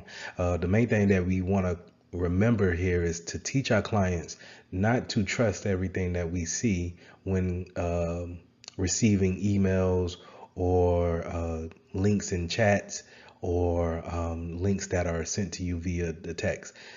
Sometimes links are very hard to read, and then even if they're easy to read, sometimes just one character can throw you to um, a whole different type of server somewhere that you didn't want to go. And sometimes these servers can give a front a front web page that looks promising. It looks like it's no harm to it, but you don't know what they're taking from you on the back end. We also want to watch out for cross-site scripting, and that's where a malicious hacker takes a script and embeds it on a legit website, and maybe the website owner doesn't know that that malicious script is on there, but it's there as a gateway to their malicious site, right? Or to gain some kind of access from your PC. So we want to make sure that we are aware of that. As security professionals, I put here on the second bullet, you can see that csi.forcepoint.com, we can go there and actually plug in the website that we are weary of, or just to check to see if they are any type of malicious links on there, and then we can warn our clients or whoever, hey, we might want to avoid that website until the owner fixes those issues that's on their site. Now, SQL attacks, I should have had this SQL attack slide right behind the buffer overflow slide, but it is pretty much how I like to group those things together. Is the SQL attack is normally how I look at a buffer overflow. I'm going to plug something into the username that's a SQL injection, and thinking that since SQL is probably going to have some type of if I'm using a username and password, I'll probably have some database of all users that's using this platform that I got, and they probably have some passwords to them or an account associated with them. So if I could put in a query attack for that, then hopefully the server will give me back all the names that's here in the database. So that's what I like to do when I'm thinking about a SQL injection attack. Is more of giving a command to a SQL database and then telling them to give me all of the information that's within the server. Along with SQL injections, we also have XML and LDAP injections. And all of these injections are pretty much going around the same route, right? I'm interjecting something that wasn't supposed to be there in the beginning, and I want something from it. That's why a hacker is going to come at it at that standpoint. And again, it all goes back down to input validation, making sure that we avoid things like this, because we can avoid it in the beginning of building it. And if we've skipped that part, and then now we pushed our application out real fast, when that vulnerability shows itself, we need to then make a revision to it, and then that's how you get application upgrade, that 2.0, because we needed to fix this issue, this XML issue that we had. And you don't want to take away that functionality or give so many revisions out so short of in so many short of a time, because it takes away from your customer's experience, right? So we just want to make sure when building an application, we want to make sure that we have the right people looking at the code and validating each other. Now, as a security professional, it's always good to give guidance when it comes to building an application in a corporate environment. So we want to take our people who are using code to build our applications. We want to make sure that they use the OAuth's website in order to see best practices on when writing code, or what's the top 10 vulnerabilities that we face when it comes to web applications. So this is a good way we can point them in the right direction, so we can build our applications right the first time, and hopefully just make small revisions and not necessarily really big ones on a regular basis. So how should you handle your cookies when browsing on the internet? You want to make sure that we have cookies for the convenience of it, but we also want to make sure that we are not using persistent, having our cookies be so persistent to where we never clean them out. Meaning, for example, for me, I use the cookies just so I can stay logged in to ESPN and I can play my fantasy sports, right? And I don't like to log into ESPN just to get to that profile to play my fantasy sports. So I keep the cookies there to keep that session going. But I have to keep in mind that I have cookies that's for other sites as well that's keeping me logged in to those accounts. And so I will say on a maybe 2 to 3 months, I clear out my cookies, I clear out the browsing history, and I make sure that I start back over because you don't want to get into a point where if you are compromised and someone is snooping around on your PC, that they can look into your cookies and then find out where you've been and then actually see if there's some sessions automatically authenticated in there. And so now you have, basically let them into an account that they really may have been looking for, but they're glad that it's always been open because you kept the cookies on your web browsing history. So I talked a lot about, in-house applications. If we're building it, then we're going to use input validation to actually look at the code, have someone else look at the code, maybe even have someone else look at the code. But let's say if we're using third-party applications. Let's say if we bought the application and now we're going to put it in-house. The main thing that we want to make sure in that situation is that we make sure that they don't have any vulnerabilities that's out there. And make sure if they do that we have the patches ready to go for that application. We may need to put it in a test environment, see how it works, see if it still works with everything else that's in our environment, and then push it out to the mass. But we want to make sure that we understand that there's no vulnerabilities coming from outside into our environment now. So just make sure that you understand that when bringing in others applications, because uh, when you're bringing in a third-party application, more than likely you're not able to see that code that they're using to make it. They're going to give you a finished product, and whatever the application does, it does. And you're not able to go in and see the source code and actually change it to customize it to your ability. Not all of them do that, but majority of them that you would come in kind of with are going to have some type of block on it. So just make sure that they don't have any type of known vulnerabilities that we know that you know of, and then if they do, making sure that you have the patches ready to roll out. You can also use some type of coding practice where we're using obfuscation on, and this is kind of like a big word for it, but another word for it is just using camouflage. And a good example is what you see a lot of times when it comes to passwords. When you're typing in your passwords, you're getting these little stars or you get dots instead of actual letters of what you're seeing. But now, for convenience purposes, they have the little I that's at the end of the password block, and you can hit that and you can see what you typed in. Because I get it, once you start typing in 14 characters, it's kind of hard to remember if you hit the A or did you hit a P. So I get it, but you can have that obfuscation there to hide things in front of people and make things secure, um, without being so secretive. Now, when we're building our own applications, we want to make sure we test it and test it and test it before we actually send it out to what we call production. When we are putting it into play for others to use, our clients to use, maybe our coworkers to use. When we're building the application, we want to make sure that that application team is testing it, putting it against stress testing, and making sure that they may run some type of let's say they do a buffer flow over attack on it, and let's say they do a SQL injection attack on it. See how it actually reacts when it comes to putting those those attacks onto the application. How would it react? Will it give out information? Is it something that we need to actually change before we put it into production? Because once we put it into production, now, like I said, if we find out later that it does something that we don't like, we need to roll out another revision of it or update to it.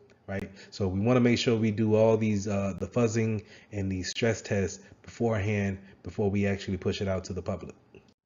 Now, in a corporate environment, when we're rolling out a application, we want to make sure we have a process, some type of plan in order to deploy the application. But at the same time, we want to make sure that we have a process of removing whatever application is coming in to replace. If it's coming in to replace something, we want to have a process of removing applications that we're not using anymore. And we all know why, because if we're going to say, hey, we got the new latest and greatest of what we need, we don't need the old. And if we're just going to keep the old on the PC, now we're just leaving something to be a risk factor later on. It could be manipulated by someone else because we're not using it. So it's best for us to just take it off the PC and dispose of it that way.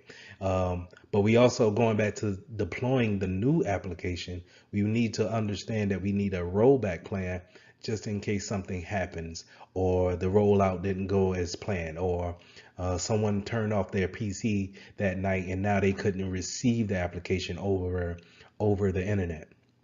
So we need to have this a plan in place to actually push the application, take away the old application, and then have some type of review of what we can do when it comes to how do we do it better. Now, when it comes to the version control, we also want to make sure for the third parties, for third party applications that we bring into the company, we want to make sure that we're probably one version behind the bleeding edge of what they're putting out. To give an example, is that if I'm Microsoft and I want Microsoft Office, and Microsoft Office is on version 16, I want, as a business, I want to be on version 14 at least, because or version 15. The reason why I want to be on version 15 at least is because I'm not willing to see if there's any issues with 16, and I know 15 has already had a limit, so to say, right, of vulnerabilities and things that they have made. So I'm going to stay with 15, make sure that it's patched up as much as possible, and then have 16 in a test bubble. So whenever they move to 17, I can then roll out version 16. Now let's talk about software diversity. Now this is having some type of obfuscation when it comes to the different types of software that you have in your environment. You don't want to make everything so Microsoft driven or Cisco driven. We don't want to be a Apple shop all together. Like, we want to have bits and pieces of it.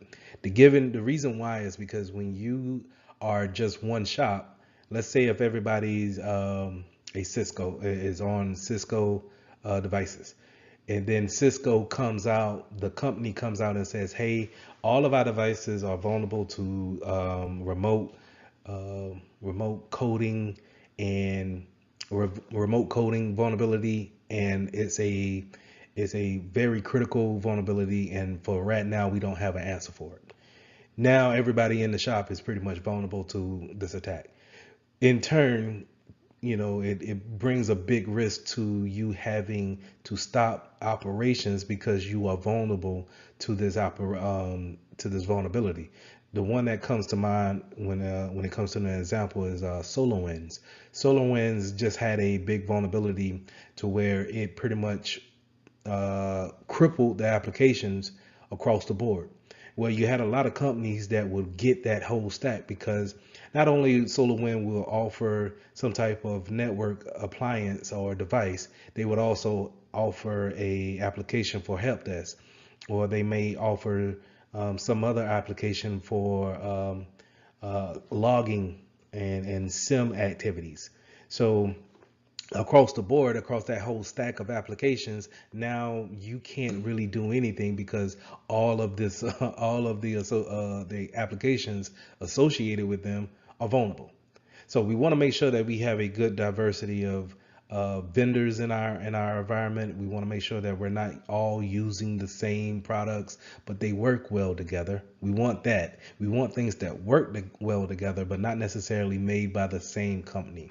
And that gives a good diversity and a good security measure when coming into the when a hacker comes into your network. To give an example of that is that if a hacker comes into the network and they're very good at PCs, but then they jump the network and now they're on a Mac PC or a MacBook, I'm sorry, and they don't really learn Linux like that. So now it creates a defense in depth again by having something that someone is maybe not be familiar with. All right, just by having that diversity. So the key points to review when it comes to application building, remember the most important thing that I want you to take away from this lesson is input validation. If we're building the code, I want someone to build it, but I also want someone to check it, maybe even double check it.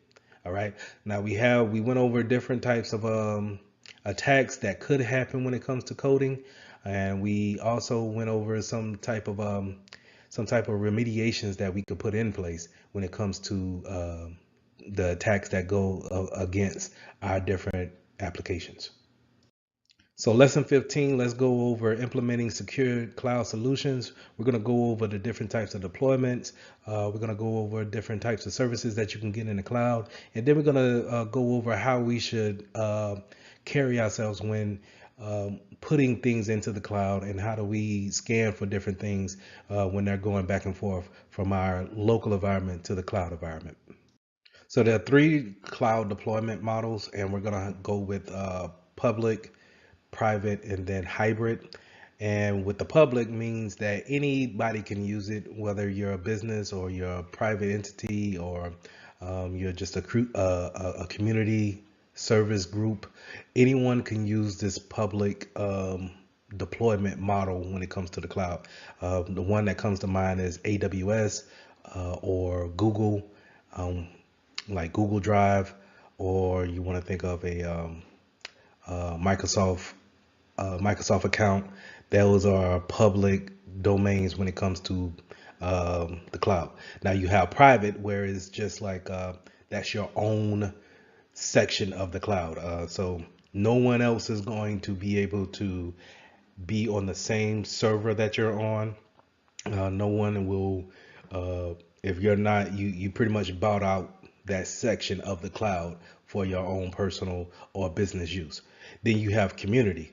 Now, community or some type of hybrid, I'm sorry, some type of community means that we're doing the same thing. We're in the same industry. So I like to think of it in a medical sense.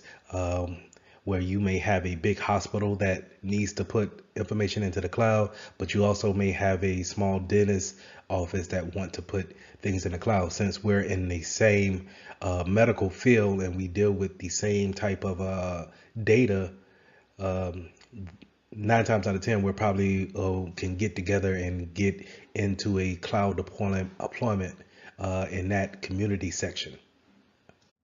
So now let's talk about the cloud services models that you're normally going to see when it comes to buying some type of service off a cloud provider. You're going to see infrastructure as a service, IaaS, software as a service, SaaS, or platform as a service, PaaS. And we also are kind of getting into the anything as a service, that's XaaS. And let's start off with infrastructure as a service. Infrastructure as a service is pretty much they give you the bare bones of a cloud environment. So they're going to give you maybe an operating system, and you're going to have to build everything from there on out. So they may not even give you the operating system. They may just give you storage and a interface in order to connect to it, to the cloud platform. And now you have to go up there and set up your networking. You need to set up what type of servers that you want to use, install the servers, configure the servers. You're building everything from scratch. So I want you to think about, whenever you see infrastructure, it is the most work that needs to be done in order to get a finished product. You're talking about someone who can go to the grocery store and buy raw materials and make things from scratch. All right, not just buying something that's already pre-made and then warming it up. That's more in these other models that we're going to get to. So infrastructure as a service is bare bones. You're building everything from the from the ground up. That's the easiest way I can put it. So software as a service is well, let's skip software as a service and let's go to platform as a service, and then we'll go to software. So platform as a service is you already have a pre-configured OS, and it's going to be sitting there waiting for any type of configurations or special applications to go on there, and now you build it from that standpoint.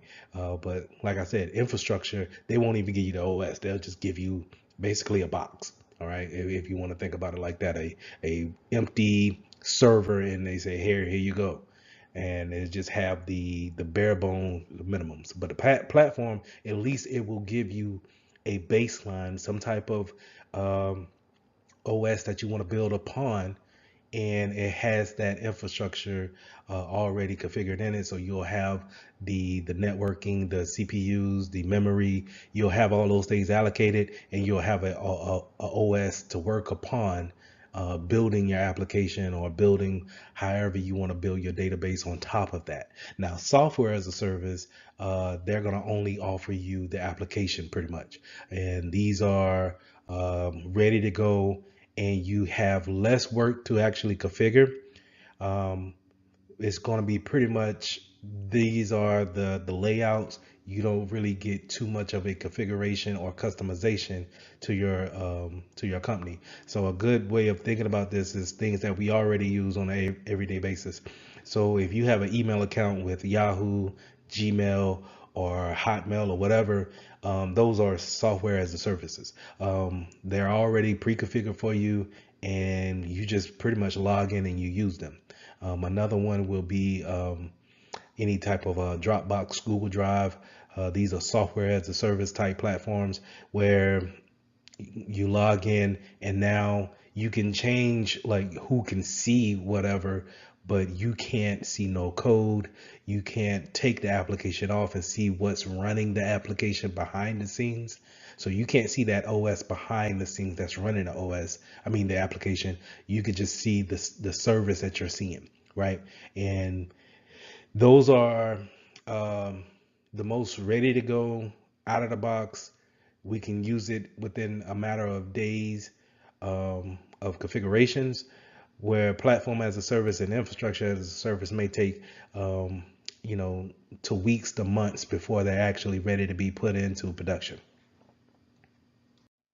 Now, when we thinking about what the cloud is, we need to go back to what a hypervisor is and how it actually runs. So we have two types of hypervisors, and type one will be a bare metal hypervisor, and that's where the OS is going to sit on top of the bare metal, and it's going to run the virtual machines off of that bare metal instance.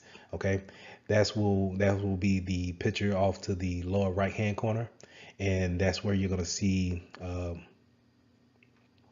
different types of VMs coming off of the hypervisor software that's there. Now, a type 2 hypervisor will be something more where you have a hardware, but then it has a operating system already installed on it, and then we actually go in there and allocate some of the hard drive and memory space that's allocated to that's given by the OS, and we can actually spin up virtual machines off of that. That's where you see where things like VirtualBox come into play, or oh Jesus, VMware platforms come into play, where you actually download it on your personal PC, but then you can spin up a Mac OS on a Windows platform on your personal machine. So that's type 2 hypervisors. When we're talking about the cloud and these cloud providers, we're more likely going to be talking about a type 1 hypervisor. They're going to be, you know, giving, they have data centers that are type 1 hypervisors, bare metal, and they have the hypervisor software spinning up different types of virtual machines for the consumers. Now, when we're talking about having security controls on the cloud, we want to make sure that we follow the same format that we do when it comes to physical devices that we have in our environment. So we want to put endpoint protection on there. We want to make sure that we have policies out there regulating what users can do and what they shouldn't do. We also want to make sure that our firewalls and our logging systems are actually seeing the traffic and logging the traffic, maybe preventing the traffic that's going to our cloud provider, and making sure we watch that traffic from our users to the cloud provider. So making sure we have all these things in place will keep our data secure, but at the same time keep our internal networks secure as well. Because not only is the cloud out there for anyone to get onto. Remember, we can have a public instance to where we are sharing the cloud instance with a lot of folks. So say if one cloud provider gets compromised, but yet you're sending data that way, if they're compromised, then your data that you put onto that server, their cloud instance, could be potentially vulnerable as well. So just keep those things in mind, making sure that we keep all our policies and our endpoint protections up to date, and making sure that we watch that traffic going back and forth.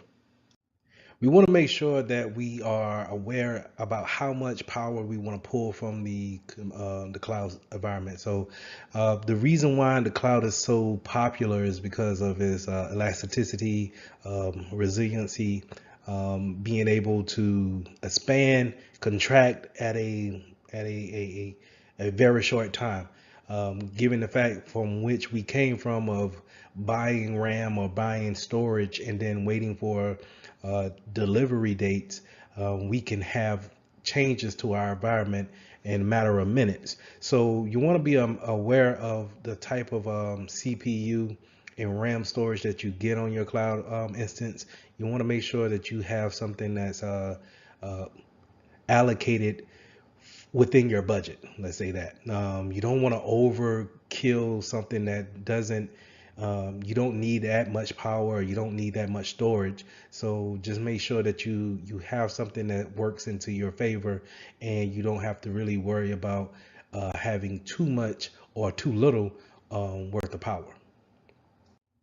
Now, with that power comes availability too. A wonderful thing about the cloud is that it seems to never be down, right? And a lot of these cloud providers, they have databases scattered throughout the globe, and they're all connected to where if one were to have a maintenance day or even a natural disaster, then they can easily route traffic to another point, and you as a consumer really never see it go down or is not available. So having that uptime, having that availability standpoint is such a real attractive point to businesses, because where if we're having all our data in one spot here in let's say Tennessee, and then a hurricane comes and makes it to Tennessee, one makes it to Tennessee and then destroys that data center, um, then now we have to pretty much suspend business until we get that data center back up and running, and that could take months to years, right? So having a cloud instance back that data up or make that data available at any given time is something that we want to look into, and making sure that we have the proper cloud provider in place in order to make our data available. Now, when you're talking about the network section of the cloud, we want to make sure that we focus more on private networking and separations of the networks. We making sure that we do a logical aspect when thinking about how we actually divvying out our IP addresses when it comes to the cloud, making sure that we're not just lumping everybody into the same mixture. We want to do it like we do a physical building. The marketing department has a set number of addresses, and the legal team has a set number of addresses, IP addresses. So we want to do the same thing when it comes to our cloud environment, separate these IPs out, And we also, if we can do NAT gateways and as well as putting VPNs out there, let's take advantage of those things because, like I said, the cloud is not necessarily such a new type of technology. Is more popularized nowadays, but um, it's the same concept of what we've been doing in physical locations. It's just now we're using the internet to have our data pushed to a data center that may be outside of our state or country for that matter. And now we just want to make sure that we treat that as a kind of a distance operation center. You want to be mindful of your security groups when you're talking about giving people access to your um, cloud instance.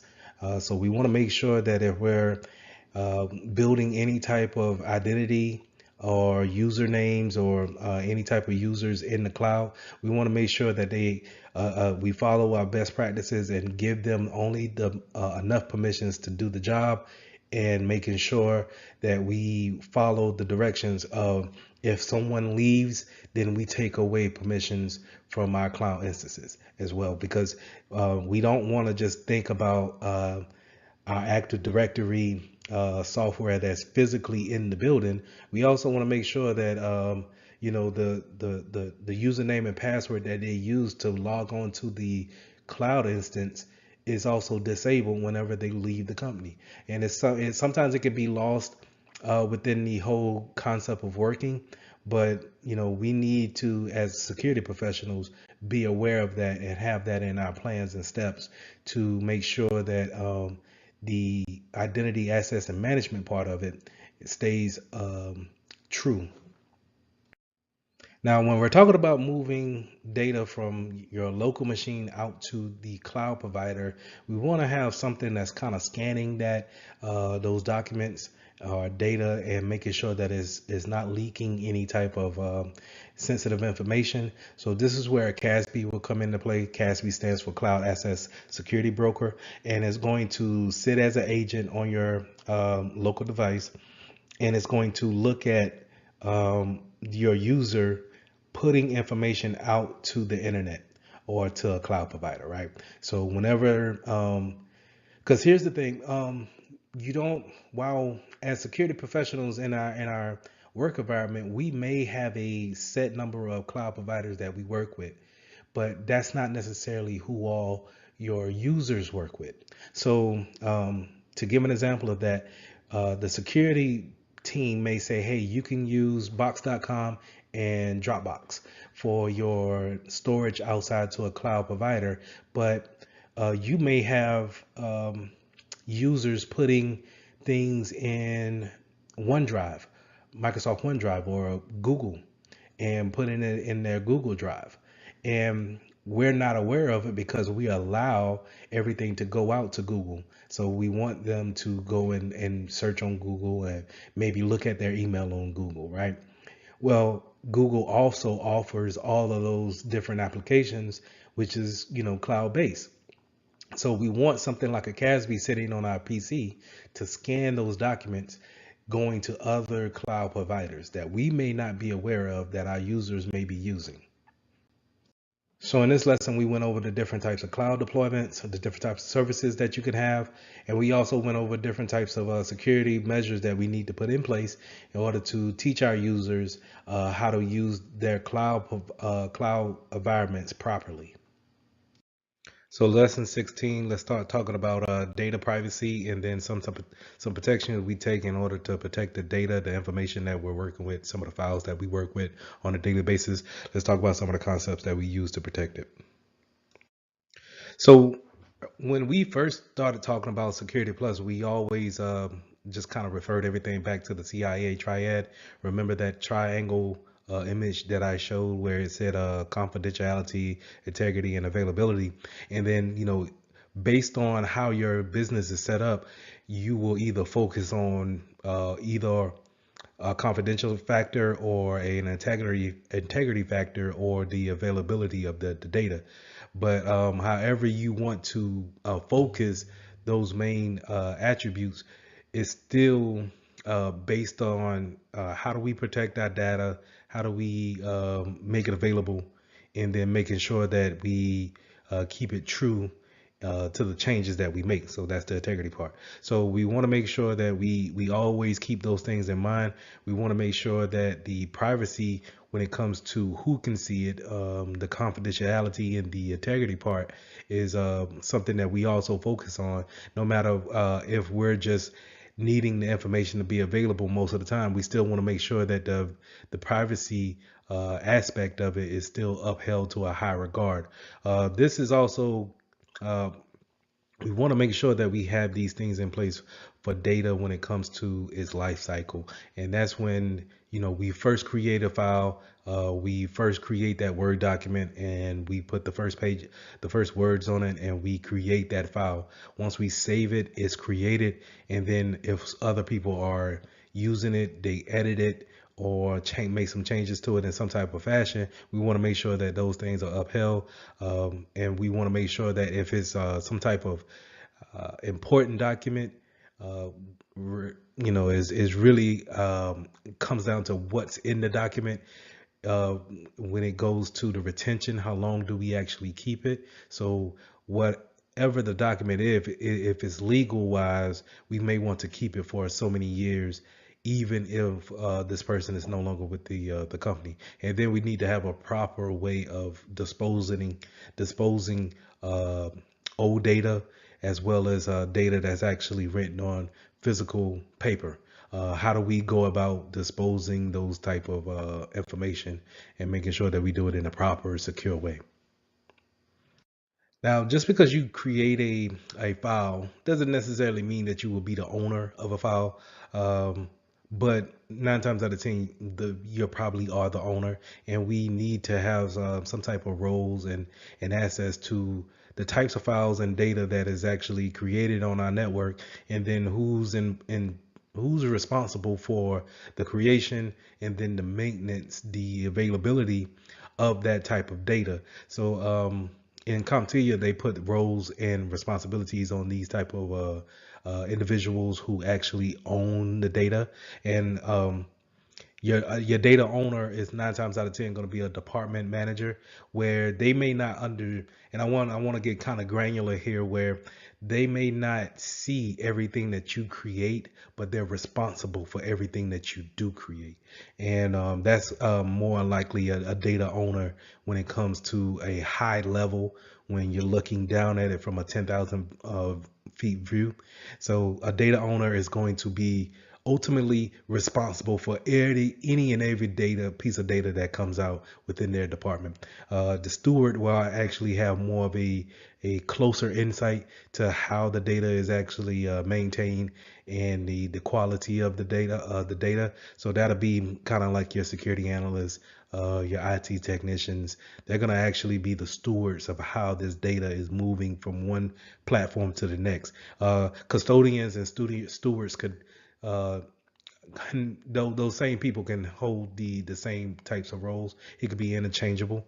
And in some places we have a data privacy officer, but in my personal experiences, I haven't seen them with that actual title. So just want to make sure that you understand, one, a data owner. A data owner is going to probably be that high level manager, that department manager that oversees everyone in that department. May not see everything that you do as far as data is concerned, but they are responsible for that data. Now, when it comes to data classification, you will see different businesses have different types of classifications for their data. And the biggest difference that I've seen is being in the military, where you'll have a structure of unclassified, classified, secret, top secret, things of that nature. So these labels will be put on different types of devices physically, and they'll be meta tagged with the sensitive items when it comes to data that's on our PCs or laptops. And so Nine times out of 10, when you have a clearance like that within the government sector, you'll probably have a security clearance saying that you have authorization to actually view the content that's labeled for you to see. And what I mean by that is that if you have a secret clearance, you probably could see everything that says public and unclassified, but you're not able to see anything that's top secret. Now, to go to top secret, if you have a security clearance that has a top secret clearance, you'll be able to see everything from top clearance and down to a security clearance, and also at the further the bottom point of unclassified. But anything above a top secret clearance, not too sure if they have one above top secret, but if they do, then you're not allowed to see that as well. So just know that it's very strict when it comes to the government sector of it, but in a civilian sector, when it comes to classified information, we need to understand that each amount of data that is classified, that's where we want to make sure that people have the right permissions in order to see that data, and more importantly, to make changes to that data, to move that data. So we want to make sure that whenever we are creating sensitive items, that we tag these items properly in order to keep that type of classification on them, and then putting them in the right hands when it comes to permissions. So some of your more famous data types could be PII, which is personal identifying information. So that's going to be your name, uh, date of birth, social security, birth date, anything that is describing you as a person, an individual, that can easily be taken and then used to qualify someone else as you, acting as you with that information. So we want to make sure that we are aware of those type of that type of information that's put out there. But that PII also goes into the customer data too. You know, where a lot of times we can't go into a store now without giving up some type of personal identifiable information. Even if you're just signing up for couponing, they want your address, your physical address to mail you something, or they want a email address from you so they can, you know, again, give you that type of service that you need. But you want to make sure that, you know, whenever, if it's not necessary to give up that information, that we want to refrain from that. And also when we're training our employees to actually go out here and maybe go on business trips, to be aware of what type of information that they're giving up about themselves as well as the company as well. So moving on from that, we also have of course health information when it comes to HIPAA, and having things when it comes to the health field, as far as test results, what type of medication that we may be on. Um, those things that are secret to us need to be tagged in a certain way. Of course, in the financial field, when we all think about our bank accounts, those are things that we want to hold sensitive, and make sure that we have the confidentiality into it to where we can only get to it, but also that integrity factor of no one. If I look in there and see $5,000, I need to make sure that that's my money and that it hasn't been taken away from or added to without my acknowledgement and my consent. So with privacy notices and data retention, this goes back into the type of laws and litigations that's put in place in order for us to gather this information, but also keep it safe, and keep that confidentiality attribute held on that data. So the main thing that you really want to take from this slide is the General Data Protection Regulation, the GDPR. And we want to make sure that we understand that this regulation is put in place in order to provide a standard how we should collect data and then keep that data safe. And understand that the people that we gather this information from, we need to let them know what we're gathering, and then how long will we keep that information. I want you guys to think about something. When you fill out applications for these new jobs, how long are they actually keeping the information on your application or within their data banks. So I've seen a couple of businesses have, when you fill out an application, they will say we'll keep your information on file for the next 2 years. And that gives me an indication that, okay, if they are under any kind of breach, then my information could be leaked out because of them keeping it for the next 2 years. So I want you just kind of think about that when it comes to data retention, that it's not necessarily because they want to harvest your information and then sell it out, but it may be that they're under a law, some type of regulation, in order to keep that data and make sure that it's secure. Now, if they're securing it, that's another whole, factor, but they are gathering the information that you give voluntarily. So data sovereignty and geographical considerations. The main thing that I want you to really take away from that is that when you're submitting some type of information to a cloud provider, it's important to understand where they're located at, where a lot of these companies are, to back up, we're all connected on this globe. So you may be contacting a company that's based in Britain and is under the EU standards and regulations, but yet you're stationed here in the United States. So the way they handle your information is way different than how we deal with it here in the States. So we want to make sure that we are aware that we can't just put our customers or our clients' information on different servers within different geographical locations. That's where we need to be aware of how does that country actually run their laws and regulations when it comes to PII, and how long should, if we're going to go that route, what's the regulations? How do we govern ourselves in order to have our data hosted in another foreign land?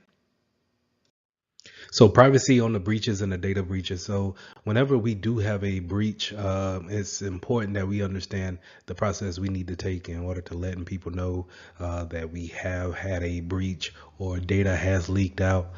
So we want to make sure that we have the proper escalation up to the higher ups to let them know what's happened, and if we have a gather on it, or if it's still kind of out of our control. So we want to make sure that that process is refined, but we also want to make sure that upper management has a process to actually let our customers know, our clients know that, hey, there has been a breach, and this is the process that you need to take as a customer in order to protect your data as much as possible, given the fact that damage has been done.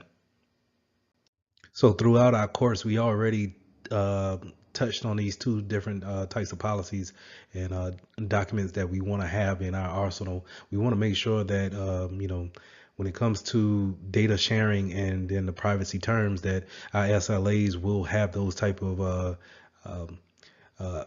things addressed in them when it comes to working with a third party. Also having that NDA, that non-disclosure agreement between a third party, is very important. If we're sharing things that make us, our business, unique to us, and we're going to share that with you in order to see if we want to have your services. It may be the fact that we might not want to go with you as a vendor, but in order to vet out and make sure that we hire the right vendor, I might need you to sign an NDA to make sure that you're not going to share my business secrets with anyone else, or try to go into business against me, using my business model against me. So making sure that you have these policies in place, making sure that you have that server level agreement, making sure that they are providing the customer service. Providing the service to you that you need, because you just don't want to hang your reputation on a third party, but you want to make sure that you both agree to an agreement saying that, hey, if I'm using you to hold my customers' data, then I want you to have a certain standard that you will protect their data at. So making sure that we have those things in line will also ultimately make us a better secure company.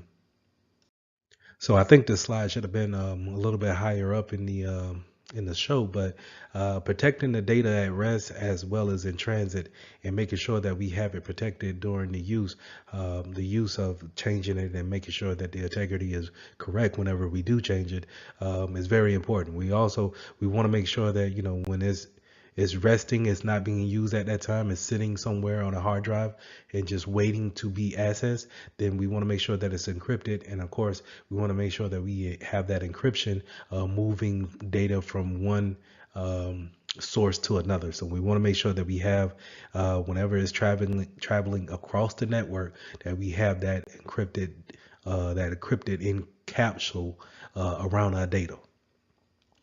So in this lesson, you also want to make sure that how does data leave your network? Not necessarily just thinking about the daily tasks that we do in order to hold business, but how are other ways data could actually leave from your possession out into the open or into the wrong hands. One way could be through USB ports, where someone can bring in a external device, a USB thumb drive, and plug it into your PCs, and then take that data and then take it to wherever they will want to take it. Using things such as a cloud hoster, where someone is they have a Dropbox account or a Google Drive account that's accessing that network, that cloud provider within your network, and transferring data that way. That is it's a open it's an open access to exfiltrate your data out of your possession into a data provider that doesn't you're not having any kind of security control over. So we want to make sure we have things in place such as DLPs, devices, data loss prevention providers that can see the data moving in a non-secure way. We want to make sure that we have our CASBs in place, that if we see that type of data leaving into a cloud provider, that we are able to flag and stop that type of data from moving out. So keeping these things in place will allow you to have some type of control, security control over access points that come into your network, and you're not necessarily aware of it. So going into the data loss prevention, just like I said before, is going to look at that traffic that's leaving out and seeing if there's any kind of sensitive tagging to it. Is it a sensitive item? Is it a secret item, top secret item? Does it have PII in it? Does it have any type of social security numbers, banking routing numbers, and account numbers? Is it a larger number of data that's leaving out? Your DLPs should be able to see that, flag it, and then stop it. And it can look at it via the emails that we send out as clients. Sometimes we send emails out, or it could see it as someone taking a file and then transferring it to a USB thumb drive. Some DLP systems will even detect if someone takes a picture of the screen with their cell phone, and then they can alert you on that, and then we can have a early jump on data moving out that way.